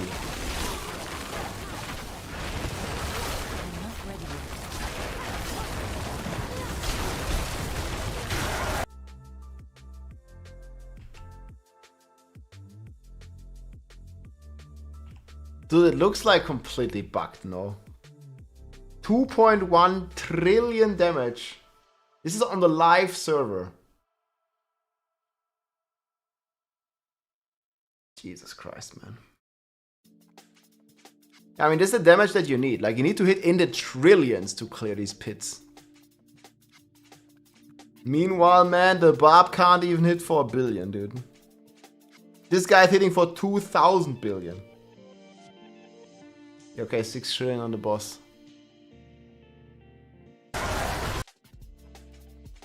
It's at the very start, I guess.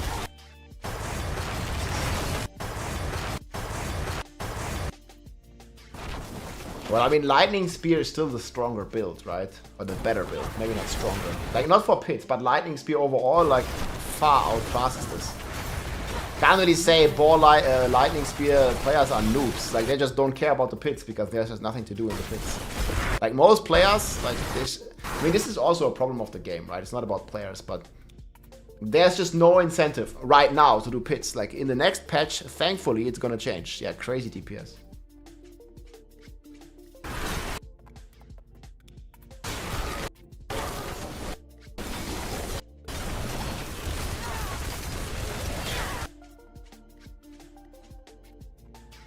Ah, this is only 2 trillion. I don't even see. Should be when he's staggered, no? But yeah, combined it's more than 6 trillion.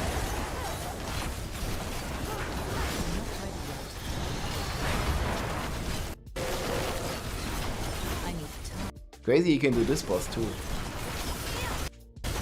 Don't even need the big guy.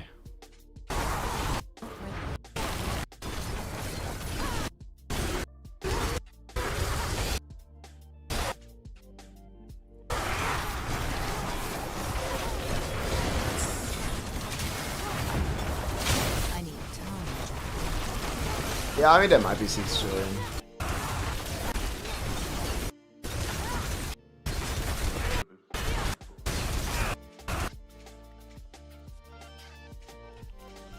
Yeah, look at this explosion.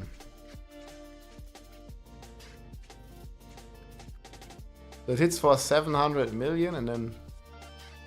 Bam. Take my fiery potion.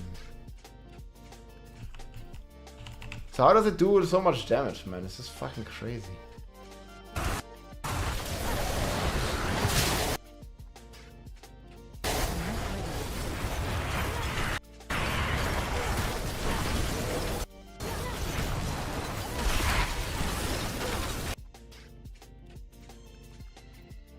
Man. No, there's trillions.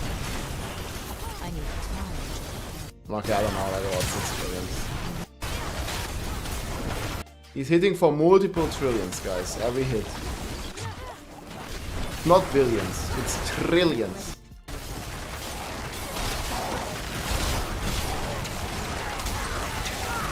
Look when they melt. You see this?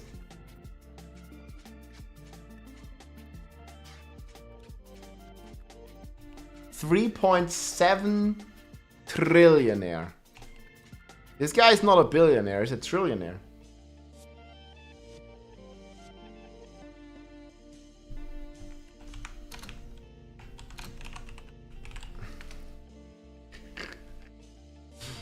Oh man, dude, what the fuck? I need time.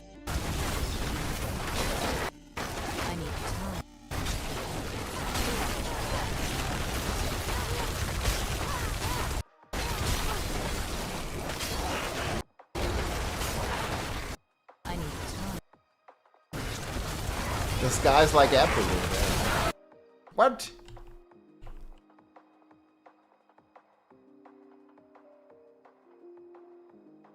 Only half a trillion? That's like bullshit. Look, only 500 billion. But there's 900 billion here.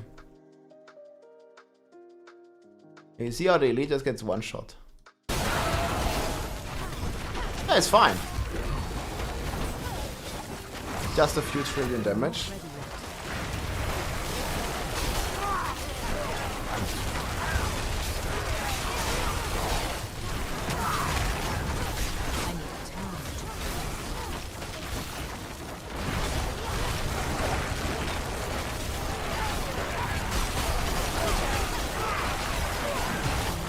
I mean, at this point, I think it's only like a matter of...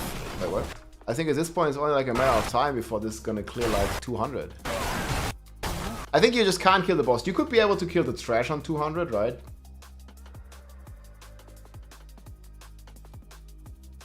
So what exactly is the bug here, Zaramos? Do you know? I know it's just scaling with greater fireball and shatter, but like what? They even... Dude, this build was the strongest build last season. It was bugged as well. Instead of fixing the bug, they buffed Shatter even crazier.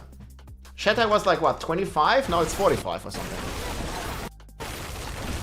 And this bug still was happening on the PTR. I've seen some clears with this on the PTR too. But it's just a bullshit, like, build that requires awesome.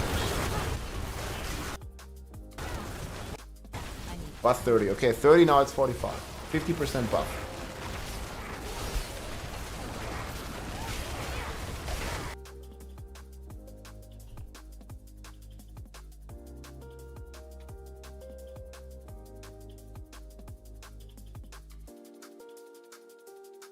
Bro. 6 trillion?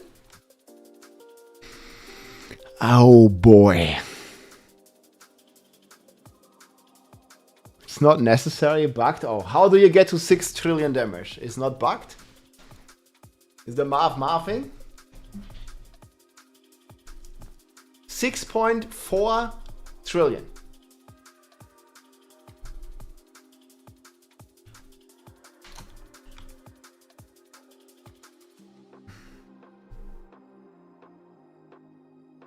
That's a lot of damage. Don't you think? I don't even know if it was the best pull. Thanks, man. Take a good screenshot here.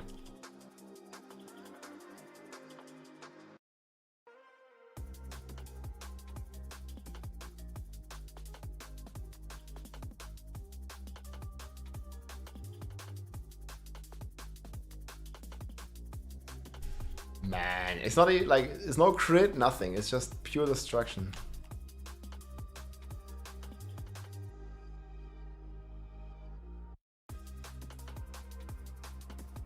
Fire Sorg at it again, dude.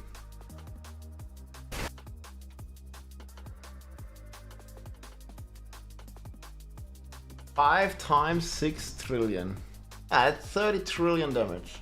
How long would a like Hoda Bob have to hit to reach 6 trillion. Well, or 5 times 6 trillion. You know what I mean? Like, it's not possible. It's gonna take like half a year. No, maybe a couple days. A couple days is still crazy. And you just like, ploop. You know, just randomly hits for a couple Ts. Like very easily, like didn't even try. Like he just engages this pack, 5 seconds later, boom. 1, 2, 3, 4, 5, 6, 7, 27 trillion damage.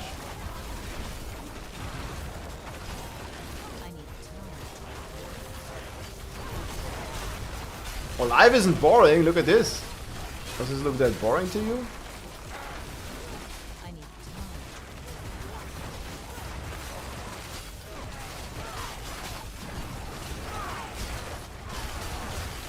This sounds pretty exciting. But I thought a shatter is not feeding into each other anymore.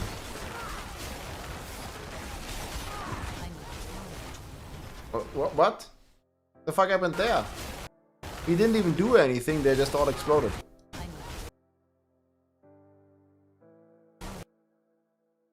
Yeah, how much damage? Yes. I mean, there's like a casual like 271 billion damage hit floating around here. And then there's like 1,000 more numbers in the middle. This is on live. This is not like PTR doesn't have 164.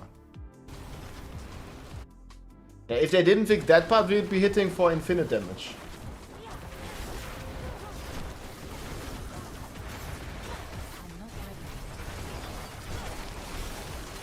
Oh, Jesus.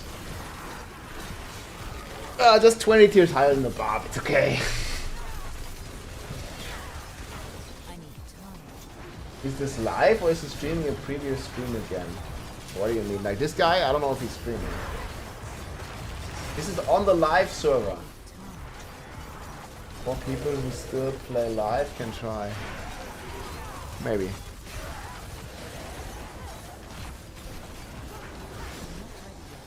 What's the problem with controller player? They gotta nerf the Barb.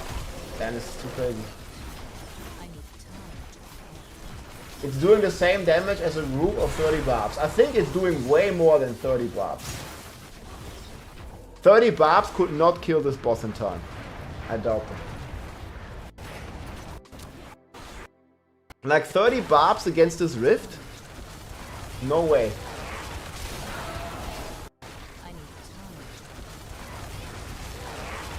Like every single pack here has like trillions of life. How's the Barb gonna kill a trillion HP target?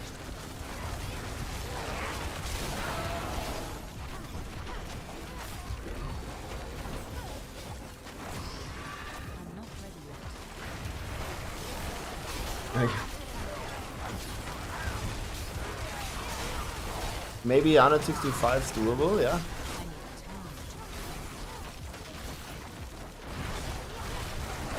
Fuck, dude. Dude, he doesn't even have a Windows license, man. But he has the license to do trillions of damage. No Windows, no driver's license, but the license to kill the demon. Button is a shot at trillion times. Been playing for so long that the sock isn't dealing damage. Well, should we make a quick update on this? I feel like it just keeps getting crazier, no? Yeah, I don't know why.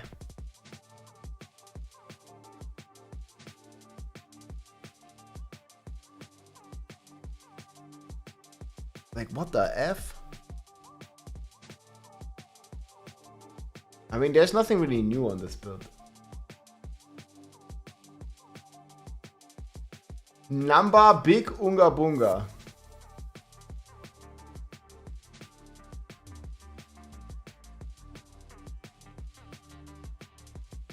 Yeah, this is unchanged in next season, guys. Unfucking changed.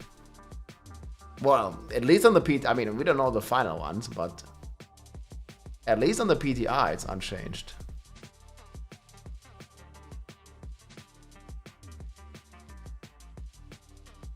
Fucking fire sword, dude.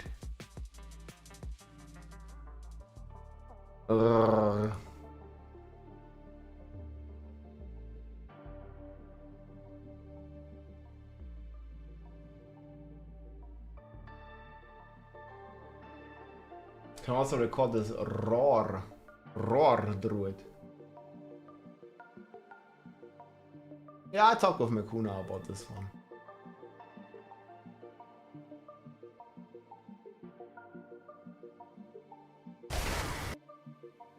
Dude. Like, it just... DA just like walks up to the pack. Boom, boom, boom, boom, boom. Oof. Like, this is such a joke.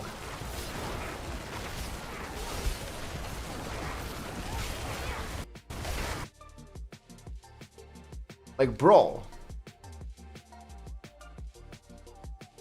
What the fuck?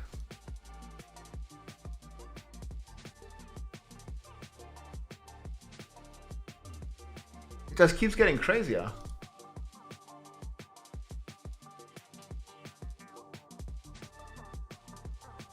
How many trillions? Yes. Don't be jealous. My Bob, the Bob in me gets jealous because I know that Bob would take a few days to kill this tier. And it's not an opinion. Look at this. It's just fact. It's not an opinion. Here. We have hard data. It doesn't fucking lie. 20 tiers difference. 20. The data does not lie. Barb is 10 tiers behind every other class and 15 tiers behind Rogue and 20 tiers behind the Sorceress. And even if they would revert the key passive nerf, it would still be weaker than the Sorc. There we go.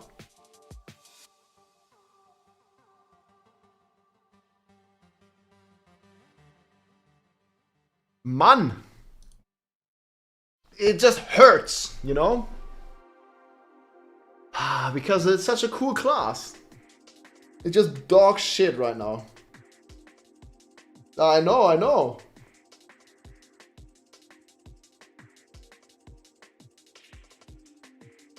Yeah, what can we do, dude?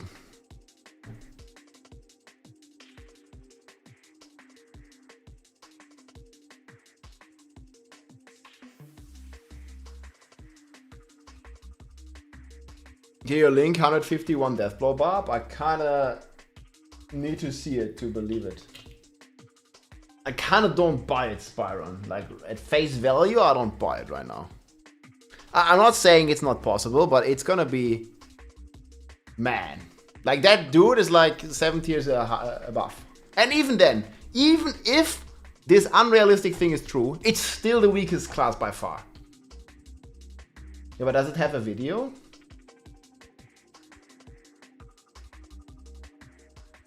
Or can I see that Barbarian video? No, look. I can't see this. I don't think it's true.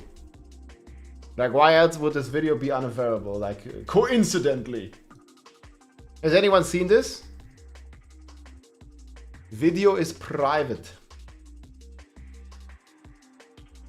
Like, I smell bullshit.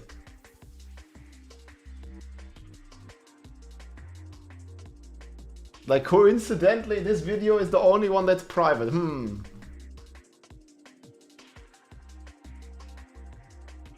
I don't know about this. You see, like, kind of the next highest clear is a 43, so kind of sus. And he's playing Leap. Yo, I think this is 141 or something. Like, bro. Leap.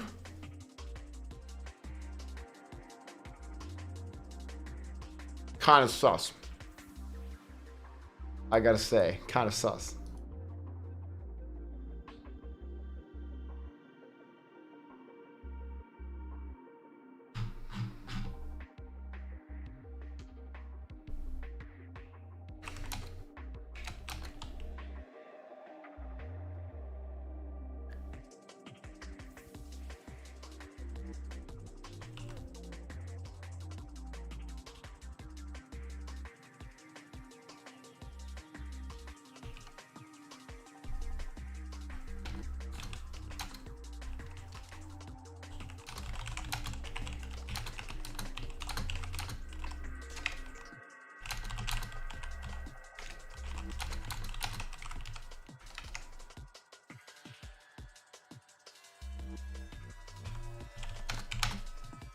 Man, that's wild.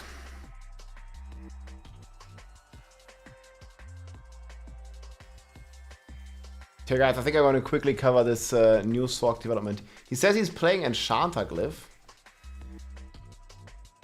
Like what exactly is he doing on the Enchanter?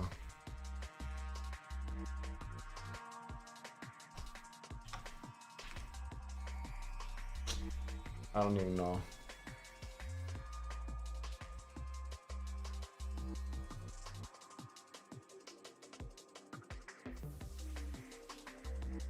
Yeah, I'll just link his planner.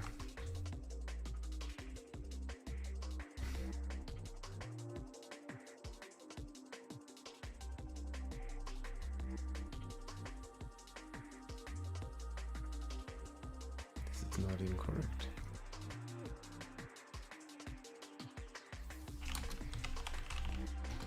Did I put the showcase in here?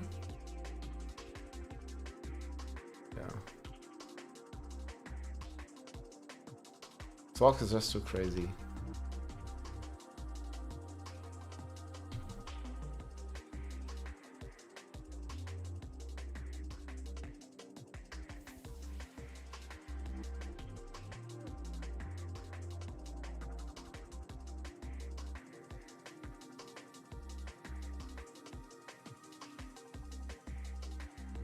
It doesn't do much.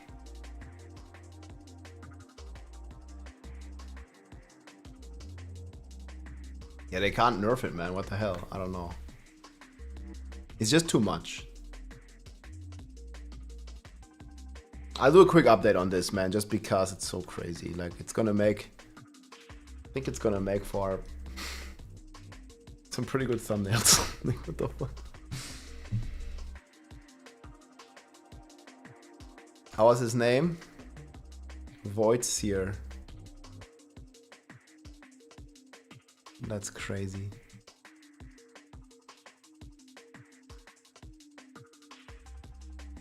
The PTR, okay, the PTR is unbeatable. The Barb did infinite damage. It did 8 damage, but the Rankenade can't.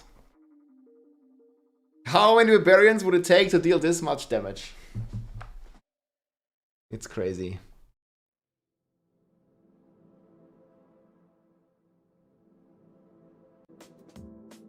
I'll make a quick video, guys. Hey everybody, it's Rob here. Just yesterday we covered the Sorcerer clear, absolute highest fire clear, and now Voidseer is back and he outdid himself, did another pit higher, and he also turned on the damage numbers. And look at these pools of numbers. The Sorcerer is now hitting for multiple trillion damage. In this example here, he's hitting for 6 trillion damage. And just watch here how easy he makes it look. One-shotting these elites on pit 164. No other class is even closer. He just approaches the elite. He basically burns them or starts burning them. And, you know, as soon as they explode, boom. You see it here? The damage that is floating in this shatter explosion is in the multiple trillion range. And this is not one hit. No, no, no. This is for every shatter explosion. So this explosion here alone, you see there's like 1, 2, 3, 4, 5, 6. Yeah, like 6.5 times 3. Like, man, you're basically hitting for 20 trillion damage just casually, like, you know, one-shotting these elites. So just to give you some perspective, like 20 trillion damage, try to do this on your Barbarian. I think you're gonna be there for like a day. Like, it's gonna take you like a day to do 20 trillion damage. And this guy does it You know, he ports on there like 1, 2, 3, 4, 5, maybe 5 seconds to just completely vaporize this. I'll show you the full clear here. I'm gonna link his video below. Voids here again. It was the same guy that I showcased. He has no active Windows key, but he has the key and the license to slay demons in Diablo 4. And yeah, like here's the clear. Like he just like casually walks in, and he makes it look, at least until the boss, he makes it look so easy. Like look at it, boom. See here the first explosion. Like it's just casually ripping the monsters for 2 trillion. There's like 2 trillion here, there's 1 trillion over there. You know, it just goes completely wild. Just fully killing this, man. So this is maybe the strongest build we've ever seen on the live server now. It's, and they buffed this, right? Like the Shatter key passive used to be, I think it was 25% or 30%, and it's now 50% stronger. It's now 45%. So even crazier. And there is definitely, you know, some crazy bugs on there that are happening with the way that Shatter is calculating the damage, just like I talked about last video. So you see like how easy he makes it look. He also like keeps some of the old monsters that already took some of the Shatter damage. So there was like a bug fix, I think, that happened here, where Shatter is not supposed to, you know, feed damage into itself, but to make up for that nerf, they decided to buff it like crazy. And it has still some crazy broken interaction with the great... You see, just that goes to show, man, how ridiculous these explosions are. You see, like, it does, like, just only a couple 100 million, and then boom, suddenly there is this big explosion. You see, like, clearly it's the explosion. Nothing is happening. And then boom, until the explosion hits, and 2 trillion damage, like 10 times on the screen. No other class is even in the same universe right now. And as of the PTR, this has not been fixed. I know it has been reported, but it has not been fixed. On the PTR, people were still playing these multi-dipping Shatter builds, and this even has potential. Like, if we ever get high content again, because on the PTR, you know, the Pit 100 was kind of easy, like every class pretty much was kind of speed farming it. And if we ever get hard content again, this build is completely unbeatable. I think he still has in this clear like a minute left at the end, so you can probably still do higher. And you basically have, as long as you can kill the trash monsters, you have infinite damage here. It's just all about the boss fight. Like, he's literally speedrunning, and I think this run, and you'll see it in a couple minutes here, wasn't even that great because he was like running out of progress because it was a very like short map. That is basically still somewhat of a problem in the pit runs, as he just one-shots everything, that you sometimes just run out of monsters to kill. I think it's always a bad feeling in Diablo 4, and I've also given this feedback, where you basically run out of monsters. You know, like, it should never be the case that you have to search for the enemies to kill. Like, we all want to just, you know, log in, have some fun with friends, and slay demons either alone or together. But if you have to search for those demons, especially in the pit, like, you know, you're in level 2 and suddenly you're only at 80% progress, and then you have to backtrack like all the way to level 1 because you left like 2 goldmen in a corner. It's not a good feeling. So I think they should just, I don't know, either add like more monsters, more density, or add a 3rd floor to the pit, because nothing is more frustrating, and he's running into the same issue here in a second, than having like, you know, to go back or to backtrack just because you, like, I don't know, you skipped like a couple trash monsters, right? But yeah, you see here again, like, this is gonna be the 6 trillion hits here, and even on the like 6 trillion there, boom, then you saw this part here, then he engages the next elite, boom, 2 trillion or 3 trillion, like 6 times on the screen here, boom, 6 trillion, like that's like 30 trillion damage or something. And again, if you bring 30 bobs, 30 players playing a bob, they could not clear this pit tier. This is literally sorcerer meta only, and right now I'll show you the leaderboard again. It's even more grim right now. The barbarian is more than 20 tiers behind this now. And a funny thing is, even if the key passive nerf, which I'm not a fan of, would be reverted, like, barbarian still would have no chance of ever clearing 164, because the multipliers here just go too crazy. And you guys can see, like you see the final pull, like he was barely in there for 5 seconds, and then they all explode. Like, how much damage do you want to do Yes, is the sorcerer's answer. And these are no small numbers. Like, this is just, you know, it might look small. Like this down here, it's just 271 billion damage. It might not look that good if you see like 6 trillion next to it. But, you know, that's a lot of damage.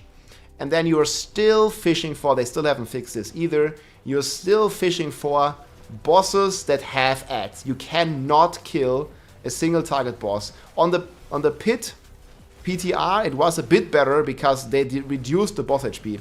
But you can see here, like even this boss, as soon as he explodes with the big fire explosion, and you can clearly see here that it's like the fire explosion dealing the damage.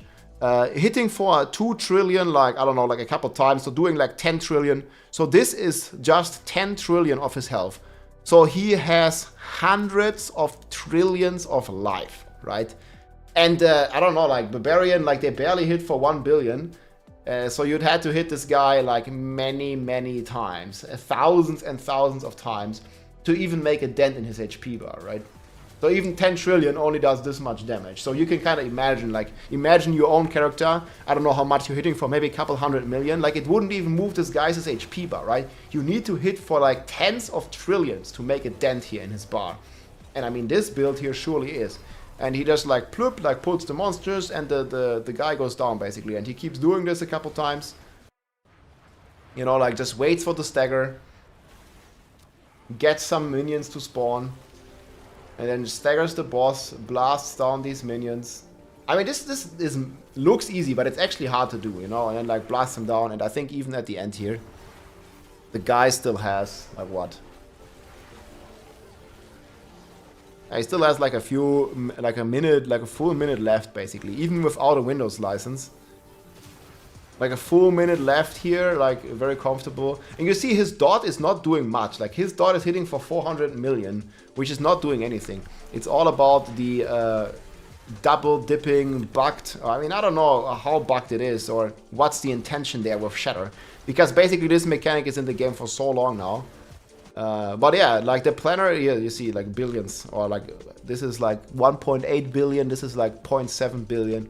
And the mechanic, basically, like I explained in the last video, is greater fireball, which does a % of your burning damage. You inflict the burning damage with the firebolt.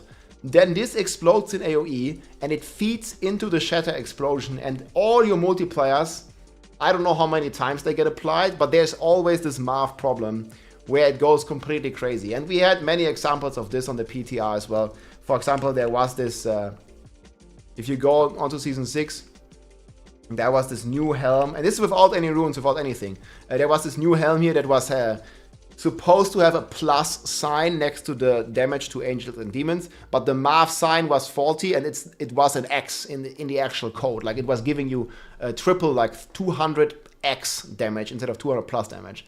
And for some, like it keeps like having these crazy interactions basically.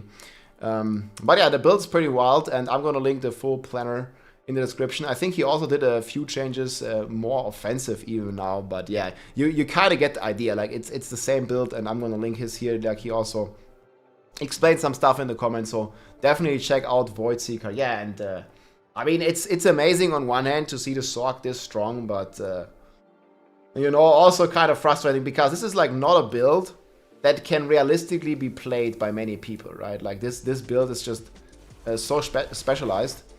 And the damage numbers just get so wild here that no other class is going to be even in the same universe. And this Shatter playstyle, if the bugs are not fixed, is just going to continue to do this every season. We had this last season, you might remember this as well, like where Sorcerers did like the same thing with Shatter. And they did some changes to Shatter, but from my understanding, they did not fix the multi-dipping of the damage multipliers. They only fixed like Shatter feeding into itself, which was also crazy. Like if you'd had this 6 trillion damage being fed into Shatter again and then dealt again, like you'd basically like square the damage and it would just go to maybe almost infinity again. But this is actually the first time I've seen some of the Sorcerer here taking on the numbers. And yeah, the damage is in the trillions, guys. I was like kind of thinking it's that high, but it's crazy to see. So yeah, check out Voids here, guys. And yeah, Sorcerer, this is in the live game right now. If you want to have some fun, you can do this right now on your Sorcs. Like, I know Lightning Spear has been like the dominating build, and I think for like the most people it still is. Like Lightning Spear is still pretty much number one in the current live game, and for the average player for sure. But this guy, I think the highest Lightning Spear is 158, and yeah, this guy just did 164 now. I still have to update this, and this is like all the other classes where they at, and yeah, sadly Barbarian is sitting at 144, and again, it's not an opinion that is like 20 pit tiers stronger. Like this is just the data. These are the facts. Like, you know, every class is 10 tiers stronger than Barb, and Sork is 20 tiers stronger. And it seems to be about like a 10x, probably more even in the end. And we'll see how it's gonna turn out in Season 6. We don't give up hope, but yeah, as long as Shatter and Greater Fireball is not changed in any way, because this build is also like a very toxic build that only really works in certain conditions, you know, on Tuesdays when you have enemies around and when the double dipping is taking place here with the Shatter. But yeah, I still like the key pass of Shatter a lot. I think it's super cool to have a mechanic like that. But I think definitely there needs to be some check on the math behind it. But yeah, hope you enjoyed the video, my friends. Sorcerer goes crazy, trillions of damage. Let's go. It's surely over 9,000, like big time.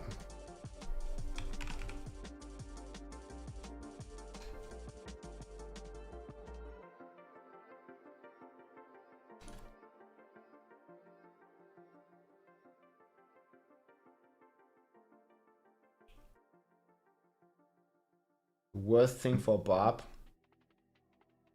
Yeah. Shatter has been single-handedly carrying Sorks in high content since AOZ, yeah. Yeah, because they haven't changed it. Like the Holy Bolt bug. Yeah, it's like, I think it's like at least double dipping. I think it's more than one dip. I probably have to talk about with some Sork players exactly like what the bug. I don't even know if people exactly can figure out what the bug is. Like, it's just bugged. Like, who knows how it's bugged in the code, but it is. Like, through no logical outcome should you suddenly do 6 trillion damage. Like, it's just not gonna happen.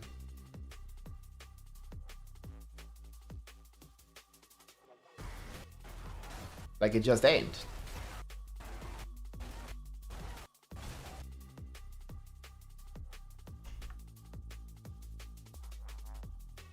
Dude.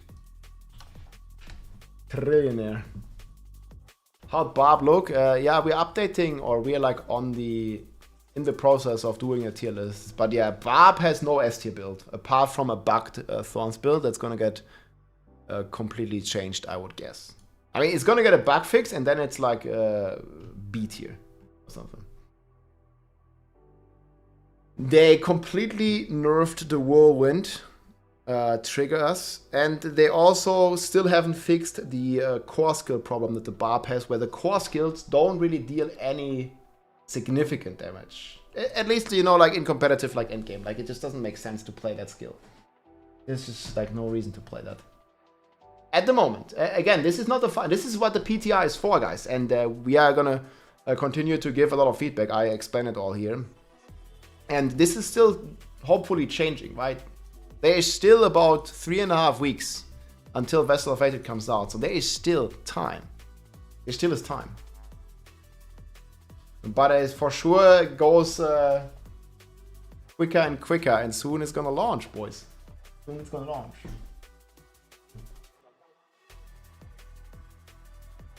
Yeah, I think the worst thing on Barb is what you said is in the podcast. Yeah, the Barb's core skill on the... Yeah, thanks for tuning in, man, yeah. Diablo was amazing. It was more like a spontaneous thing because I was actually preparing some YouTube videos, doing some chores IRL and stuff, so I couldn't stream. But I was like happy to jump in like it was 20-minute call or something with Diablo and the Fish and Rogue. It was a lot of fun. I think he actually uploaded the video, didn't he?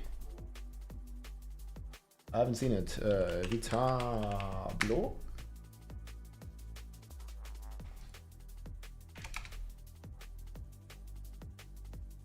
Yo, even put me in the thumbnail, man. Yeah, there you go. Besser beurteilen können. Let's go. Das ist ja einiges. Deswegen gehen wir mal rein. Es ist ein bisschen... Und finde ich eigentlich eine ganz gute Level-Experience, solange das halt nicht irgendwie verbuggt oder in der Gruppe halt mega abused werden kann. I can't listen to myself in German, guys. Listen to this. Like, what the hell? This is me talking German. Ja. Das nächste Thema, was kommt, ganz kurz. Ja, ja. Also wieder da mit den...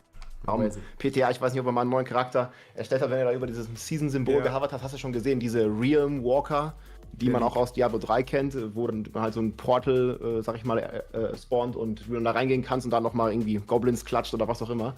Also, oh man, it's so weird. But yeah, check out Vitamo's video. I wanna give a thumbs up. Wenn ihr Deutsch könnt, meine Freunde, hier Vitalo Video. Und wenn ihr richtig geil was kochen wollt, HelloFresh. In Deutschland, Austria, also Österreich und Schweiz gibt es sogar freies Dessert dabei. Mit HelloFresh. Richtig lecker. Not only cooking in game, but also IRL, guys. Big cooking session.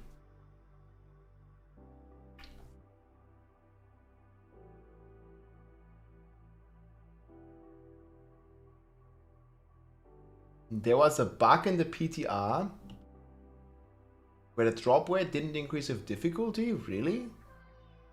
Because maybe I don't know. I don't remember that. What's the source on this? Hey, Lucky Luke, what's up? Yeah, they cut the barbarian's hair again, dude. Like, we got nerfed last season, like, and by far the weakest class, and we got nerfed again this season. There is some new stuff that was promising, but I think it's gonna get, like, the bugs are gonna get fixed, and then it's all, like, B tier. Maybe there's, like, one A tier build with Earthquake and Mighty... maybe. Maybe we're gonna have one or two A tier builds.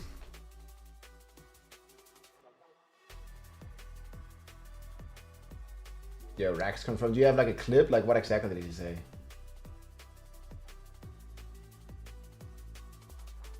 Well, I still have it right now in here. The Mythic drop rate felt lower, but I mean, okay, even if that's a bug, then yeah, they'll probably fix it, right? If it's just a bug.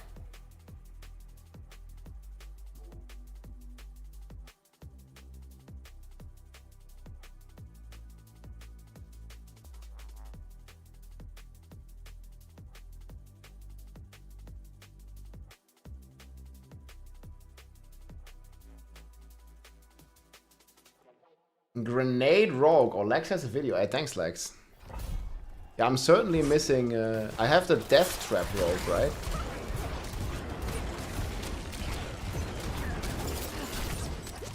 Wait, is this the pulling tech? Oh, is this the chest? Yo, I love this. Yo, the Rogue pulling tech, man, is so good, dude.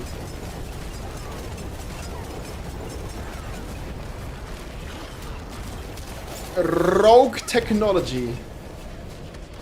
Rogue One.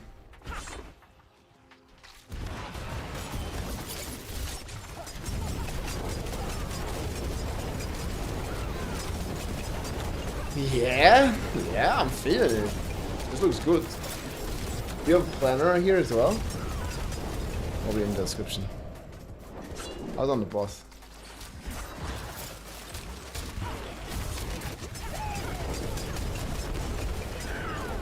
No guide. Okay, this written guide will be available. Dang, man. Yeah, the pulls are super cool.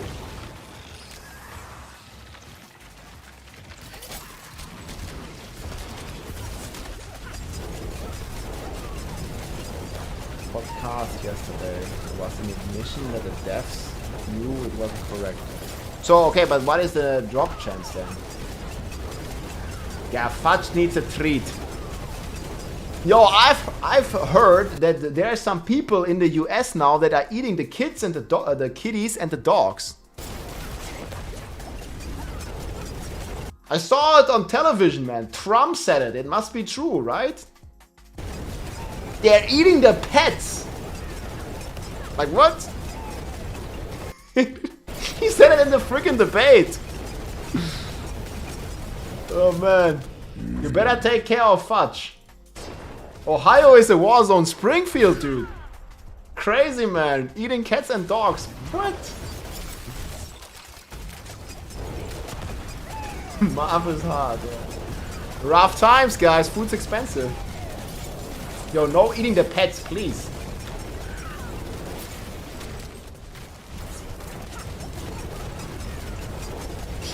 Dude. What the fuck? Oh man, do I dare to turn the music on? Like, what the fuck is this?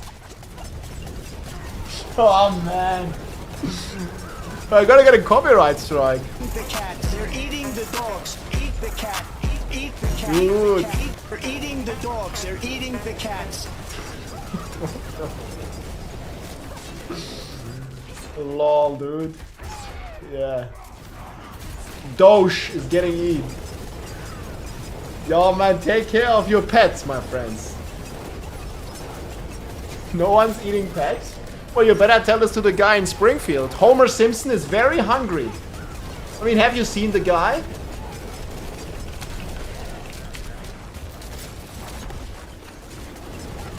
Hey, he sure likes food. Look. Like, he sure likes a good donut. Huh? He's from Springfield. Unlimited concealment. Yeah, I've not been paying much attention here. I'm 3 hours away from Springfield. Yeah, go see myself. Yeah, please greet Bart Simpson from me. He's great. Must be such an honor for the people actually living in Springfield. I'm pretty sure they hear this joke every day. Wait, you're from Springfield, Ohio? Dang. Yeah, this looks like, man, Rogue? Dude, what the fuck? Like, how many A tiers build does Rogue have? Yeah, I'm adding this.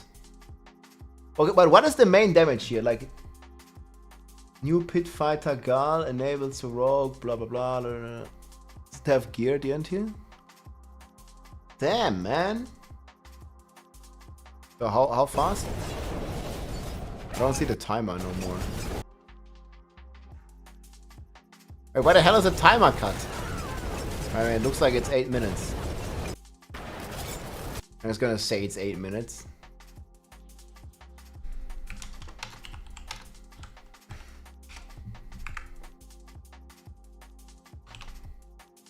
Yo, this is the video here from Lex, guys. Leave a like, check out, man. Great player. Big blaster. Sorg and Rogue as well. Grenade. Dude, like how many Rogue builds are we gonna have in this tier list? There's 1, 2, 3, 4 S tier builds. There's 1, 2, 3, 4 A tier builds. And I'm probably missing some.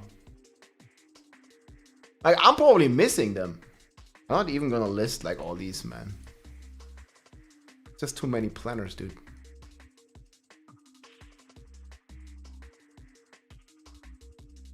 Is it 5? Oh, there's Death Trap. Yeah, true.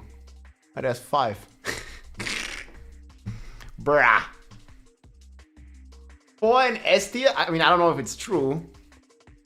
But again, this is assuming no changes. I'm pretty sure some of the Rogue key passive, they will be caught by the police. I mean, it's probably for the better, but the police is definitely on this case. Every Rogue variation is at least A tier. Wait, I have some. Do I have some left? Fuck, I moved all the Rogue builds. Is there no B tier build? I mean, yeah, you could make one, but why would ya? If it already has 10 builds in S and A tier, like why would you play? What do you want to do on B tier? You must like actively try like a scuffed build.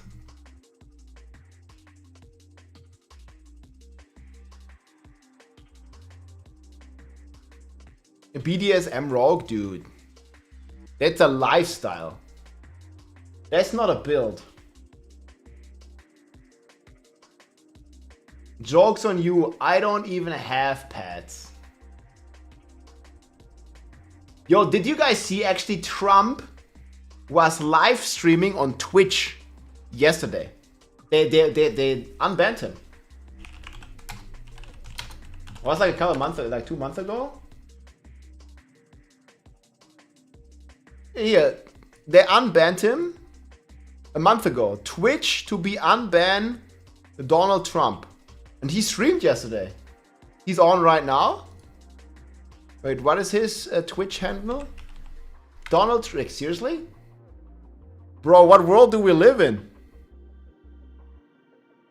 Yeah, he's on right now. But I said to Elon, so you have a big company and you're moving it to Texas from California. Did anybody call you, like the governor, to try and get you to stay? No. He's live on Twitch. Did anybody see you, write a letter, do anything Follow. to try and keep you to stay? You have thousands of jobs. He said nobody ever called. There'd be so many things you could do.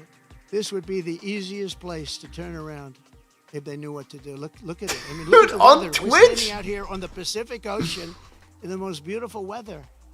A lot of states don't have weather like this. They don't have Pacific Oceans. So it's... Wait, followers only? You must be a follower for at least a month to chat.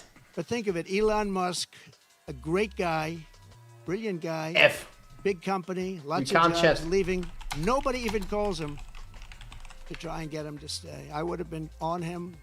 I would have said, let's have lunch. Now you moved Let's away have from dinner, LA. and then let's have breakfast the following morning, right? I would have tried to talk him out of it. Yeah, go ahead, please. Look, somebody rated him. Look, there's a chat notification. Somebody rating Donald Trump on Twitch. What the No, I don't know that much about it. No, I don't. I know she's a big fan of the campaign, but I really don't know. Yeah, I can't type, guys. But yeah, he's live, dude. Well, she brings a spirit to us that a lot of people have. We have very spirited people. And in all fairness to her, she hates +1 for what's dog happening in the justice. country, I guess. I mean, Yeah, it's she a crazy hates world we seeing what's live in, happening man. the country. That's crazy. Okay, here is, okay, from Trump. Somebody was asking about the BDSM rogue lifestyle. Here it is, guys. Level 1 rogue. It's not looking like she's level 1.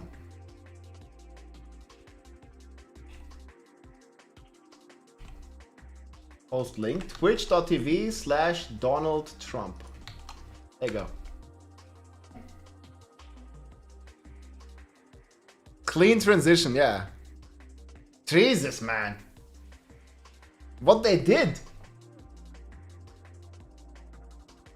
Oh man, we will spin to win. Like, I'm gonna make a rogue next. Like, dude, we got this transmog. Friends, 50% off.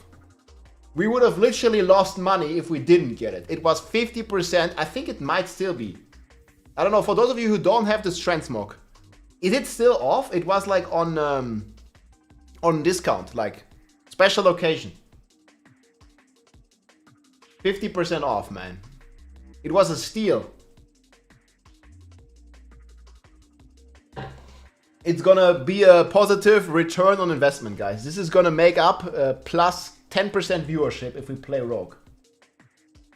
Nah, it's the internet, Daibi. It's not me. It's not a secret that a big percentage of all internet traffic is, you know, or that a lot of people are into those kind of people and into those kind of videos. So, you know, it makes for good content. What can I say? Like, I didn't invent this. This is an industry as old as the internet itself. I mean, this is probably part of the reason why the internet exists in the first place. Part of the reason. Winter, what was the winter event that we had even? The midnight winter event? I didn't even remember this. Midnight winter event. Wait, when was this? Midwinter Blight. Oh my god, dude. This one? Is this gonna happen? Well, now we still have time. Hello everyone. Now this wasn't so bad, what? Everyone. Today we're going to talk about an in-game limited time event called Midwinter Blight. It's winter themed with lots of goodies to unlock and secrets to uncover. It goes live December 12th and ends January 2nd, 2024. But first, some quick intros. My name's Bloodshed and I'm accompanied by Marcus Kret. Dude, the sweaters are so cool. I have one of them. manager here on Diablo 4 team, and Derek Nunez, who's a lead live events designer on D4. Welcome, everybody. Yeah, but I mean, happy to be here. Blast that show off this most gruesome holiday. I mean, we'll probably get more transmogs. I'm personally running a barb for Season of Blood, so I definitely want to get him one of these with the tusks hanging off the back. They all have skulls, so I'm ready to go. They're pretty wicked. Here are some of the insane weapon skins you can acquire during the holidays. Like we mentioned earlier, players can earn up to 14 I'm not really into politics at all. Not in different cosmetics across all the classes, or all America totally or free. Anywhere. I mean, like, I'm following American politics, at least to some degree. Like, I watched the debate, for example, where they were actually talking about that. But that's mainly because it's so entertaining. There's like entertainment. It's crazy, and people talk about this all the time. Well, the demons will be paying for it in blood. Yep. Oh yeah, we had these brew elixirs that increased from, well, this would actually still be a decent elixir. I don't know, like, it doesn't have any more power, right? But this was actually a decent one. Back when the Barbarian was doing more damage than 17. The Gillian's Brew. I still have some of these in non-season. Why did they even nerf them? Ah, okay, I remember the event wasn't that great. Yeah, I mean, dude, Trump... I've been watching some Asmongold videos. For him, Trump is like infinite content. Like, it's crazy. Because he just does so many wild things and says so many wild things.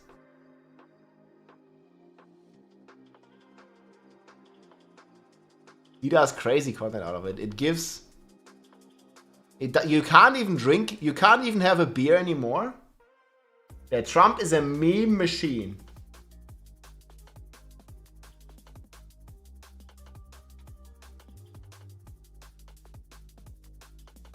Like, I mean, I don't know. It's well, everybody can have their own opinion, so if you don't want to hear about it at all, then it's probably best to stay completely off the internet, because the especially the US election, just because it has such a big impact on the entire world. Like, no matter where you live, chances are that the US election will impact you in some way. At least over the next couple of years, right? So, I mean, it pretty much matters for everybody that is living on planet Earth. And it's just like all over the internet. And this is now, like, what? There's like still 2 months until the election even happens. And then it gets even crazier. Like, just imagine like 6 weeks from now. Entertainment, sure, but now the terrible impact him having real power would have on everybody around the world makes it hard to even laugh at the insane shit he says. Yeah, and I say, like, everybody has its own opinion about that kind of stuff, and everybody should have their own opinions.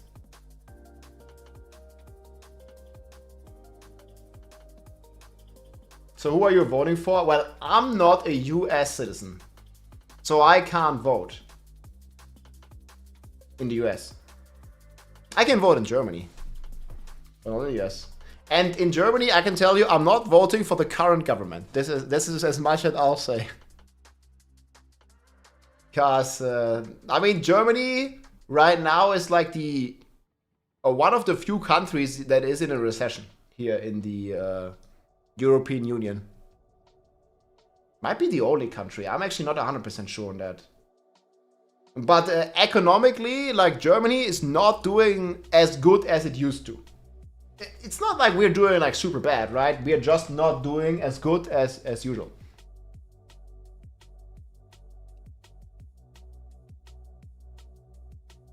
What's gonna get very boring for the next 4 weeks? The US election you're talking, or Diablo?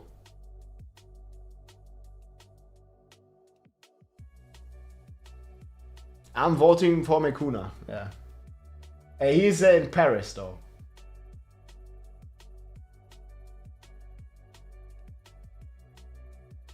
Votes don't matter. Haven't for a long time. Well, I mean, you can definitely criticize the two-party system that the USA has, right? But you can't say that votes don't matter. Of course they do. I mean, if you can trust some of those polls, then the election is pretty tight. So I think every vote matters, yes, pretty much. I mean, it's gonna come down to like a couple of 100,000 votes probably, right?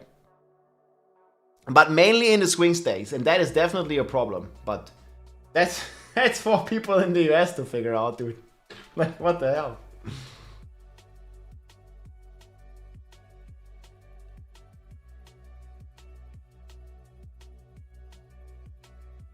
Yeah, especially if you're in one of the swing states, right? But I mean, yeah, if you live in like in California, like, yeah, you know, it's gonna go blue like 99% anyways.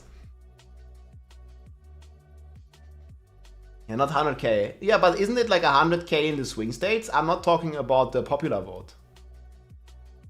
If only the cats could vote, dude. If only. Just vote for Rob, he's gonna get all the multipliers for Germany, easy. Yep. California, I mean, California is not changing colors. Don't think so.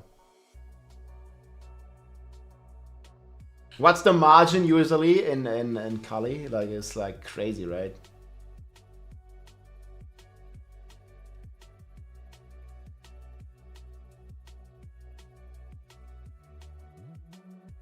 Yeah, I mean,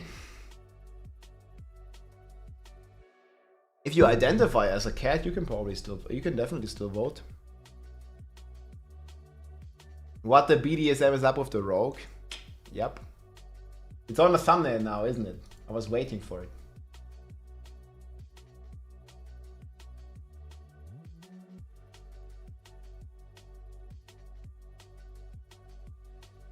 Please stop talking about politics, you need Diablo videos. Well, we make a well balance. I mean, it's still very much Diablo themed. I just like some people wanted to engage in this discussion and we entertained the idea for a couple minutes. But yeah, I think I want to talk about the Roar Druid. Electoral colleges are what's wrong with the votes. Yeah, and I mean, again, as an outsider, I think the system is kind of weird or outdated. But then again, I mean, I don't grasp the full situation of the system, right? So it's a weird voting system for sure. And I would even think that a lot of Americans would agree with that. The two-party system, and especially because like the popular vote doesn't really matter too much.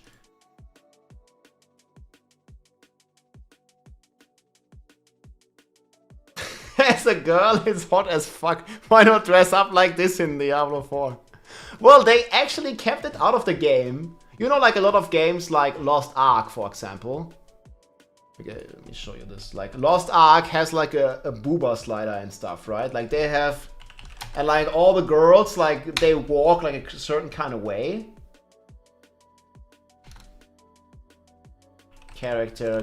Like, everybody looks like a supermodel in Lost Ark. Like, even... And like, unrealistically so.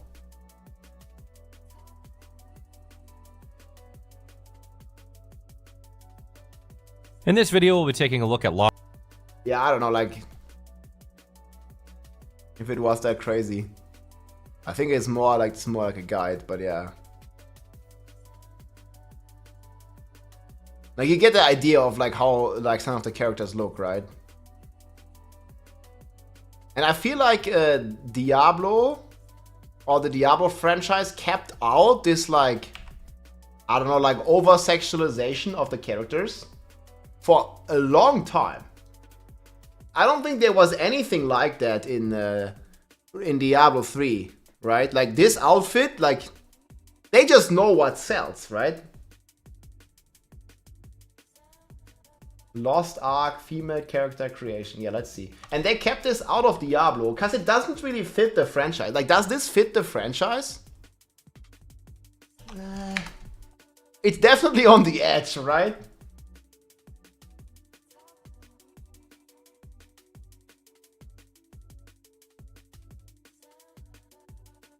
Yeah, you get the idea here, like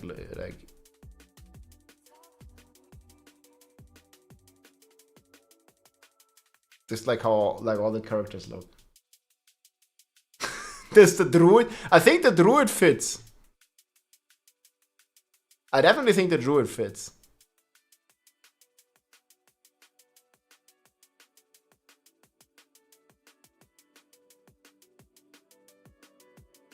But yeah, still there's no illusion. Like, what is the most sold transmog? And I would bet money it's this one. This one, maybe the Samurai Barb. The Samurai Barb might compete like somewhat, but I think this is by far the most sold one. I mean, maybe there's some like weird horse that everybody got, but like, I think it's like for the characters. Nah, it's definitely not a druid skin. Definitely not. Less claws equals more agility. Korean culture just knows how to portray characters to sell things. Yeah, they do. But yeah, I'm still saying, like, again, the Diablo franchise stayed away from this over-sexualization of characters. But now you have, like, not this one, the Barbarian looking like a full bodybuilder. And also, like, I guess this one is still, like, kind of, like, on the edge. And this one as well. Like, you know, he's jacked like crazy. Like, this is what they get, man. You know?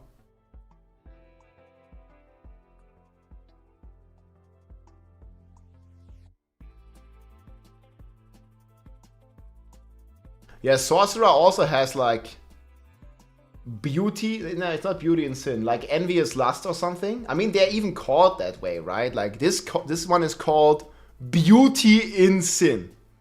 Like, what is that hinting towards? And then the Sorcerer is called, like, something with lust. Envious, I don't even know, envious lust or something like that. Like, duh.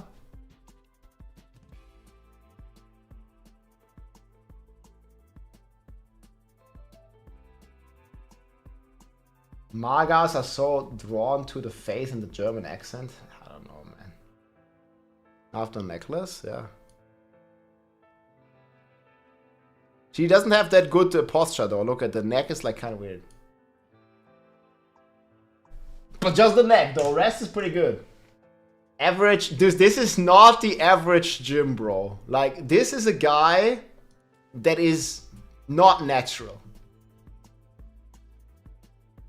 Like, come on. Like, this guy is for sure juiced. He's not the average gym guy. What gym do you go to? The average guy looks like this? In your gym? Yo, man. Is that like Road Street 11? Or like, where is this located, this gym? Like, no way, man. They got to all the juice. Royd Street 77. That's where my gym is located. Dude, what the fuck? This is the Muscle Beach gym. I don't know, dude. Lots of sword cosmetics.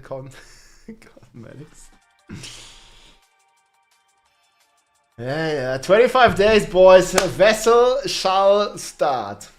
That's the king of the roids. Yeah, I don't think he's natural. But this one, I don't think it's sold as much as the rogue, but it might get close. I mean, sex sells. It's as simple as that, guys. It's a profession as old as the internet itself. Like, it just works. You know, you can question it. You can find it annoying, but it just works. That's it. Like, it just works.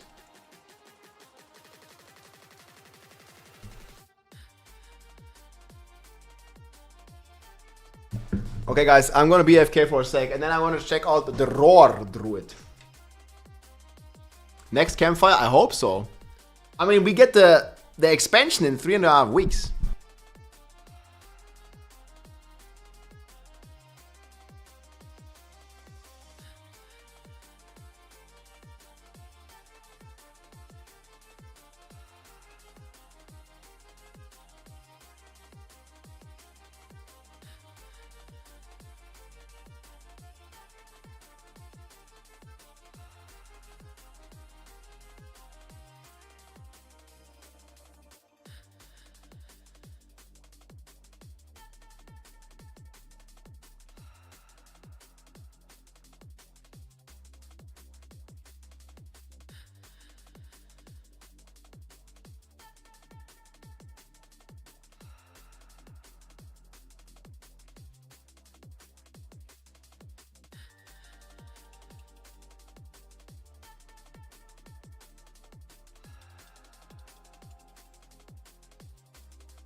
Man, it's actually getting really cold in Germany. Tourette Druid. Hey, come on, that's not funny. But we have a planner now. They gonna hear me roar. From J Mac. Yo, this build is this is the best Druid build. Probably. I mean, any Druid enjoyers in the chat, here's the video. I think this is one of the best ones.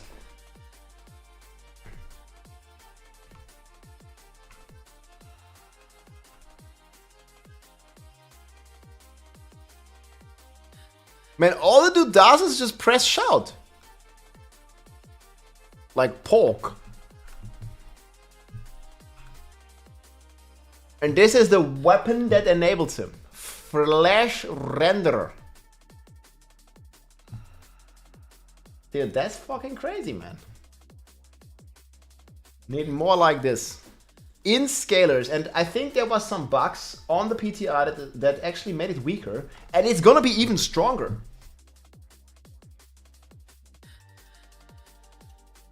I think it's gonna be even stronger. Strong stonks.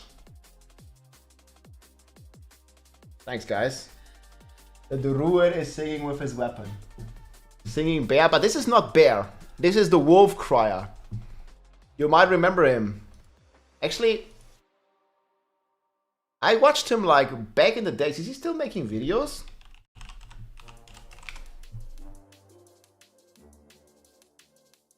Yo, yeah, I'm still subscribed to this guy. Yeah, he's one of the OGs. Okay, he didn't make any videos. Rob, what's happened in Dresden? Look, laughing face. Dresden? Okay, what happened there? Hey, what the fuck is this? Was this like... Wait, is this real? Ikara lang.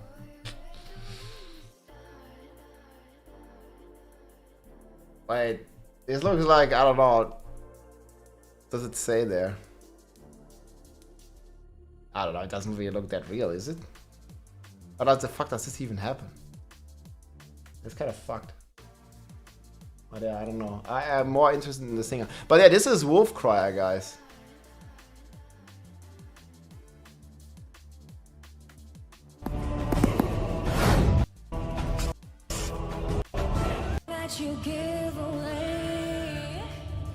I remember this guy.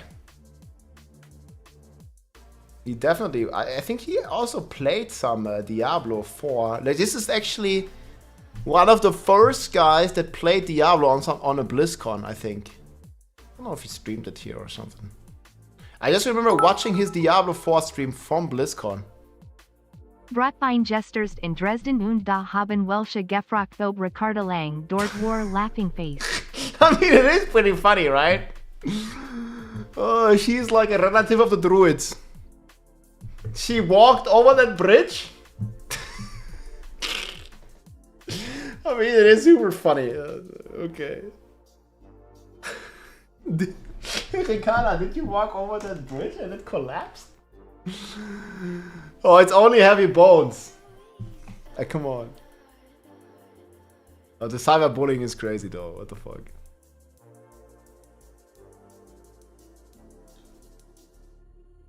But he doesn't really like do that much with camera anymore.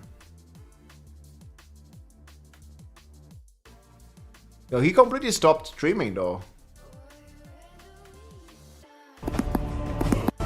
Lot to talk about today. First up, yeah, but it's this guy. I would like to extend an apology for my lack of content recently. There's still some of the bugs left? Dude, I mean, the Thorns Bar was completely bugged.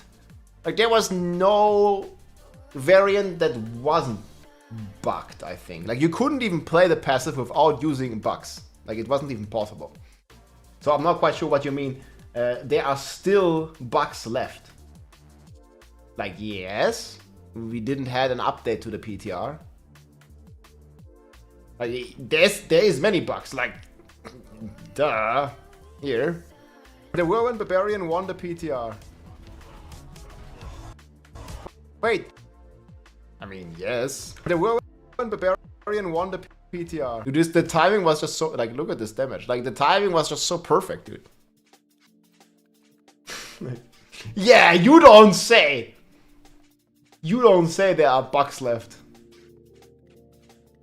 Yes, there are. How was Nate's the first one? Yeah, I don't know exactly, like. Ah, it's fine. It's fine.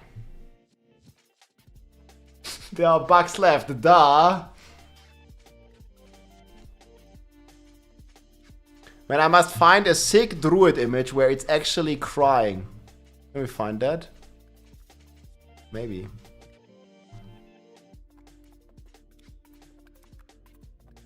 Okay, which one do you like best? Oh, but it's a bear. It's a wolf. Shit. Nah, it's fine. The bear can also cry. I don't think I have a wolf. The wolf never cry.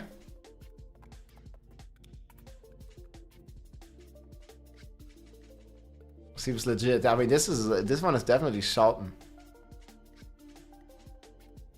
I think I have one more that also could fit.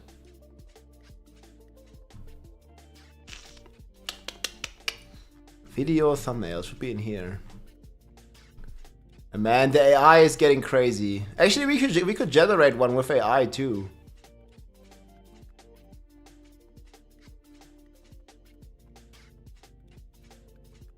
Okay, which one's better? Dude, this one's also perfect. Now, which one, guys? 1 or 2? Fuck. Now I need one with a wolf. I could generate another one. I don't have 3.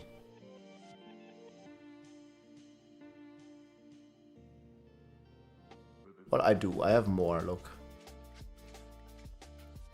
I don't think these are as good. Oh. 3, this one. 2. They gotta hear me roar. Ah, the content machine. Tough as nails, first one. Yeah, that's cool druid, dude. I mean, this build's amazing. J Mac, our guy, dude.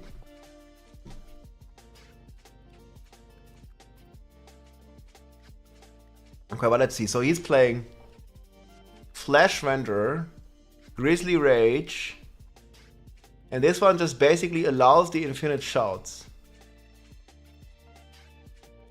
After killing an enemy with Shred, both skills deal damage.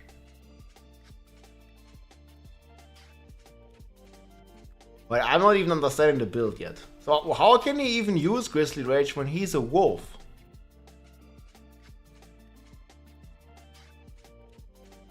Yeah, this is the aspect that it stole from the barbarian. He just stole it, dude.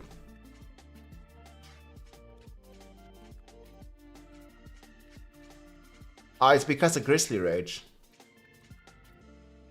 Yeah, so you shapeshift with Dire Werewolf into the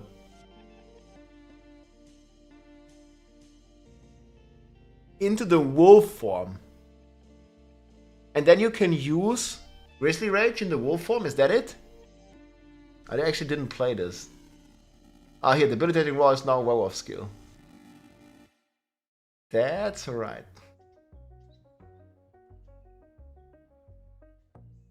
Okay, so you just get enough cooldown and you can shout. It's like the Bob can.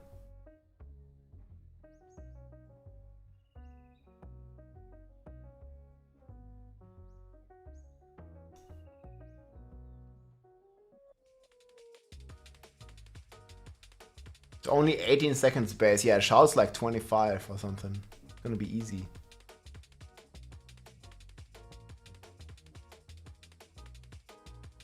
Yeah, but how do you get it drawn?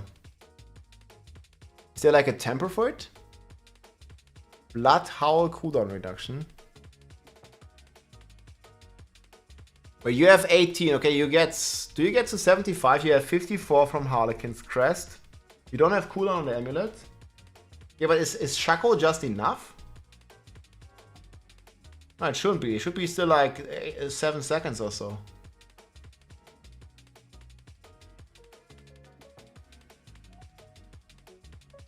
Yeah, of course.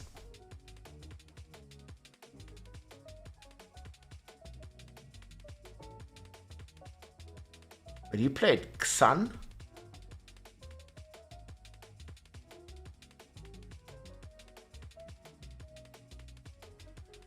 Okay, I see.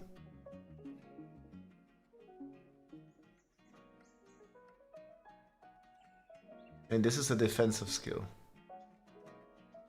Defensive. So you need to poison them first. How do you poison them? Just you use just shred?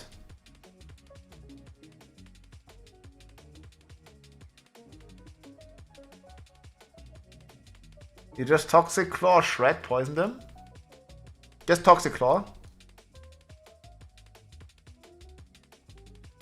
Yeah, but I still don't understand like how exactly you're getting the full debilitating roar. You have 18 seconds. I don't think they have said anything on the Joe Shelley situation, but we have not seen him in any public streams or anything, right?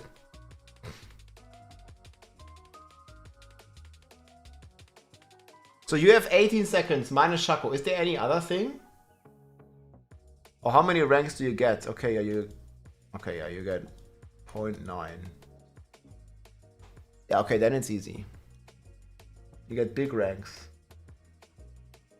You get 4 from Harle. I don't know if you get any more. But you have 4 from Harlequin's Crest. It's 0.9 per rank. That's another 4 seconds. That's below threshold for sure.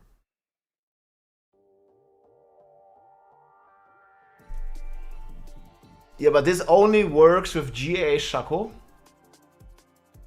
I mean, this guy is shouting. Look at him. Like, he's an angry druid.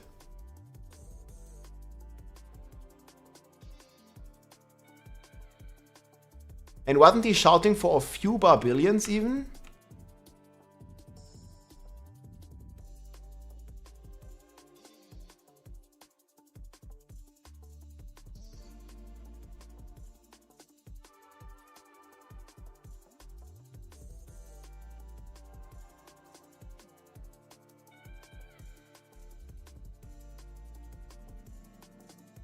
Man, boom.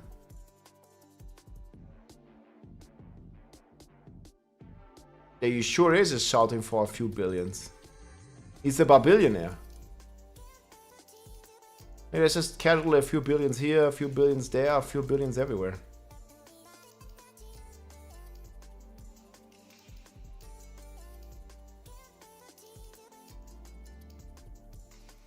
$3.4 billion.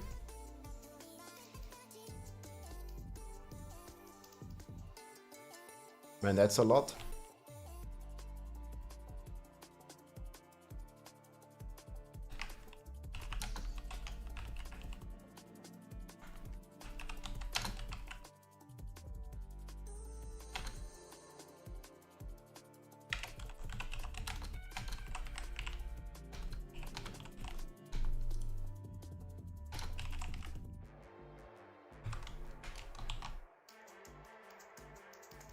Oh, this video is fantastic, dude. Yal? Man, so Yal is like insta-trigger.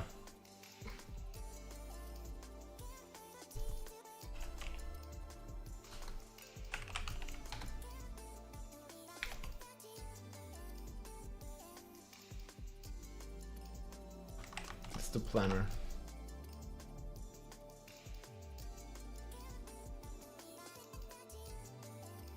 Yeah, I know it was missing a lot. Like you said, the you didn't have access to this glyph, like it just wasn't even in the game.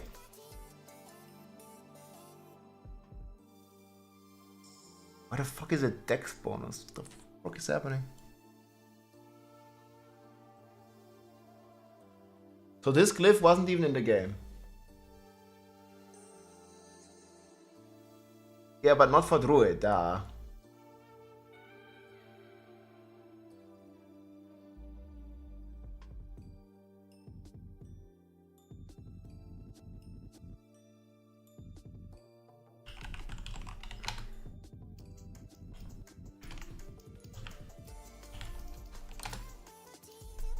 That's crazy.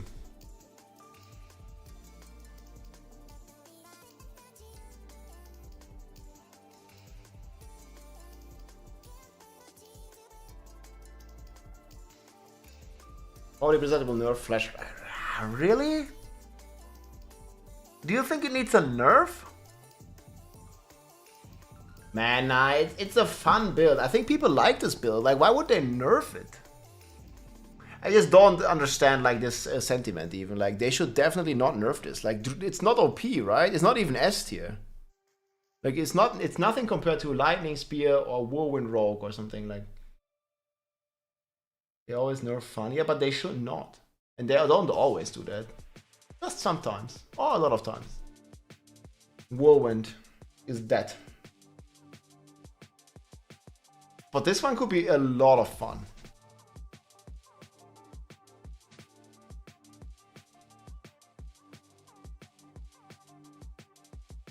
Okay, I'm gonna make a quick video here. The boss kill is too funny. I'm gonna disable the chat as well for a sec.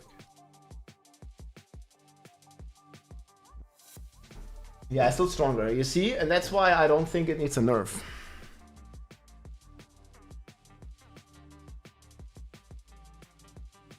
Hey everybody, it's Robbie. There's a new Druid meta for Season 6 in town. It involves crying and shouting at the enemies, just like a real Barb build, but contrary to Barb, the Druid shouts are actually dealing damage here, and this Druid here is shouting the enemies for up to 3 billion damage, and all you do, you can see here, all you do is shout, and all the enemies die with the new flash render aspect. You basically poison them, and then you shout them to death, and this is a pit 100, and this Druid is making it look easy, pretty much just like a speedrun, and he's just shouting at all those enemies, and yeah, he brings them down pretty comfortable with those very mighty cries. Barbarian can only dream of this, and we have the full clear, we have the full planner, and it's all revolving around this flash render one-hand maze that basically whenever you cast a defensive skill, which Debilitating Roar is a defensive skill, it makes you deal this insane amounts of damage, and you can reduce your Debilitating Roar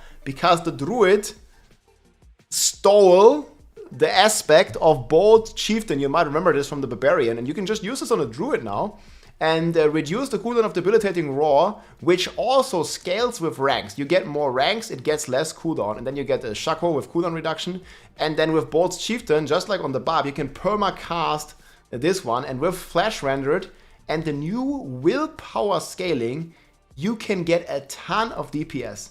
And this is exactly what this guy here is doing. He's utilizing it with the Wolf. This is the Wolf Crier build. You can also play this in Bear form. I think both builds are very viable, but we're going to be focusing here on the Wolf Crier, because this build I've seen here in this clear from JMac, who actually beat 100 with this. And this is looking out to be one of the top builds for Druid for Season 6. And I don't really think this is on a chopping block. Like, I don't think there's any reason to nerf this. This is just like a ton of fun. And you can see doing like hundreds of millions of damage per shout click. And I think Druid is actually looking pretty good, and I really hope that this build is not getting nuked for the next season, especially because we're getting Spiritborn, and probably a lot of Druid mains are going to go over to the Spiritborn. So I think it would be very cool to have like a fun, cool, and also new build here for the Druid. And you can see this build doesn't even care about wallers. Like, he just like shouts through the wall, he yells so loud. I don't even know what the sound is like. There's not much in-game sound, but he's basically like just roaring all the time in the werewolf form, and this basically hits the entire screen. You can see the monster down here even taking damage. Like, the entire screen is getting hit by this scream, by this roar, So it's so loud that it hits all the monsters and they all melt. Like, this is actually a super strong build. You also have the Shred. So Shred Druid actually is also pretty decent, but here you're basically just using the Shred together, like, because Shred's a werewolf skill, basically to inflict like your toxins via your passive, so they are poisoned, and then you can basically roar that poison away as additional damage. Like, they need to be poisoned for this, and you guys can just kind of see here like how he's just eating through them.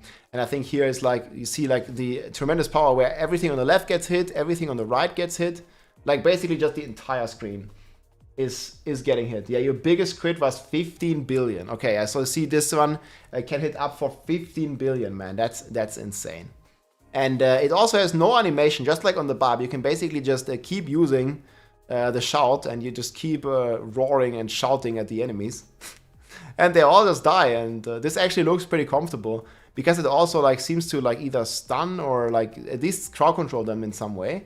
And keep in mind, debilitating roar was also used because it was doing some big damage reduction. They've nerfed a lot of that, but it's still giving like some good defensive buffs. And now he also has a channeling shrine, and you can just kind of see here like how even like those guys that are like barely standing on the screen here are just getting murdered by by that loud and fierce roar. So this looks like to be a pretty cool build. We're gonna like jump ahead a bit, and you can see as soon as the damage resistance guy is dead, like he basically, the way you approach this, like you want to poison dot up the entire screen, and then you basically just roar, and then they all melt. I don't think this was any bugged item. This is using Harlequin's Crest. No bugged. Yeah, we're gonna go over all the gear here in a second. The planner has been shared here by JMac, so super cool of him. So definitely check out the video. I'm gonna link this in the description below, and also here in the chat. And he shared the full planner. We're gonna check in a second. Let's see the boss fight. I think even the boss fight was looking very comfortable.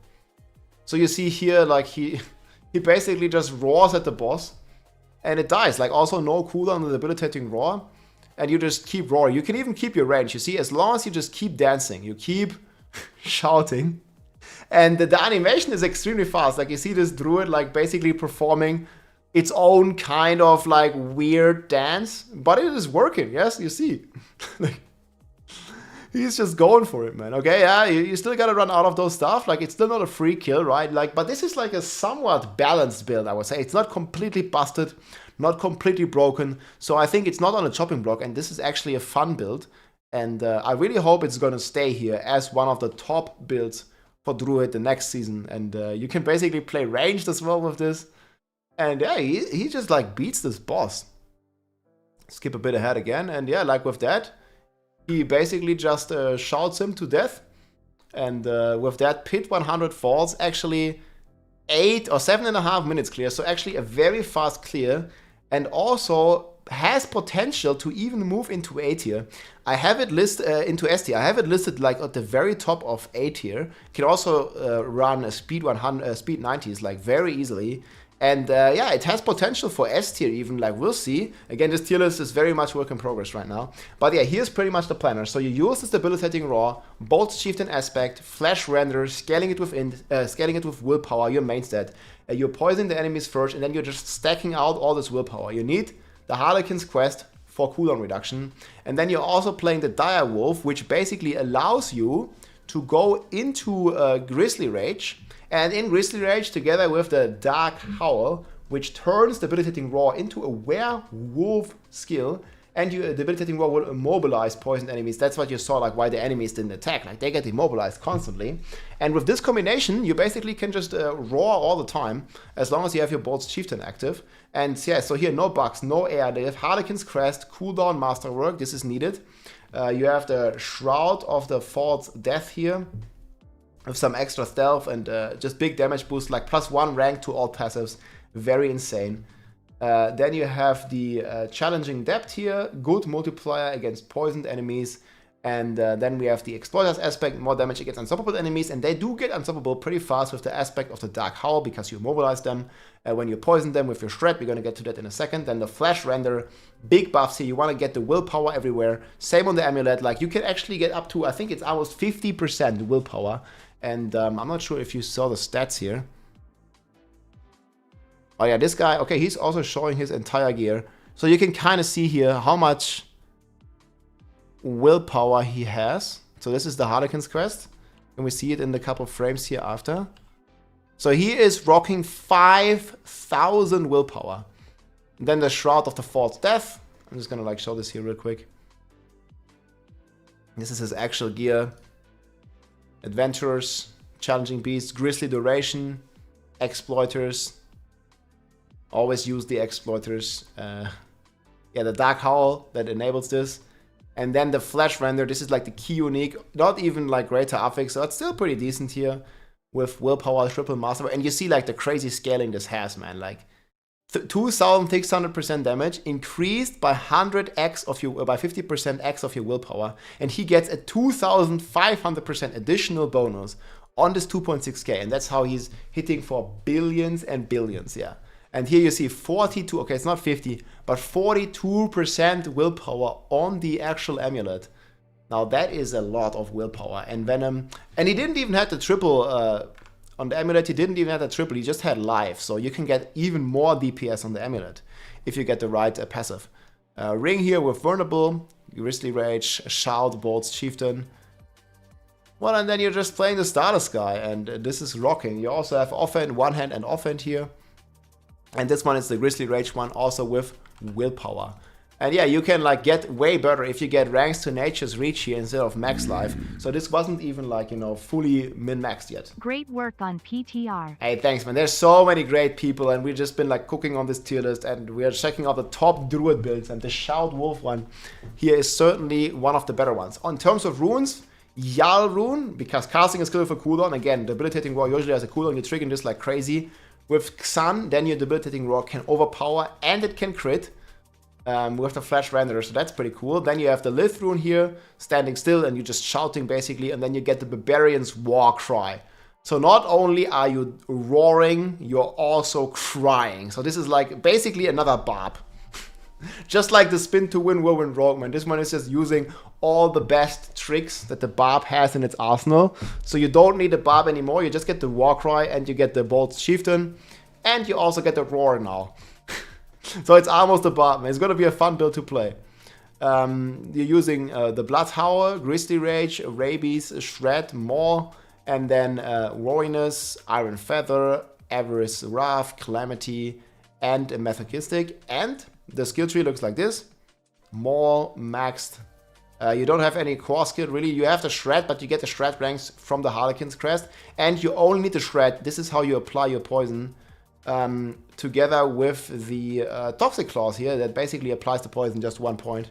And all you werewolf skills will basically just poison the enemies. Backlash here, the Blood Hole you use on top of this. This gives you like all the healing. It gives you like cooldown reduction. It also gives you more attack speed, and then you debilitating roar. And here it's very important. More ranks give you more cooldown, so you definitely want to max this. And from the Harlequin's quest, you're getting another 4 ranks, which is almost like 4 seconds. You see, it's 0.9 per point.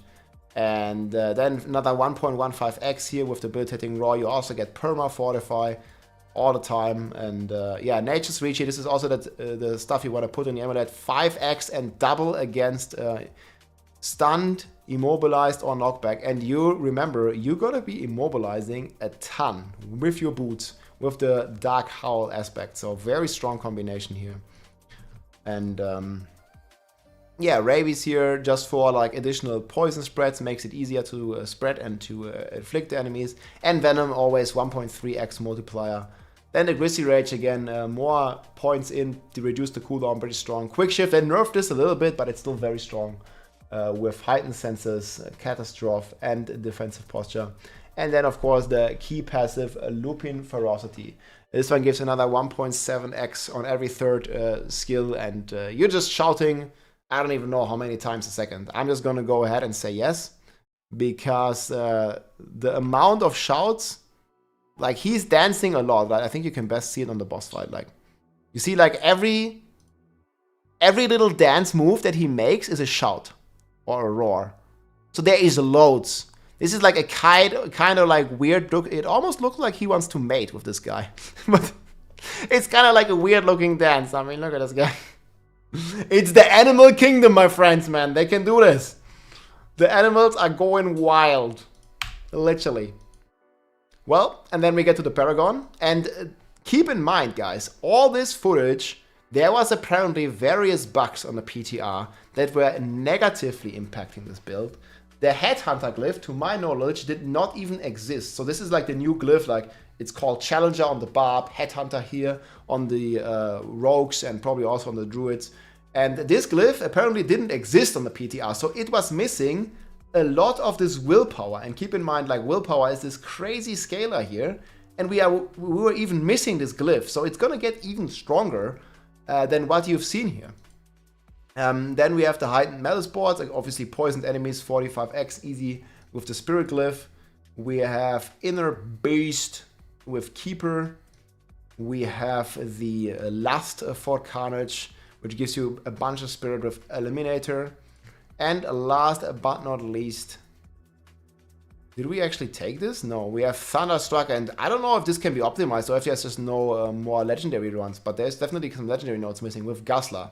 So basically just stacking damage. I think it was just because there was also so many bugs. I heard Thunderstruck was bugged, and also the Earth and Devastation passives. There was a lot of bugs that were negatively impacting the Druid. And I think the Landslide build might still have the edge here. I actually have it ranked slightly above. But we didn't really had any, above this Raw Druid, but we didn't really had any clear with Landslide. And I believe that this Raw Druid is actually going to be one of the best builds for Season 6, and definitely one of the coolest and most unique ones. So this one is really cool. Maybe if we have time after playing a Spiritborn Barbarian and Spin to Win Rogue, we can do one of these Shout, Warcry, Roar Druids. I'm certainly looking very much forward to it. Again, the video and the planner I link below. Check out JMac, and yeah, I wish you a wonderful day, and yeah, let's prepare for some shouting in Season 6. Let's go, GG.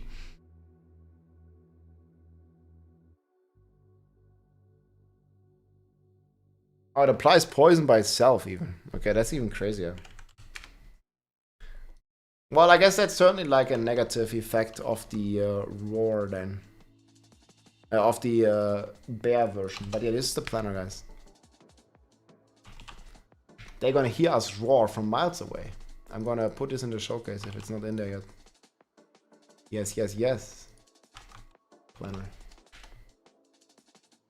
Crazy. 5 trillion. Billion with a B, okay? I'm like influenced by all this like sorcerer madness that we saw. Maybe it doesn't get as crazy.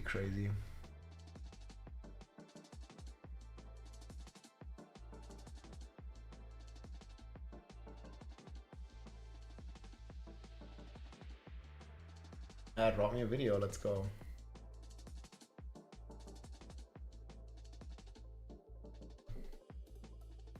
All them videos going strong. I just sold 4 GA Tybits with lowest unique roll for 20 billion. Dude, people are really buying this? You can never underestimate how stupid some people are. I mean, it's sad, but it is what it is. It may be sad, but that's how it is. That's crazy you sold it for so much, man. Congratulations.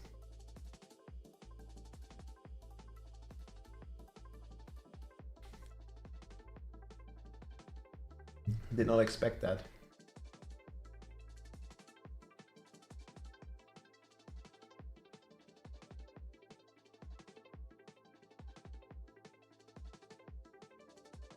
Are you going to play the expansion story?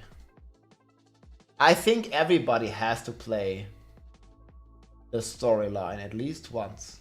Like, it's not a question of do I want to. I would skip it if I could, because I'm interested in the end game, but the story I think is going to be amazing, and I'll definitely revisit the story. And I completely understand everybody that just wants to chill and enjoy the story. I think it's going to be a fantastic story, guys. It's going to be really good.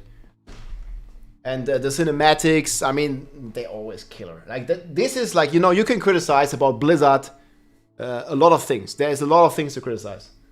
But man, the cinematics, dude. The Blizzard cinematics are always 11 out of 10, dude. So yeah, the story is gonna be amazing, and there's gonna be some killer cinematic. Just imagine the end game like Mephisto cinematic, right?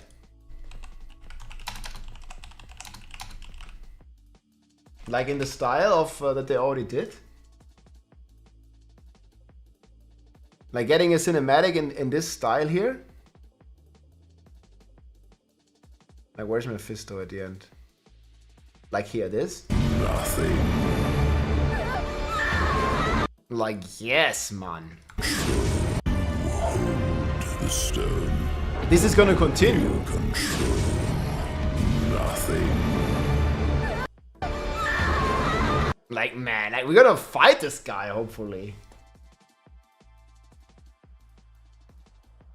Man.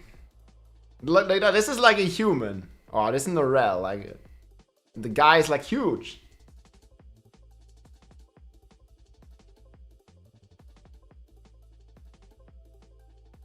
Yeah, I don't think the gameplay is gonna be fun, but like in the story. But the story itself is gonna be crazy, dude. I mean, I think so.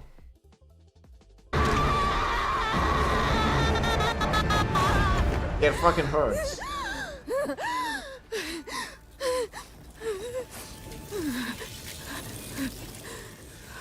You hold the stone. You control nothing. I mean, it's fucking epic, man. Come on.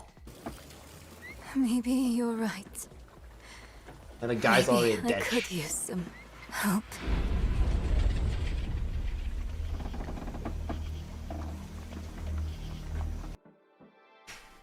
Unlucky. They should still do Diablo movies, man.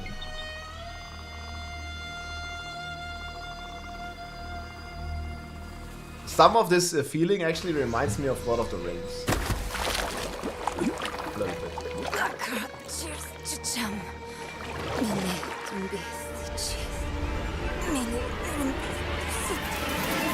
Like just imagine like this jungle. Ah, a frame too late. Yeah, 1.5 hour movie. I mean, just imagine like some adventures in this jungle. Like the cinematics, like, dude, it's gonna be so killer. What is this? September 13, that's the day. Diablo 3 PTR? Wait, they're doing changes to Diablo 3 in 2024? New Diablo 3 patch will soon be on the way. During this time, there may be periodic maintenance outages, hot pictures. Oh, this is mainly like for Mac. Oh, what's new? PTR character copy? Wait. These updates will allow Diablo 3 to run on newer versions of the Mac OS. Well, so can you play Diablo 4 on your Mac already? Yeah, I think people wanted this. I remember there was a huge discussion about it when the game came out. What about D4? Like, does that maybe mean, I don't even know, like if you can play D4 on your Mac? Yeah, no idea, man. I'm not using Apple for my PC. It's PC only. Well, is Mac not a PC? I mean, we're talking operating system, right? Like Microsoft, Linux, like D4 Steam. It's Windows only. Damn. Well, guys. I mean, is that a coincidence now? It's actually crazy though that they do it because, I mean, they just got acquired by Microsoft. As in Microsoft Windows. Yes.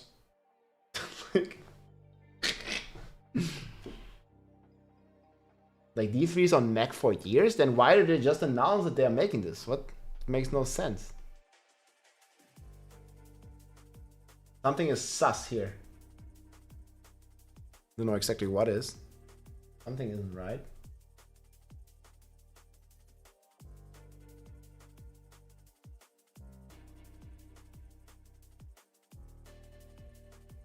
Is this something official?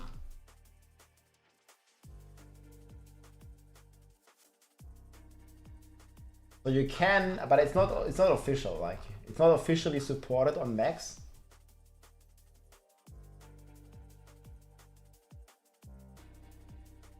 PTR focus and detail.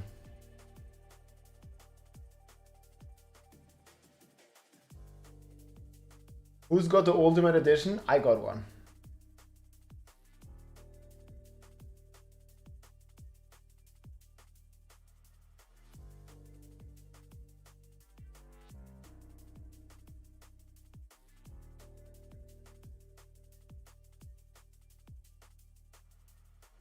They're updating to run on Apple's latest chipset. Okay, yeah, I didn't know. Well, thanks for letting me know. On the newer versions, okay. But for Diablo 4, you can't play it on your Mac officially. Like you can do some stuff. Yeah, just read the patch notes. I mean, what patch notes? This is the patch.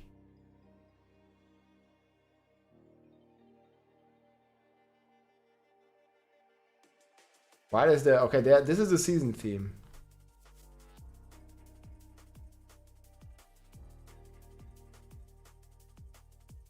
Shade of Nephilims. Activating a shrine or pile will spawn a shadow clone of your class. In addition, you have a 4th cube slot. I like this one.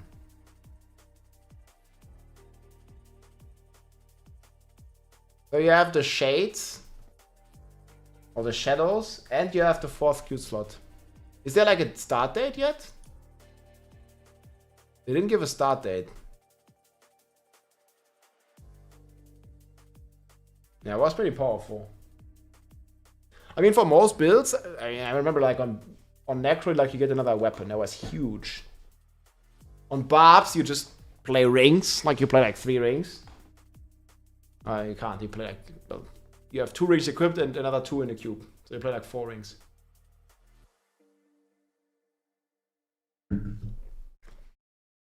That was fun. But yeah, we have no official date. There's also a Last Epoch patch coming, right? At some point.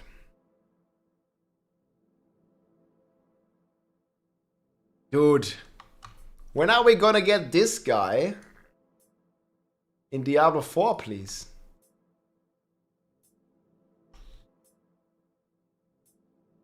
Hey, can you play a spin to win Barb in Diablo 3 and it won't suck? Yes, there is a Wrath of the Waste Barb. It's pretty decent. I'm not really sure if it's like fully in the meta at the moment, but it certainly used to be one of the stronger builds, at least for a couple seasons. Yes. It was pretty strong. I like it a lot.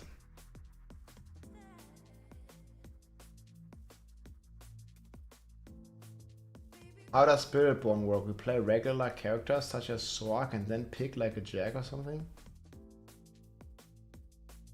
No. It's a new character. It's gonna be in the character select. People didn't like the new character select. I remember. And I kinda agree, like the getting rid of the campfire.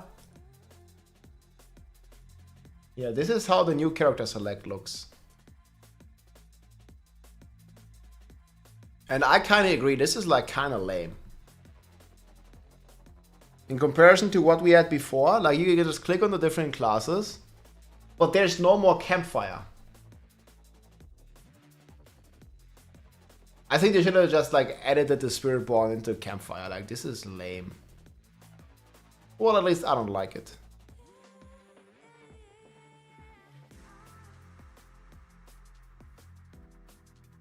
Walking Arsenal is what they showcase, dude. What the fuck?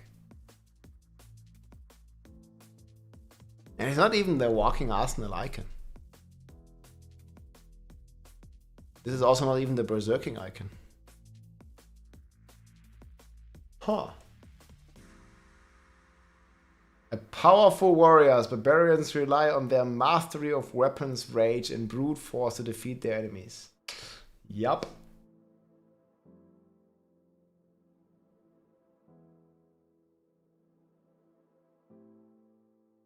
Yeah, there's like a Hamilton build, I know. It's an aspect that makes it pretty good.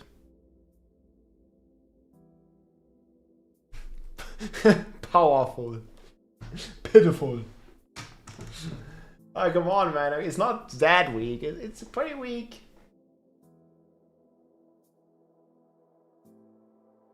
But it's not that weak. Just somewhat. What are these?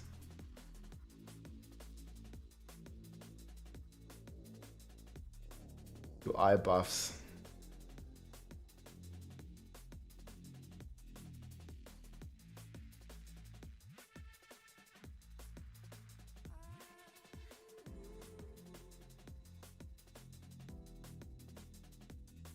Yeah, like these UIs are not great.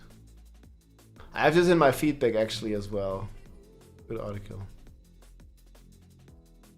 Like, how many buffs do you want? Yes.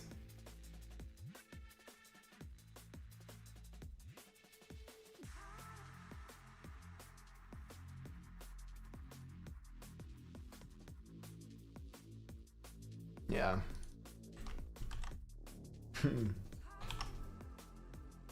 They should just summon, like, why are there 3 different icons for 3 instances, man? It's crazy.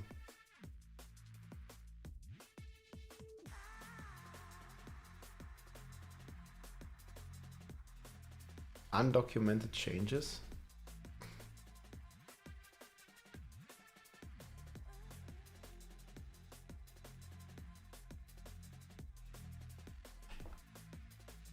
Now, before and after.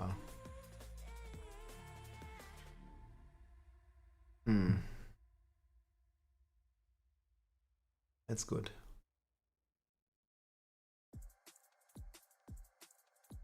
Prices changed. Master working changed.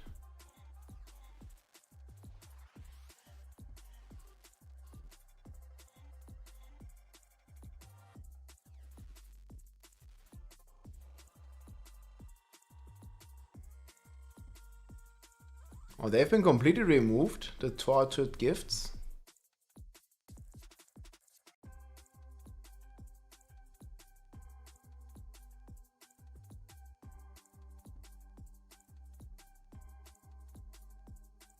Ah, the buff bar is still horrible, man. I really don't like it.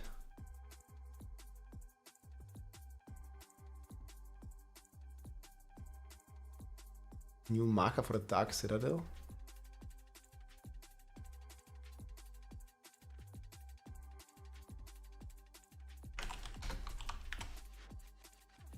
Undocumented changes. That's pretty cool.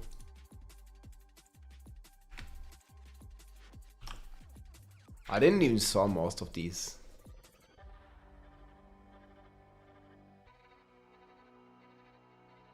Buff duration timer shows.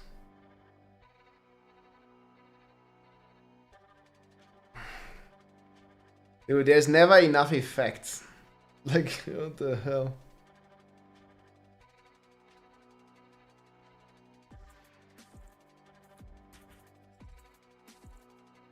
"90 enlightenment sticks." I don't even think a 3rd buff bar would be enough at this point. You have just too many buffs. Even a 3rd buff bar, like, you just have even more.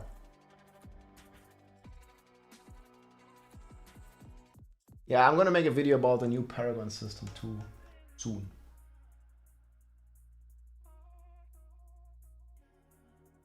That's wild. Buff bars go crazy. Is all of our Season 5 equipment useless for the expansion? Yes.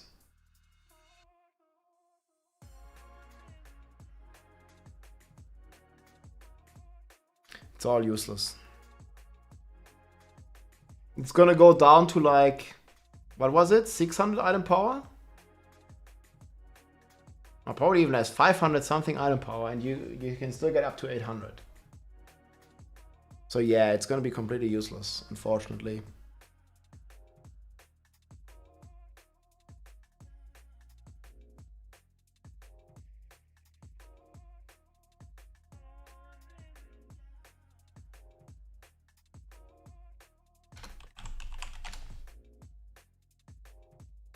Paragon goes to level 300, yeah.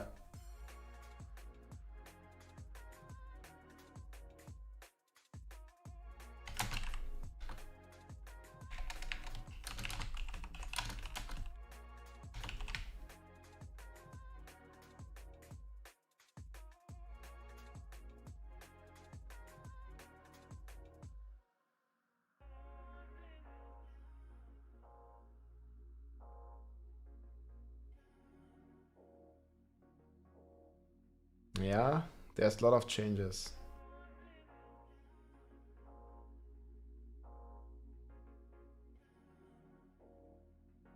Paragons gotta go higher, man.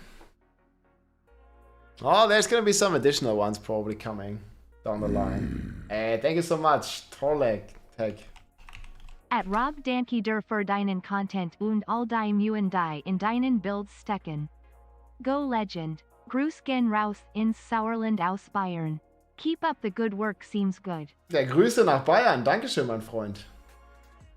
Und auch für 3 Monate schon, ey. Thanks for supporting the Barb Nation. Yes. Yes, yes, yes, yes. Very good, very good. We'll see what's gonna happen with all these buffs, man. Too many buffs. You can also check out HelloFresh if you like, Tortec. Da haben wir ein schönes, cooles Angebot.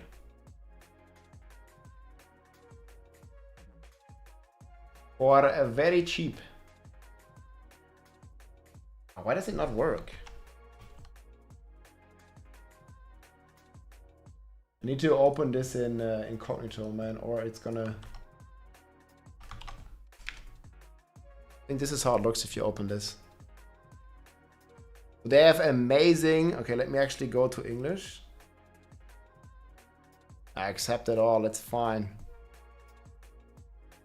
You can kind of see like it's pretty cheap and it's super delicious, very easy to make and very healthy. You can check out HelloFresh, guys. They deliver fresh food to your door. And with my current code, you can get a nice discount following this link. And also, if you are from Germany, Austria, or Switzerland, you can get free dessert for life as long as you have, you know, these kinds of menus going for you. And this is the code PORKHELLODE17323. It's already applied if you're following the link. And I've been trying this all over the past week, and we've been cooking quite a lot. They have a bunch of different stuff here. You see, you have meat, vegetables, family friendly, like low calories, like under 750 calories, vegetarian, vegan, like save time, like basically like very fast, easy to make meals, fish, vegetables, fit and vital, international cuisine, and climate hero. Very cool stuff. And it's like very, very easy, like from ordering to delivery, and they deliver it right to your doorstep. So that's pretty cool. I went with like 2 persons for 3 dishes per week. And you can see like first box, like it's basically 6 meals, 20 euros. I think there might be some regional pricing, no carnivore. Yeah, I mean, they're adding a lot of stuff, but they're like, I mean, you're gonna find something like for you. Like, I definitely like as I'm blasting, I definitely like save time. I mean, I already ordered, but let me see. Save time, and we like fit and vital. Okay, sounds, or meat and vegetables, like basically low carb. Yes. You have to log in first. Like I already did log in. I already did all this, but I don't want to leak my stuff. But yeah, it's like super simple basically to get going with it. And I have some photos here of me cooking the stuff. That's very nice. So you get this. You get like a big box. I'll unpack a box like next time, but you get this like box basically that you can unpack, and you have everything. Like you have no waste basically in the end, right? Like it just all goes basically without any waste, because you just get the exact portion of what you need. And not only do we cook bills, we also cooked IRL now. And he was like cooking some stuff here. This was with Pierce. It was very nice though. Cooking up some onions, some pears, some vegetables. It was really nice. Our household is banned from ordering HelloFresh.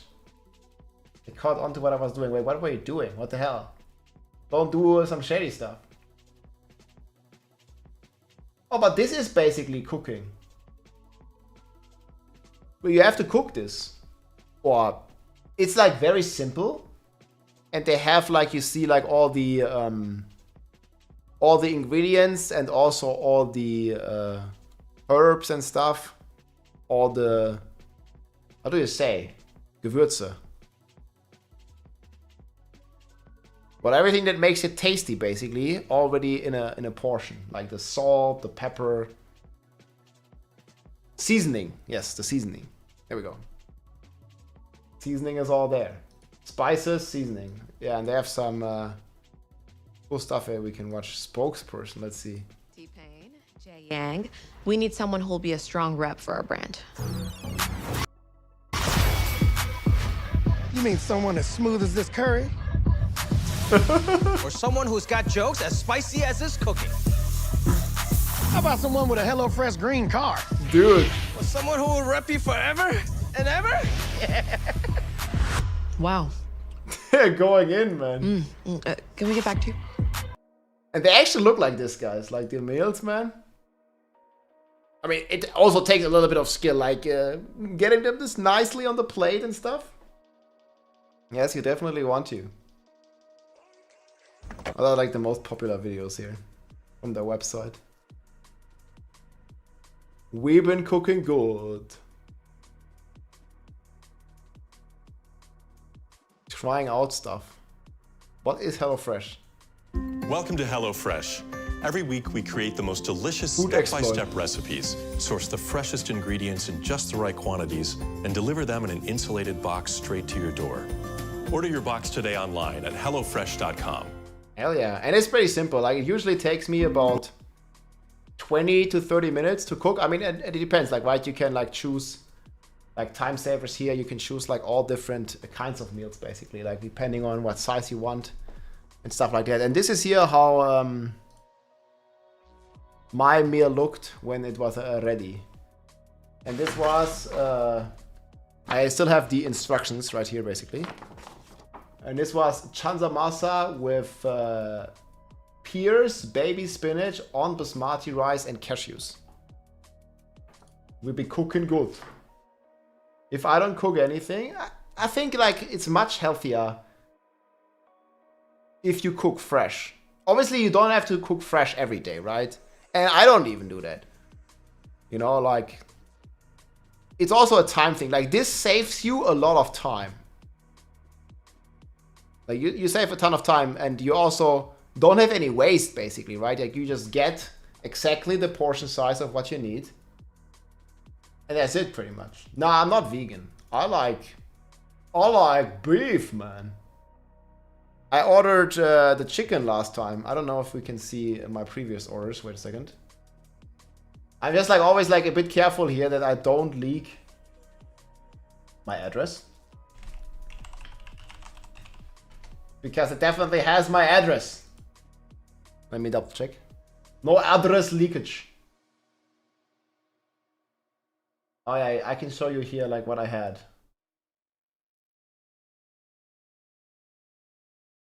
Can I translate this? I'm just afraid it's gonna show my address somewhere on the screen. Okay, this was what I had last week. This was my first order. So we had quinoa tabbouleh with satay chicken, gyros with Greek salad and feta cheese. This one took a bit longer to make, the gyros. Then we had the chanta manza, this one that I just showed you. And then we had actually, like, you get this for free, right? If you order the meals with my code, you get a discount, as you can see when you click the link. And you also get this free dessert for life. As long as you order a main dish, you get a free dessert. And man, I had this cheesecake. Yummy. It was really good. It was really good. And you can see like all the information, like how much calories, like what exactly is in there and stuff as well. And probably so far, this one was my favorite. It was basically like chicken with salad. But like a lot of fancy stuff, right? Butter, milk, lemon, yogurt dip for the salad, and that was a bunch of cool stuff. I definitely, it was definitely very tasty. And I say this as a chef, right? Like these are very well seasoned. I mean, again, it's like simple, right? Like you just make the meal and boom, you're done. And every week you can choose something different, right? Like you can choose, I mean, you can choose the same stuff, but I encourage to try different stuff as well. But if you have like a favorite, of course, you can like keep ordering the same stuff. But yeah, also they have like very fresh, local ingredients, and well, it's just healthy. Now I think this gives you at least a 10% damage multiplier, dude. It does. Or you can also see the allergies here. Like, I like high protein. I mean, we're going bot main, right? I gotta work out a bit more IRL, right? But the high protein is good. Like, you don't need to eat. I think nowadays, at least in my opinion, people eat way too many carbs anyways. Like you always have like, I don't know, some wheat bread with everything, right? Or like some like pasta, rice, potatoes, like a lot of that stuff, right? You have a lot of this. But I think a lot of times, man, just eating like vegetables with, I don't know, some good sauce and some chicken, beef, whatever you like, right? Pork, yeah, pork is also good. They had like, we checked it earlier, they have like some Bavarian meals as well. I need to double check here, like I'm gonna like put this on the second screen. Know if I can choose yet again.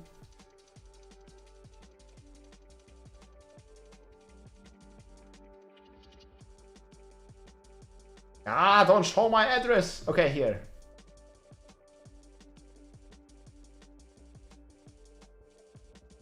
You see, this is what I can choose for next week, for example. Thai mango salad with chicken. This is in my box. Like they just like put this automatically, right? Like based on my stuff. So they put the gyros again, pork fillet, but like there's a bunch of stuff and you can filter, right? Like gourmets. I mean, they have a ton of different menus.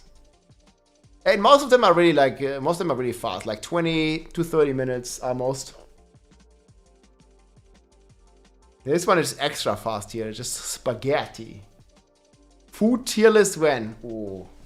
Yeah, we could make a food tier list actually. Dang. I mean, we can definitely make a HelloFresh meal. Oh, this. What? They have an entire burger?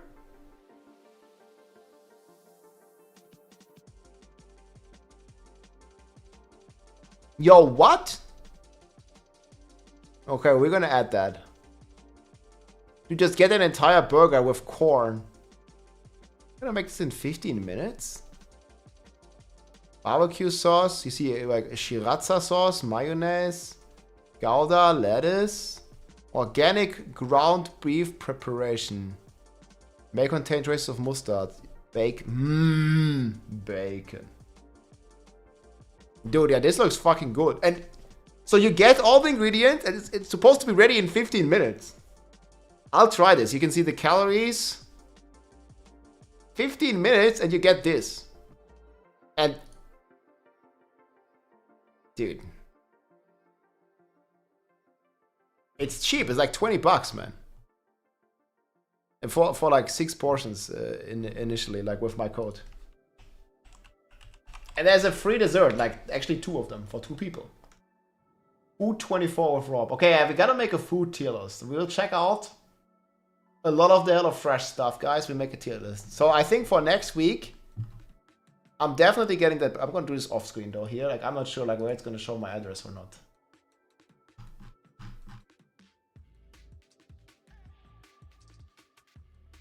Okay, I added it. Is it in my box now? Yeah.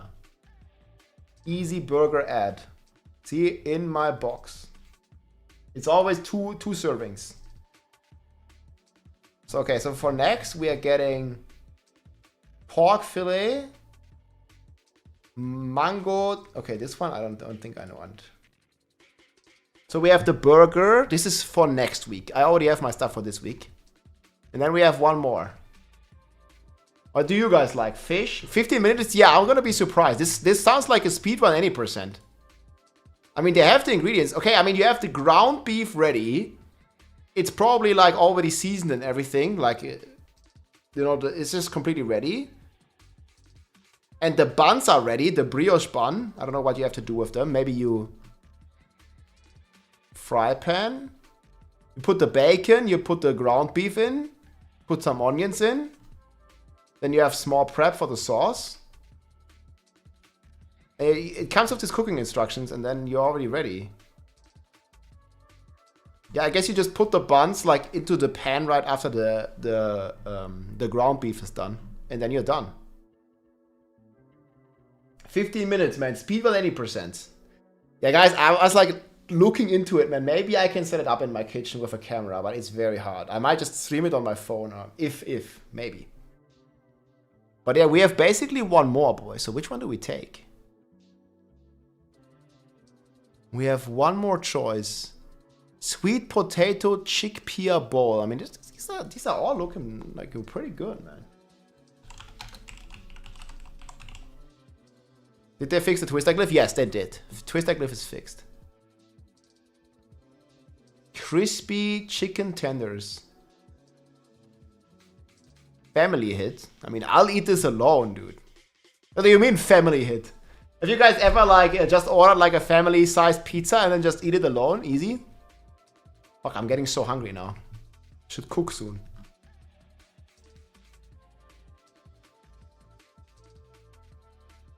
Okay, this one. So this one's gonna go in. Okay, now I have my 3 things chosen. Okay, we'll make a reveal. Okay, the burger. So next week, guys, we'll make a reveal stream with the burger. I think it's coming on Wednesday next week. So my delivery always comes on Wednesday. So yeah, in like 6 days. Burger reveal stream. Yeah. You're getting hungry, guys. Yeah, check out HelloFresh, man. You can get dessert as long as you order there for free, and you're supporting the stream, and you're also getting a nice discount. So if you want to check it out, go here. The rest is up to you, and we'll do an... I don't know if I can do a cooking stream. I don't want to promise it, because it's... Guys, it's freaking tough to set up like a camera setup in the kitchen. Like, it's really tough. But we might do it. One of these days. But yeah, HelloFresh, man. GG.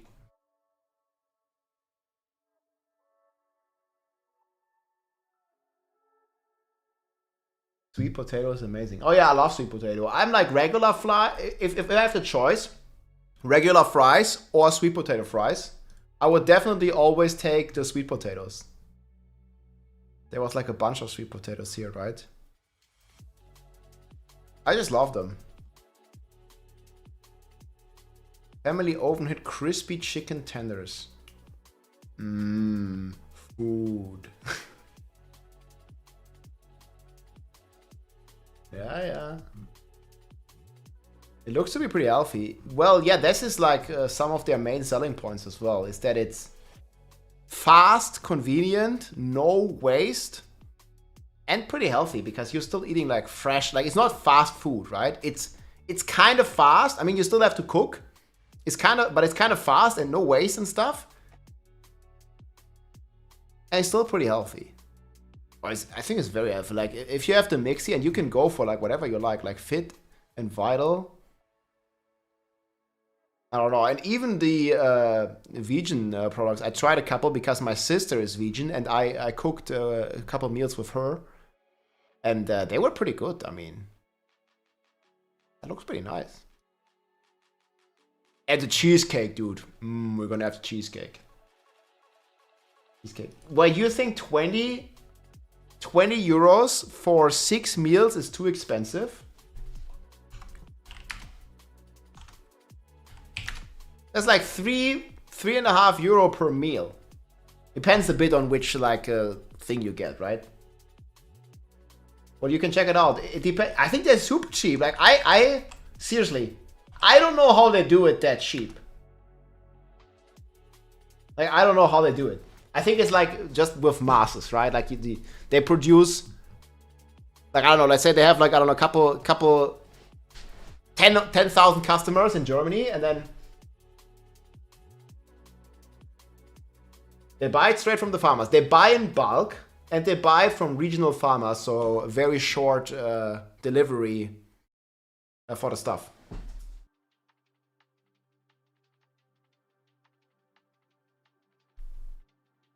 Lab mate? I don't think so, guys.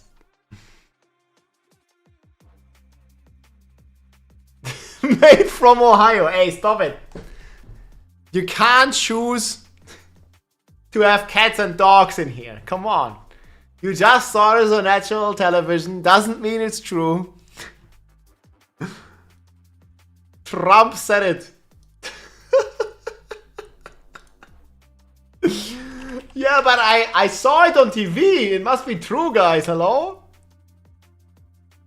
We're gourmets. Dude, the burger, man. Juicy beefsteak.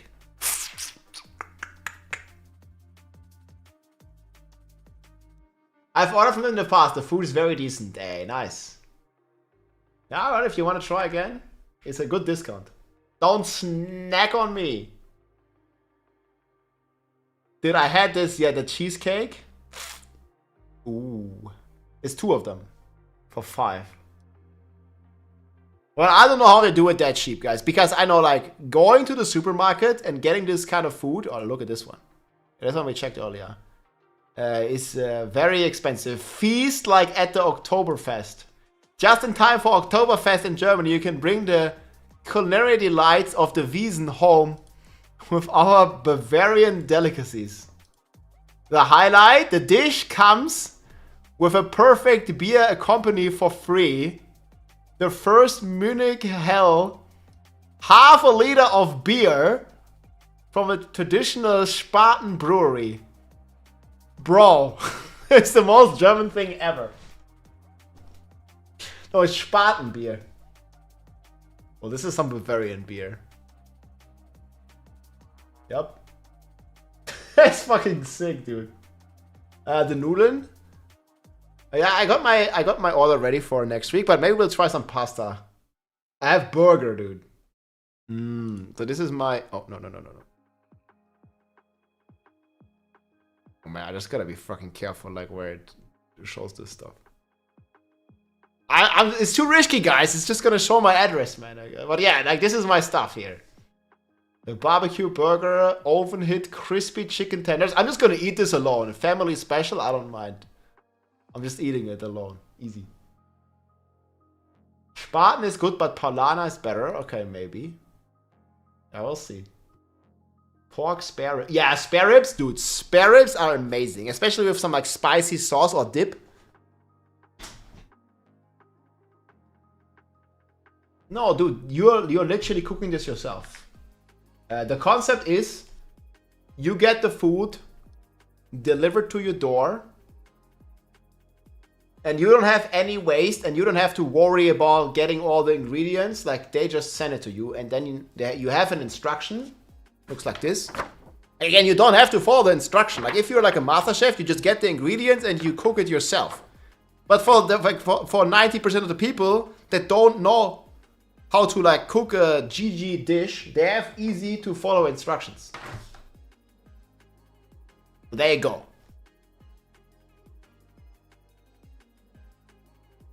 This is for all those newbies. Like Paragaming would say. Even with 3 brain cells you can cook this, guys. Maybe you need 4.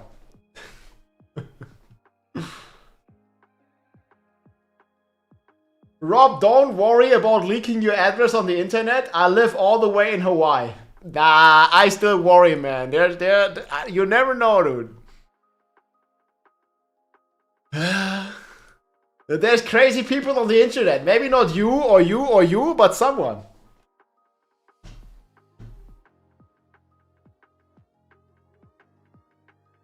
I got 2 brain cells. They fight with each other all the fucking time. I see. What the hell, man? I'm eating dinner again. Yeah, dude, fuck it.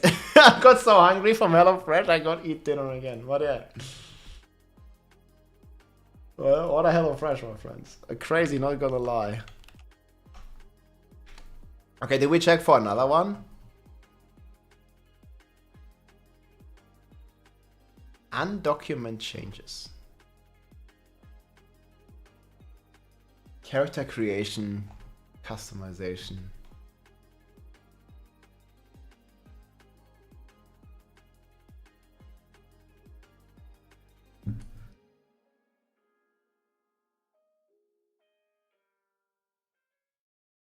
I still don't like that they removed the character screen. And people on Reddit also don't like it.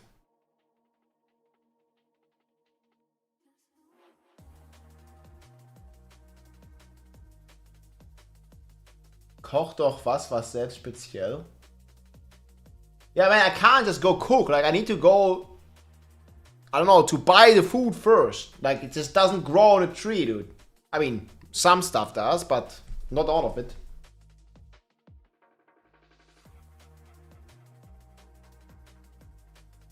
Lol. Yeah, chill, chill, chill.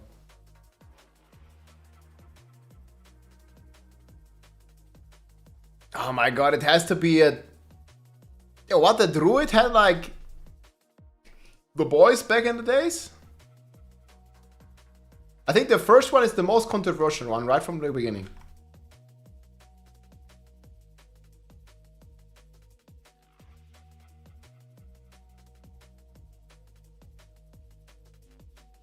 Yeah, people were getting crazy about this campfire.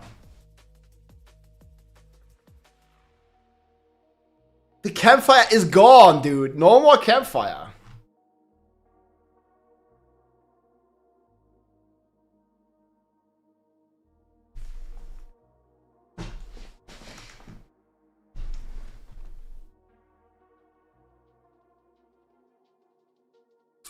They removed the campfire, the champfire.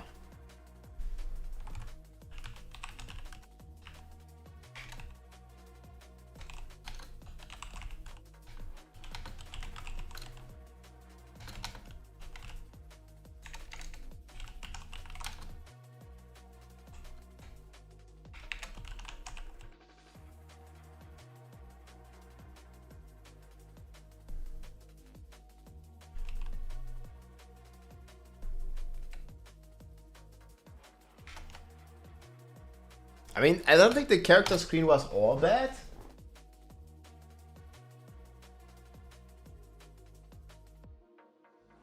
Yeah, but this is fresh, Carton. I mean, the stuff that got delivered to me was super fresh.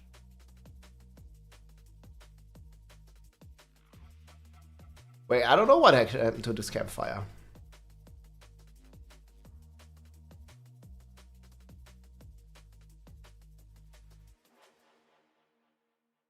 They just giga deleted it.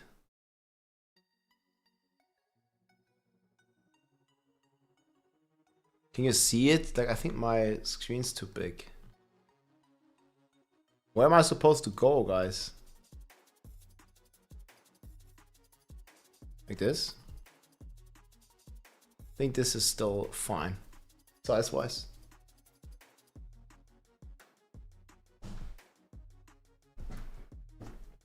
They want us it to feel like a new game. I don't know. I like the campfire had a lot of nostalgia, right? People on Reddit, man, look at this. Stay a while and hurry up. Pick your main.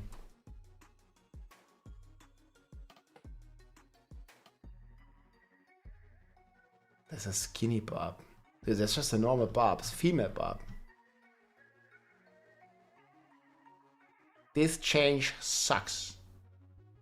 Some people, I mean, the haircuts and stuff are amazing, dude. Yeah, this one is not cool. Let's make a quick summary.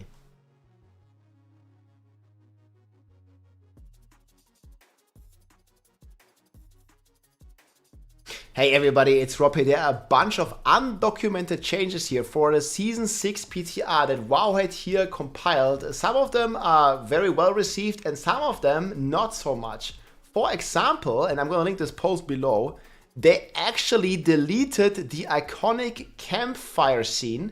The new campfire looks like the new character select looks like this. So there's no longer a campfire. You can choose the Spiritborn. You can choose every other class as well. But the nostalgic like campfire is gone. There's like also like a very much upvoted Reddit topic here that people didn't really like this change so much. And I must say, I agree.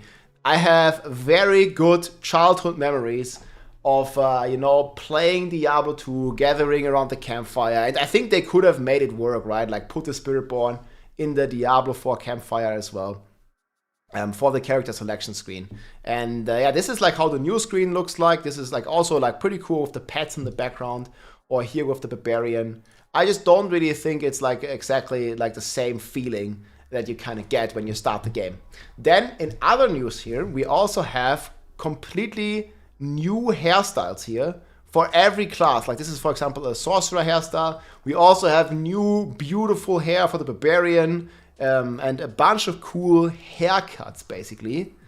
As you may have seen in the game, the wardrobe can also be accessed from anywhere now. You can just like click the wardrobe, like in the middle of a boss fight, you can just change your appearance via this new wardrobe feature.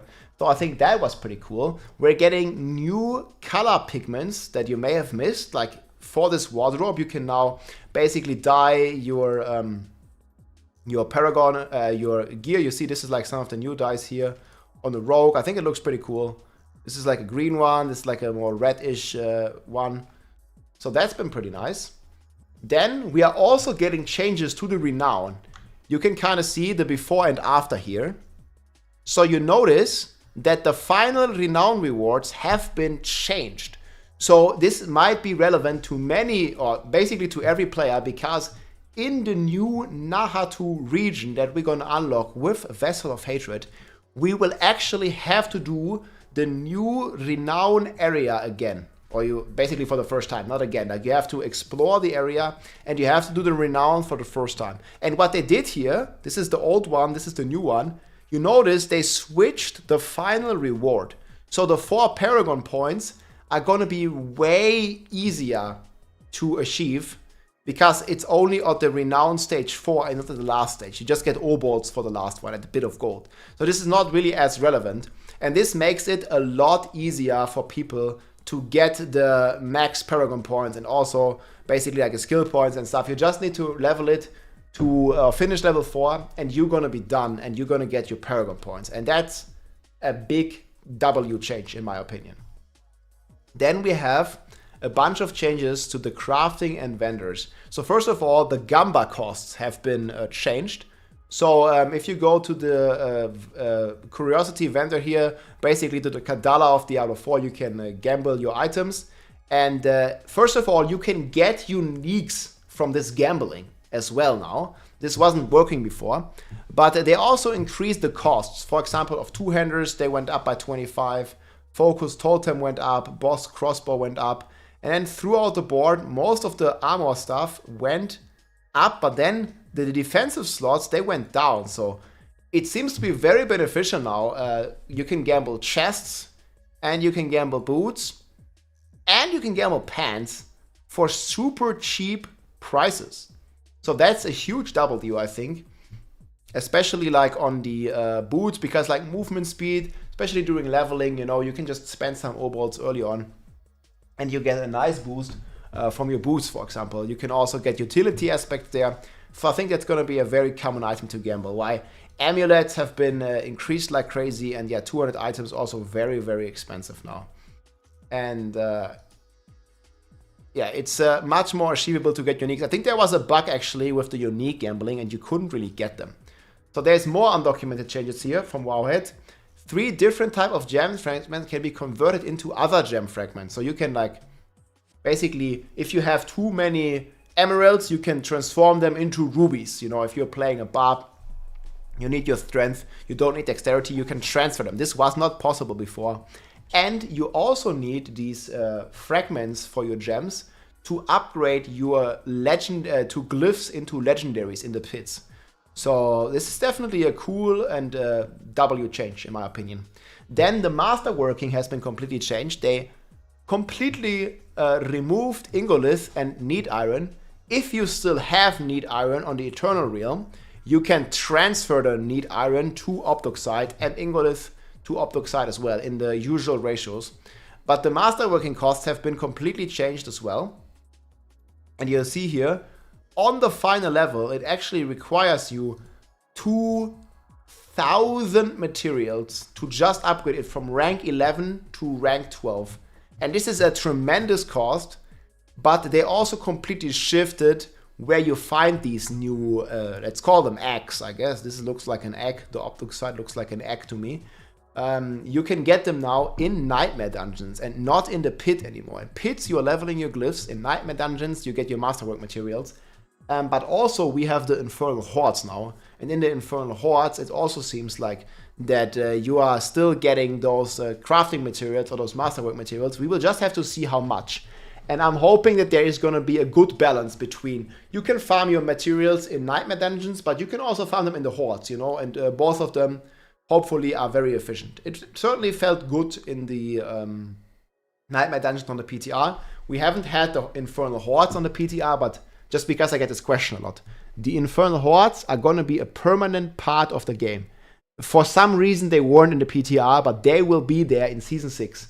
And you can still farm, or it's probably still a great way to farm your masterwork materials. Mythic Uniques can now be crafted at the blacksmith. And this has basically completely changed. And you can also craft Mythic Uniques at the jeweler now for runes. And on the PTR, it only costs 1 of the Resplendent Sparks to craft an Uber Unique if you have the runes. And you know, 1 spark is sustainable, right? Because you can craft the Uber Unique. It didn't get a great affix. It cost you 1 spark and some runes. You salvage that Uber Unique. And then you get your spark back. And if you have enough runes, and you can trade those runes, you can basically indefinitely or infinitely craft Uber Uniques as long as you have enough runes, right? Because they cost 1 spark plus some rare runes. You craft 1, then you salvage it, you get that spark back, and you can craft the next one. So all you need is runes. So that's gonna be pretty wild. So you can basically trade. This is like a bit of a slippery slope, I feel like, because some people won't like this, right? Because you can basically just use the runes only to craft Uber Uniques. And this basically means that Uber Uniques in some form are tradable. Let me know what you think about that. But basically, yeah, the recipe is 1 spark, you salvage it, you get a spark back. So that's pretty crazy. We'll see. 2 new mounts have been added. We had this the Dark Panther and the White Panther, like really cool. I really like these. They looked amazing. And there is a lot more mounts data mined. And I think there was about 15 to 20 Warcat mount transmogs. You can also be coming for a Vessel of Fatality, so you can also be riding around on a lion, a lioness, and like there's just a bunch of cool stuff coming. So that's gonna be amazing. Then there's quest and whispers here. Priority quest icons are now purple. You've seen this on the PTR. Hey, thanks for the support, Face Punch. Appreciate it, man. So they have a different color now, and you can see like here's the new and the old one. Handling whispers in at the Tree of Whispers now has a chance to offer you a greater cache of gem fragments. See, I didn't even know about this. I've never gotten this on the PTR because I've never really done many whispers. But this will basically give you a bunch of gem fragments to craft gems or to upgrade your legendary glyphs. Super cool. Then we had a bunch of changes to the tormented bosses. The regular Uber boss has been removed and now you only have the torment bosses. They're starting in Torment difficulty 1. And they all have a chance to give you an Uber Unique. However, we did some testing and it seemed like the Uber Unique drop chance was closer to like 5%. Even on World Tier 4, the drop chance felt lower than in the live game. So I'm not sure if that was a bug or what's up with that, but it looks to me that they are lowering the chances to get Mythic Uber Uniques. I'm not 100% sure. And it only gets lowered per kill because the material costs are significantly reduced. You see here, you don't need Stygian stones at all. They're gonna get completely removed. No more Stygian stones. And you just need blood. For example, I think Zir only costs 12 blood to summon in comparison to the like 40 plus it costs right now. And you still have a 5% chance of getting an Uber Unique. So in the end, the Uber Unique ratio per material went up. Only the Uber chance per boss kill went down, right? But it's still a net win. So that's pretty cool. You see here, these are the new costs. So Lord Zir, 12 exquisite blood. Gregory, 12 living steel. Varshan, only 4 hearts. Duriel, 2 and 2 again. And Dariel, 2 and 2. And Beast in the Eyes, 12. So these costs are significantly reduced. Like, this is crazy. And then you see the loot table has also been changed. So you see those Uber bosses, they only drop 5 uniques on Torment 4. And right now, I think, for example, Zir, he drops like 20 plus items, which of them are like 5 uniques and then 15 legendaries. So this has been completely changed. Like, you can get runes. This is like a good way to farm runes as well, because it's like very cheap now. You just pay 12 blood and you have a 5% chance of getting an Uber unique, it looks like. And you're getting 5 uniques. However, those 5 uniques, they had a very, very low chance of being ancestral. I think the chance was actually a little too low. It felt like 1 in 20 or 1 in 25 to even get a single item that is ancestral. So if you're target farming, let's say I was farming for Ramaladi's Magnum Opus on Zir, on the PTR, and it took me very long to even get one useful ancestral one with 1 great affix. It took very long. So we'll see if they're going to change something with that. But I definitely feel like, especially for the casual audience, that the drop rate needs another look at. But let me know what you think in the comments below. Maybe you've seen it or maybe you've played some PTR. I definitely felt it was hard to target farm a greater affix unique of any kind.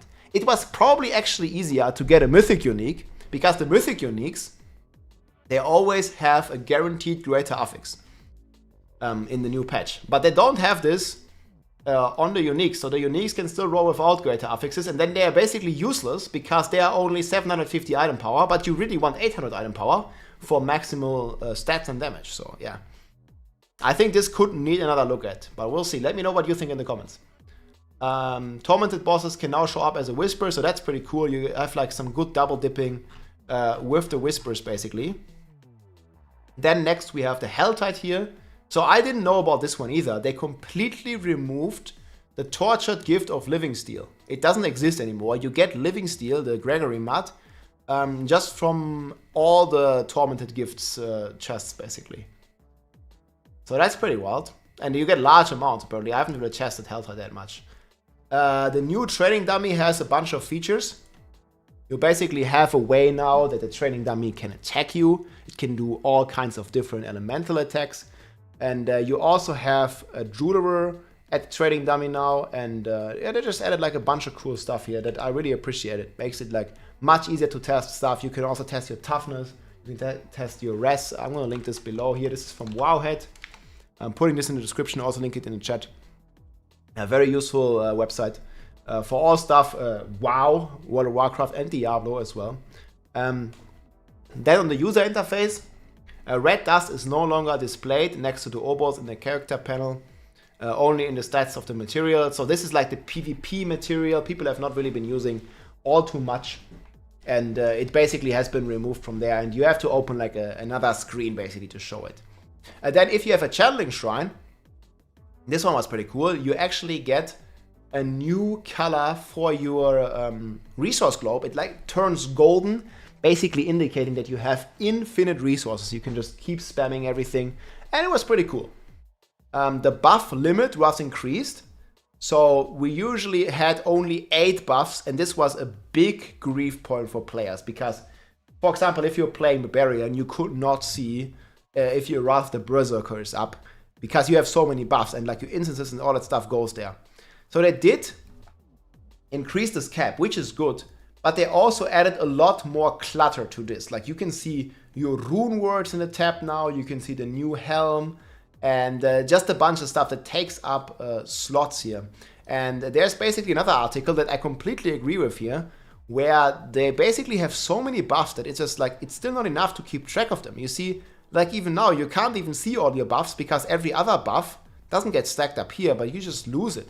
So I feel like they have to do something similar to the Diablo 3 where they basically combine the buffs, especially like this pre-buff stuff, like when you have like your 3 instances running. I don't know why all these instances need to take up like a separate slot here, like maybe there could be something done. And there's just like so much clutter on this buff bar. And they actually did a very good job in Diablo 3, I feel, when they combined it. Like, you know, you had like all your shrine buffs basically combined into like one buff that you could hover and stuff. No one really cares about these buffs that last for like, I don't know, like 10 minutes plus or something. Like, they're not really that important. But then there's some buffs like Berserking, which only lasts for like 4 or 5 seconds, that you really care about because giving you a damage multiplier.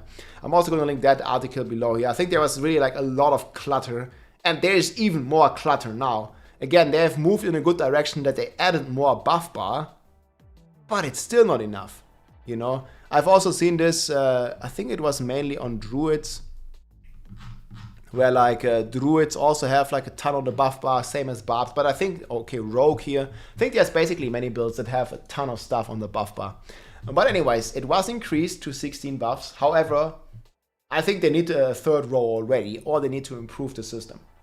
Then you can also hover your buffs, and it shows you a duration. That was pretty cool. A very nice catch here. The silent chests, this one, many people don't even know what this is. This is basically the chests that you're opening with these whispering keys that we talked earlier about. Unlock silent chest, and you need to gamble for them. And then you can basically, you know, like open this chest and it drops you a bunch of rewards. I'm not even exactly sure like what it drops. I've never really like paid much attention. Like, these are not really a matter of farming anything, at least as far as I know. Let me know if it's different in the comments, but yeah.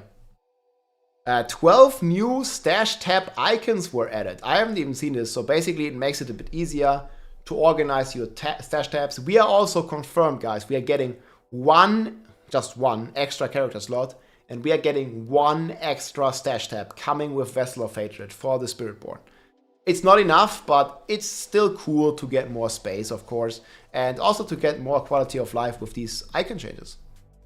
Then we have a new mark feature for the Dark Citadel has been added under the bar here. Like, I'm not quite sure what these are gonna be. Again, the Dark Citadel is the multiplayer dungeon that basically will require minimum of 2 players, so it will also require some kind of teamwork. And I believe this is what these markers are for. Circle marker, square marker, star marker, diamond, triangle marker. It's probably also there to sort of like guide or help your party members decide like where they have to stand at certain boss mechanics and stuff. We will have to see what exactly this will be, but they definitely added like a lot of things here for players to communicate, basically.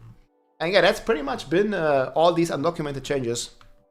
So big kudos here to Wowhead who found all this out and like made a very nice summary here. I think most of these changes are pretty cool. I'm just not a big fan of this like new character selection. I think the campfire was much cooler. However, you know, like if they keep adding more classes, I see the challenges with the campfire. So we're getting the Spiritborn now. We're hopefully getting the Paladin, you know, like maybe next year or the year after, like in the next expansion, I hope. Or at least the holy kind of archetype class, whatever it will be.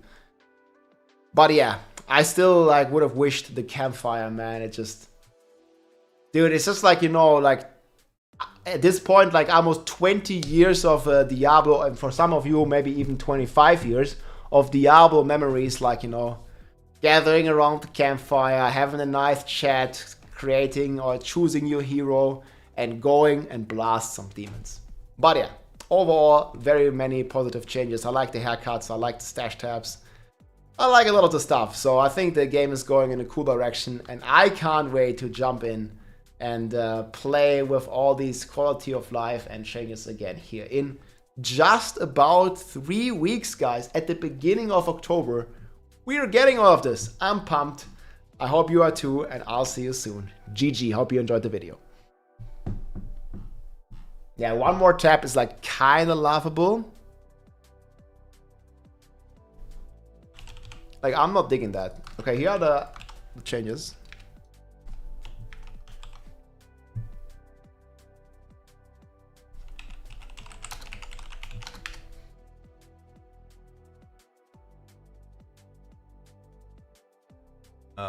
Where was the Reddit discussion?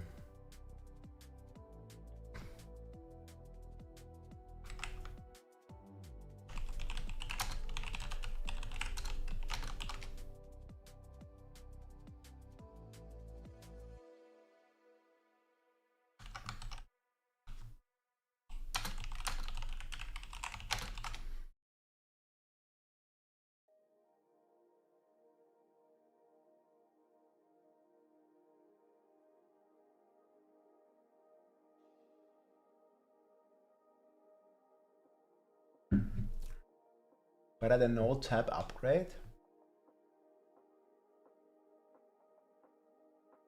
Yeah, the boss summon mods. I mean, they did some improvements with the keys going into a separate inventory already, right?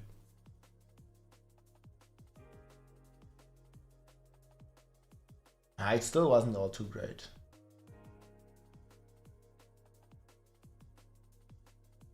But they did do improvements. Lots and lots of improvements. Yo, Benza, what's up, man? Welcome in.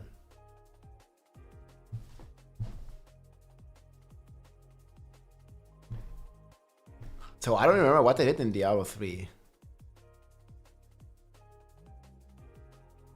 The fuck? Video is age restricted? The fuck is it gone? What the hell?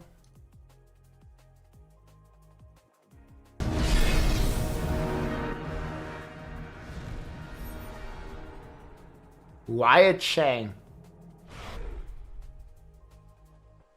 Hello everyone, my name's Wyatt Chang. I work as a senior technical game designer on Diablo 3. And when we're thinking about this is what they did, right? They combined it like this. The buffs that we show. The first category are these always-on buffs. Two great examples of this. Since they don't, you guys have event phones. Buffs like the double blood shard weekends that we sometimes do, or another would be the multiplayer buff. But this was actually a very good change, guys. Come on. Confirmation that the skill is working as advertised. And yet, it doesn't affect your ones that you really care about. And when we have complaints, right? This is exactly, dude. I can't. This is exactly the problem we have in Diablo 4. We have like a buff that is like, I don't know, 20 minutes long. At the same time, we have a buff that is like 2-3 seconds, like your elements or something, right? A couple seconds. And they're in the same thing. Like, what the fuck? You can just like take this learning from Diablo 3 and apply it to Diablo 4. Right now, and when I'm playing the game and I get frustrated that a buff is being hidden, it's almost always going to be one of these moment-to-moment buffs. Exactly, dude. They realized this almost 10 years ago in 2015. Yet it's still a problem today. Bro. How did that happen? That's crazy. Oh yeah, he's alright. Technology isn't ready yet. It looks like this instead, dude. What the hell?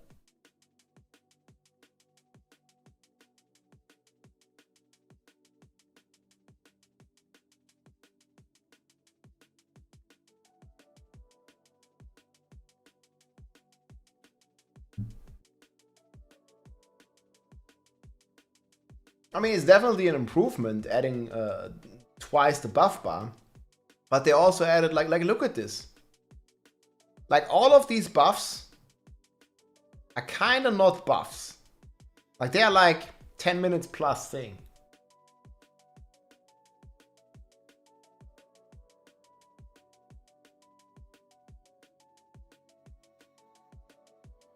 Yeah, one of them is even a debuff. But all of these things you don't even care about.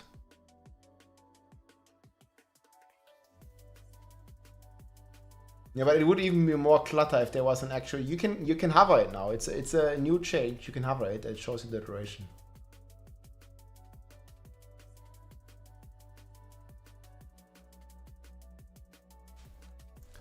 But yeah.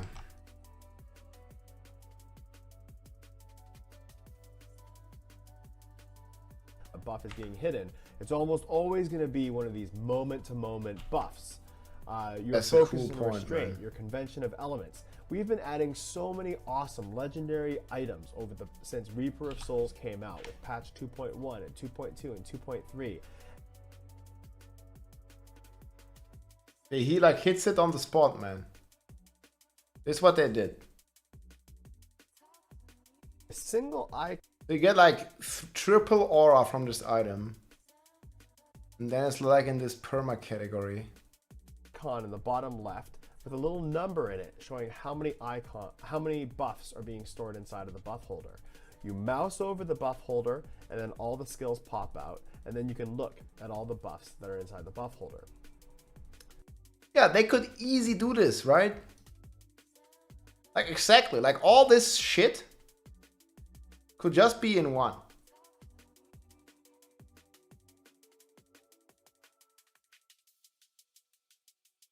Too many buffs in. It's not even peak. Like Bob has like 20 buffs. More, way more.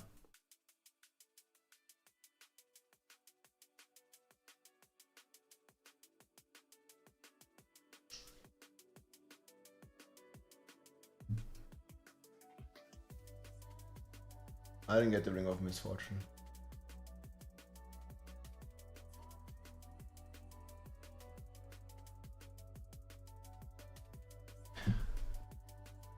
Ja, the chats.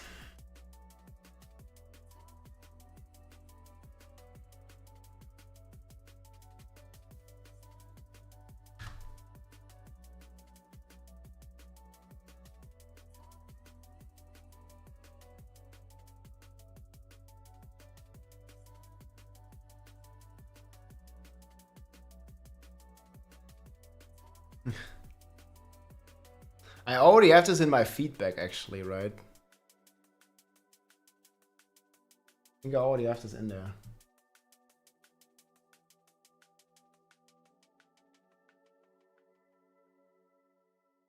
Buff bar is doubled, but still not adequate to the amount of buffs we have. Yeah, I made this screenshot for my druid. And this doesn't even show all the buffs, dude. Not even like full instances and everything. But yeah, everything down here is like, okay, this one might be still useful, but everything here is just useless.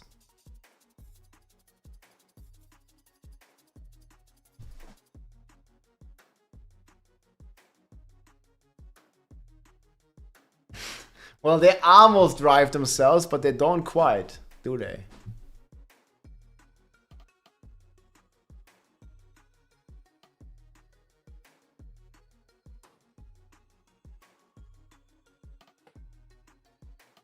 And this was pretty much the only change. Oh, this is also so good. Look, like the skill is just glowing when it's active.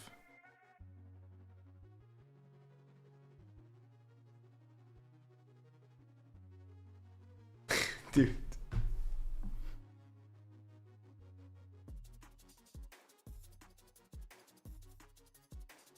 Man.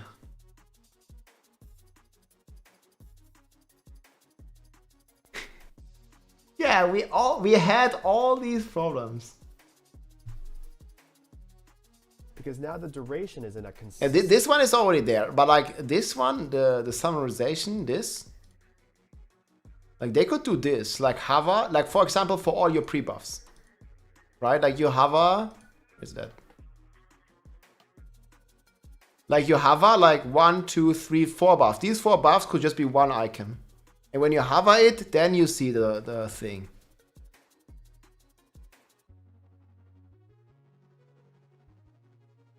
Holder. You mouse over the buff holder. So we're at... What happens when you combine these two concepts? I mean, Laws of Justice, we talked about its passive component, remains letting you know that the passive is still there.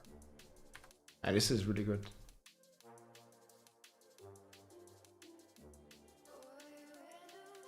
Yeah, the glyphs look similar. I don't even know like which one is which here, right? Like all these 1, 2, 3, like it's just a glyph. The fuck?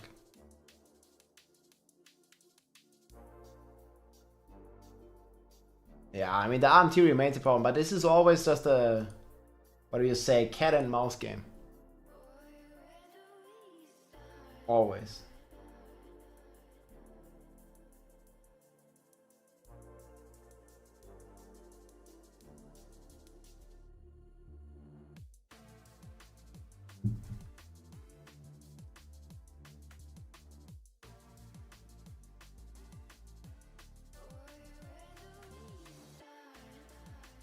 That's what it is, guys.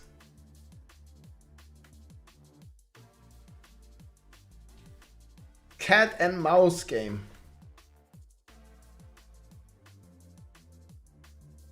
The economy. Oh. Video is freaking age restricted, man. What did I do there?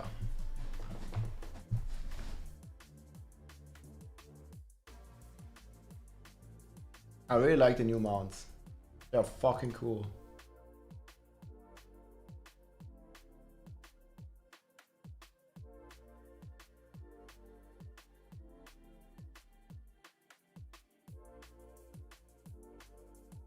But the crafting mods, I mean, 2000. If you divide this by 3, it's kind of fine, right?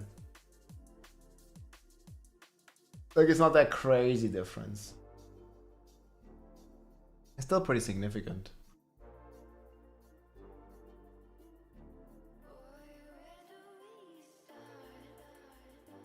Always double dip. Penta, triple, quadruple dip.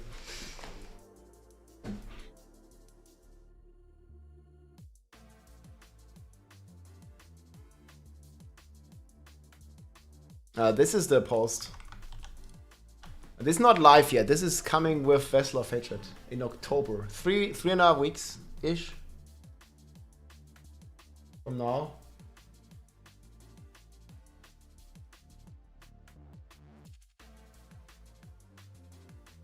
We're getting the juice. Well, hopefully.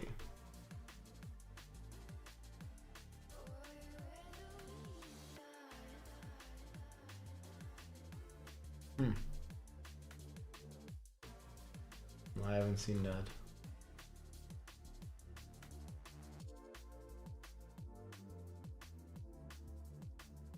Leveraging one old masterwork item equals exactly the must to masterwork a new item. Yeah, I think they went from like 50% refund to 100% refund. That's a big W though. Is there another concept? We go up to 8. Well, we took the debuff section and flipped it vertical, and now you can have up to 20 buffs.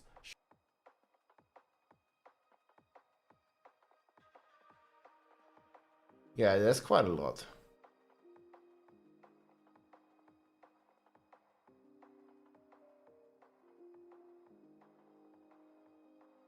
Yeah, that's still more. 20. Well, in Diablo 4 we have 18. But they also combined them here. Shown on your bar, which, you know, should satisfy the needs for all the items. Ah, you can still reach it, man. Temporary buffs that you have as you're playing. This is all coming in patch 2.4. We're really excited about this. Thanks for joining. Well, Wyatt Cheng was cooking, man. Back, you know, 8 years ago. This was long ago. When he was really cooking. Talking about cooking, guys, have you checked HelloFresh? Easy. Easy. Yeah. I still believe no icons, but words with a small timer next to the world would be better. Yeah. Yeah, it's definitely not easy, guys, to design games, huh? But this is definitely something that goes in there now.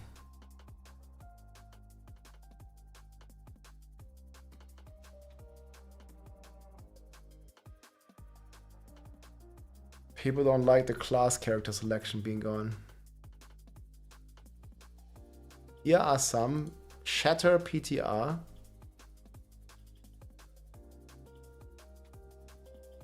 Yeah.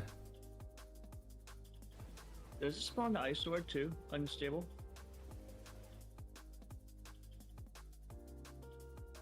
Thanks, Cody.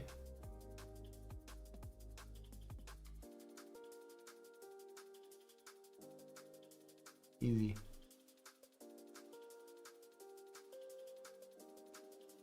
Okay, so it just deletes everything just the same.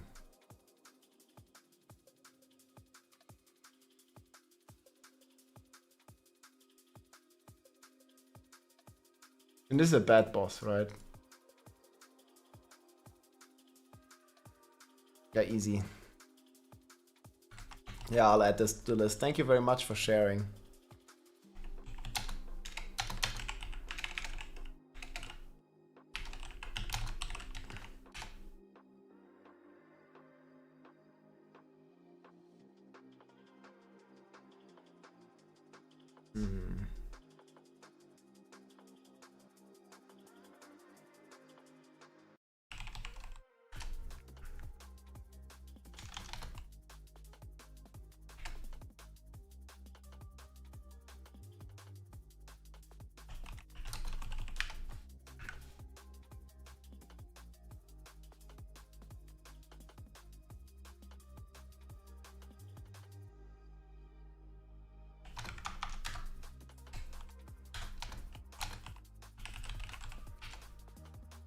Yeah, with a legacy weapon. Thank you so much, Cody. 500 billion.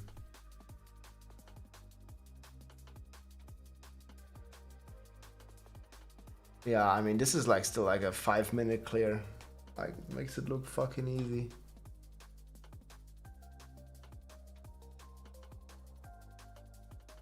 That was legacy. Yeah, so talking about number squish, right? Yeah, you can post. Yeah, sure, man. I mean, free run for the community, dude. Yeah, feel free to. Always post, man. The DPS goes wild.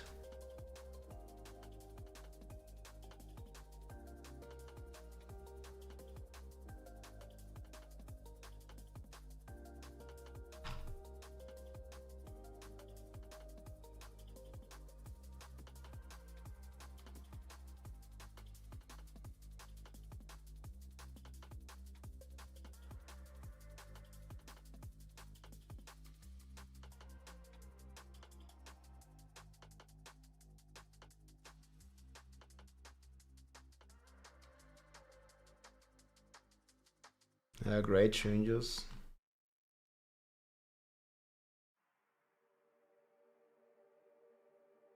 Crafted mythics being usable at level 1 is a bug. That's cool.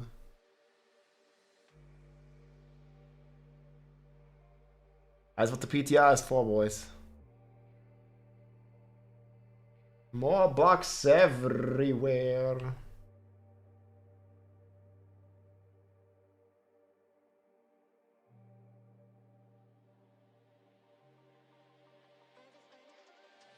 The gold market will overflow. Well, the problem is we need like some gold debuffs. They have a beautiful tile picture here. Like gold is just too easy to come by and there's no real use for gold. Like, or no real, let's say, gold sink.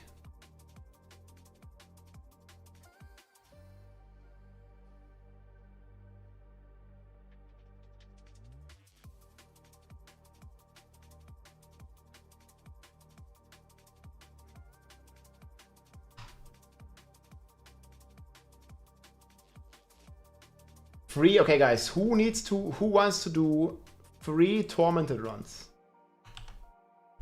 There's the guy here who's got you. If you decide to.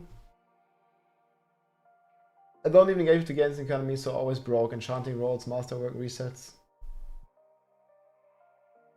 Yeah, but I mean, if you like want to target farm gold, you could do this. Like, you could farm like a couple billion per hour.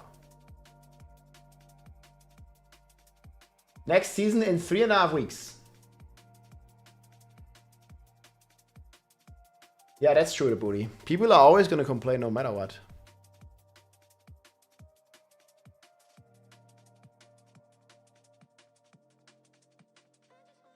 Yeah, all good, Cody, man. Thanks so much for sharing these. Like, I think I'll still need until like the end of the weekend or something to fully fix this list, guys. There's just a lot of stuff, basically.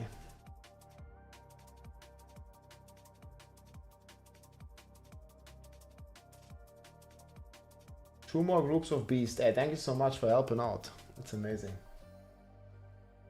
Yeah, anyways, guys, I think I gotta call it a bit earlier today. I still have some more IRL stuff to do tomorrow in the morning.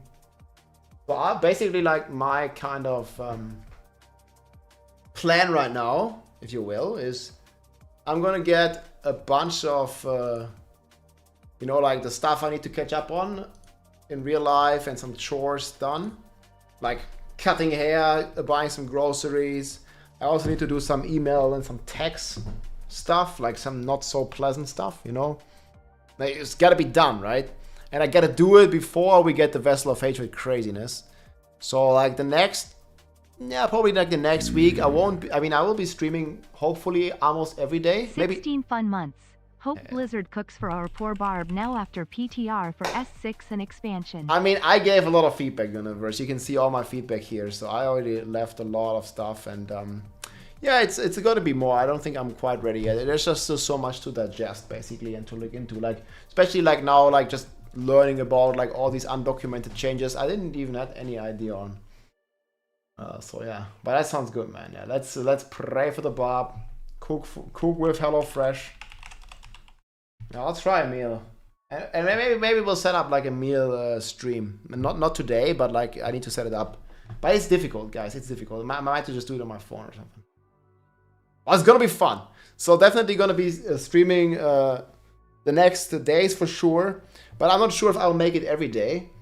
And there's also gonna be a lot of preparation and just getting ready for Vessel of Hatred in just 3.5 freaking weeks, boys.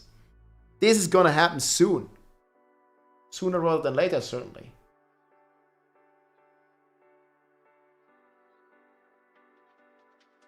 Yeah, so I'm very much looking forward to all of this. I'm gonna probably finish the feedback around tomorrow, I'm hoping. Since 15 years, I see this shit with gold farmers and shit, it kills the economy. Well, right now we have a bigger problem. Like, we have a dupe every season. I think they have not succeeded in preventing the duping in a single season. Like, every season we had dupes, as far as I know. And I really hope that Vessel of Hatred in a few weeks marks the beginning of, you know, finally like a dupe-free season kind of thing. I mean, it's gonna be difficult, right? Like, it's gonna be very difficult. But they did fix a lot of stuff, and they have been, like, once the dupe was public, they have been very swift on fixing that stuff. So that's really cool. But yeah, just the fact that so many dupes exist is concerning in the first place. Hey, Ice Searched 1, thank you so much for the T1 sub, my friend. If you have Amazon Prime and you want to support the stream for free, actually, you can consider doing so by connecting your accounts. I watched a video of a streamer saying the devs from D4 had talked to him and his channel is sponsored by an RMT website. Well, I know from my experience that I'm getting a lot of offers like that. I'm not accepting them because, you know, any type of real money, RMT, third-party website is against the terms of service. If you want to give Blizzard your money, you want to, like, you know, like pay some stuff in the shop, like do some stuff for like free. that. KEKW. Yeah, for free, man. Like, you know, like if you want to, like, you know, pay to win in Diablo games, you can do this, like, not in all the games, but in some of the games you can do it directly through Blizzard. But as soon as you go to like a third-party website and you cut out Blizzard, then that is against terms of service. Like, you can't do that. So, and these websites, like these shady, like, you know, RMT, like gold sellers, or they're selling like runes in Diablo 2 or like whatever. They're probably going to be selling runes in Diablo 4, or at least try to versus cash. Like, that's completely against terms of service. But they try to offer like a lot of money to like streamers, content creators, YouTubers, whatever. And they are trying to, like, you know, get you to promote their RMT website. They keep doing this. I get this, like, and they don't stop, man. I get like an email like that, like every week. I mean, multiple, usually. And I don't know, like they're sitting somewhere in Russia or somewhere in Panama or whatever. And I don't think legally Blizzard can do much against that, right? Like, what they're gonna do, like, they have like their headquarters in Russia, this RMT bot service, whatever. Like, what are they gonna do? You know, it sucks, yes. It's destroying the game. But again, like, it's not really like a crazy amount of those websites that are out there. There's definitely a lot. But it's not like super mainstream because it is against the terms of service. Does Twitch have any TOS against that? I actually don't know. Probably yes. I mean, Twitch's TOS is like you can't break the game's TOS that you are streaming, right? You can also, I think, if you break the game's terms of service that you are streaming, like actively, then, and like with, how do you say it? Like, you are doing this on purpose, right? Like, you're cheating in the game, like, on purpose. Like, you're using aimbot or something. Not only can they ban you in the game, I think they can also ban your Twitch account. And, I mean, they should. Like, if you're a fucking cheater, like, using aimbot or some crazy stuff, let's say in a shooter, it's the easiest example that most people will relate to. Well, then, yeah, it fucking sucks. And I think you should be able to lose your account, yes. Because, I mean, you're literally just cheating, and you're trying to get away with it.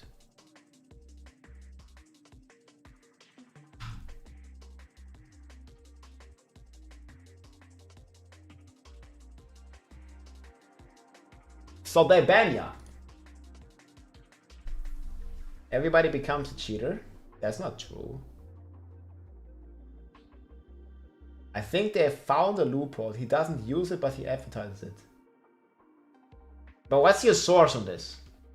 I'm pretty sure if you're advertising like RMT websites, it's not gonna sit well with Blizzard because you're literally advertising that people break their terms of service in a way, right? Like, I don't think, I think that's like not a cool thing to do at the very least, and probably still against the terms of service.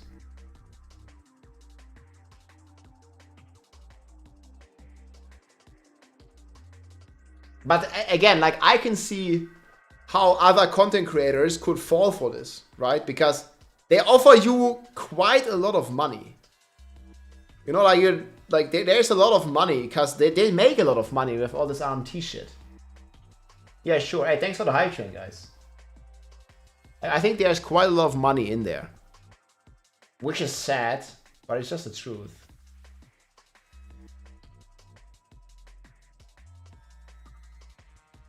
No, like, okay, like if you're trading, for example, I do a lot of trading on Diablo.trade, right? Like, this is the website where I usually trade. And again, they have strict rules against real money transactions. They have strict rules there.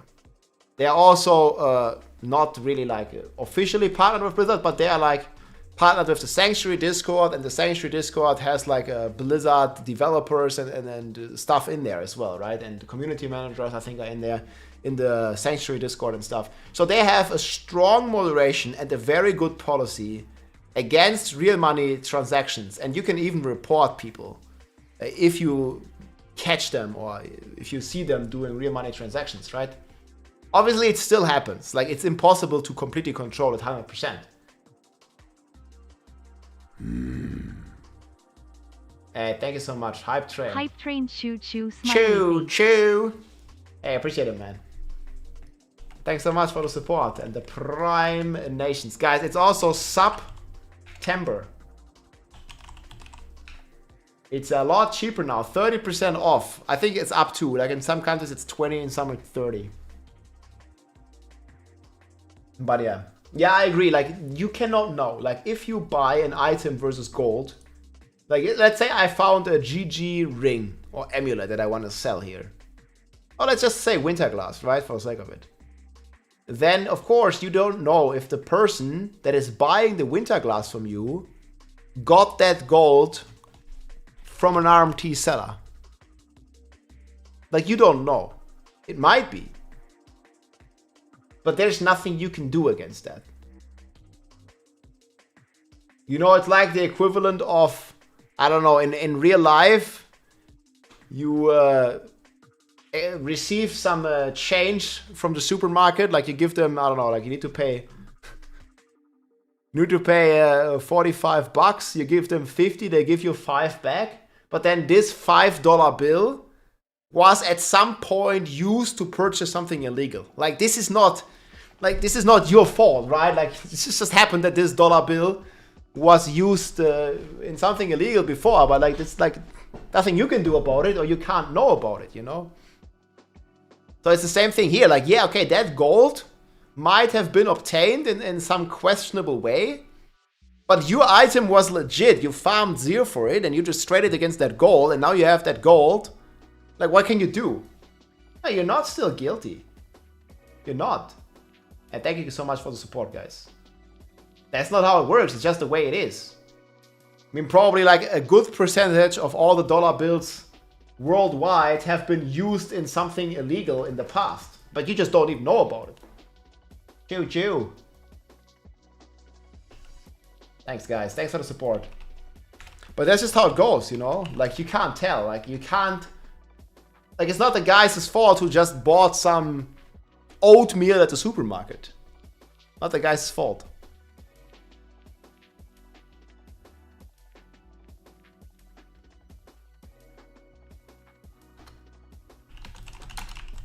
Yeah, thanks for sharing.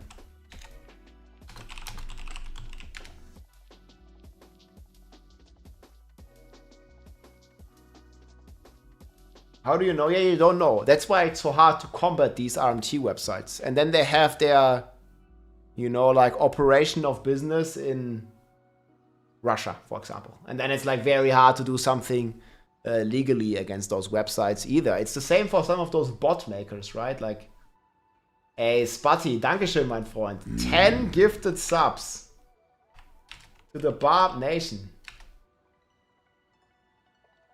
Thanks, my friend, dude. Appreciate it a lot. Welcome in to the newest 10 Barb members. Cheers.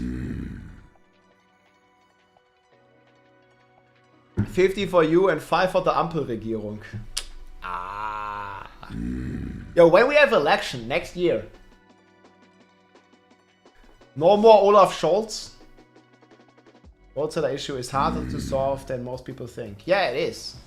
It's mainly because in some countries, like especially like third world, not so developed countries, those people make a very solid living. Like there's basically almost no jobs available, and they can just play video games, farm gold, and sell it to, you know, gamers in Europe or in America, and it's very lucrative for them. Now, Germany is just a developing nation in terms of internet. In terms of average wages and stuff, and average income and GDP, Germany is pretty decent. But Germany has other problems.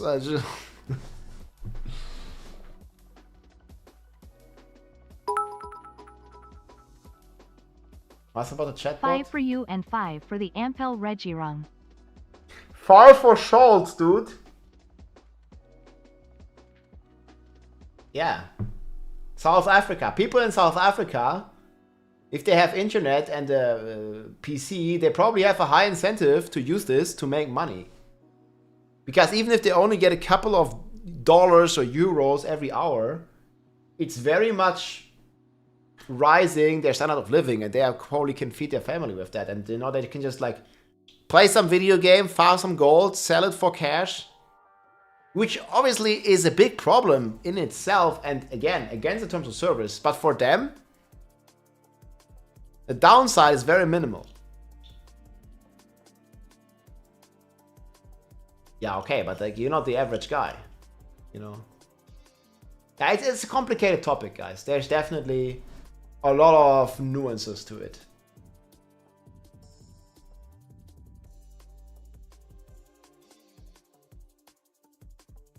Making the camera full screen? Well, I can make a separate scene, I guess. I'll probably make it. That's a good idea, not? Elon's from my neighborhood. Yeah, man. And I mean, he came to the US when he was very young, right? Like on his own. It was crazy. Yeah, the biography is very inspiring for sure. Internet is the new territory. Yes. It sure is, man.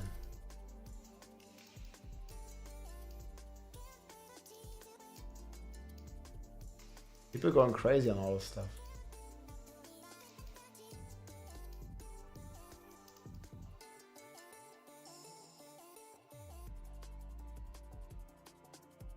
Yeah, I don't know the exact reasons. Anyways, guys, I need to go. Like, I need to do stuff. I need to get up very early tomorrow. And yeah, I'll do another stream in the evening, that's for sure, guys. Thank you so much for watching, guys. We will have more content coming for sure on my YouTube channel. We also can follow me on X, TikTok, and for the people watching on YouTube, also follow me on Twitch. Helps a lot, my friends. Thank you so much for watching, everybody. I'll be back hopefully tomorrow, like afternoon, evening, maybe. Again, I'm not going to stream like that's crazy hours. We have a lot of stuff I need to take care of the next days. And we'll be back with full crazy blast.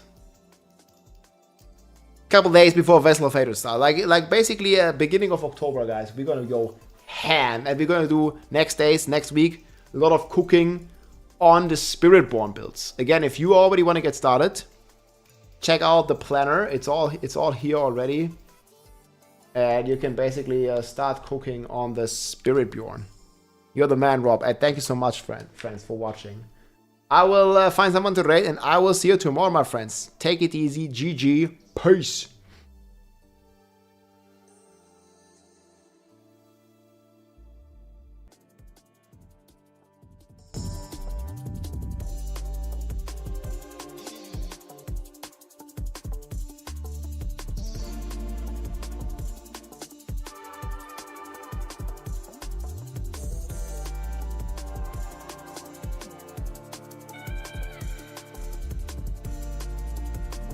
Not rated Diablo, guys. German streamer. A very nice guy.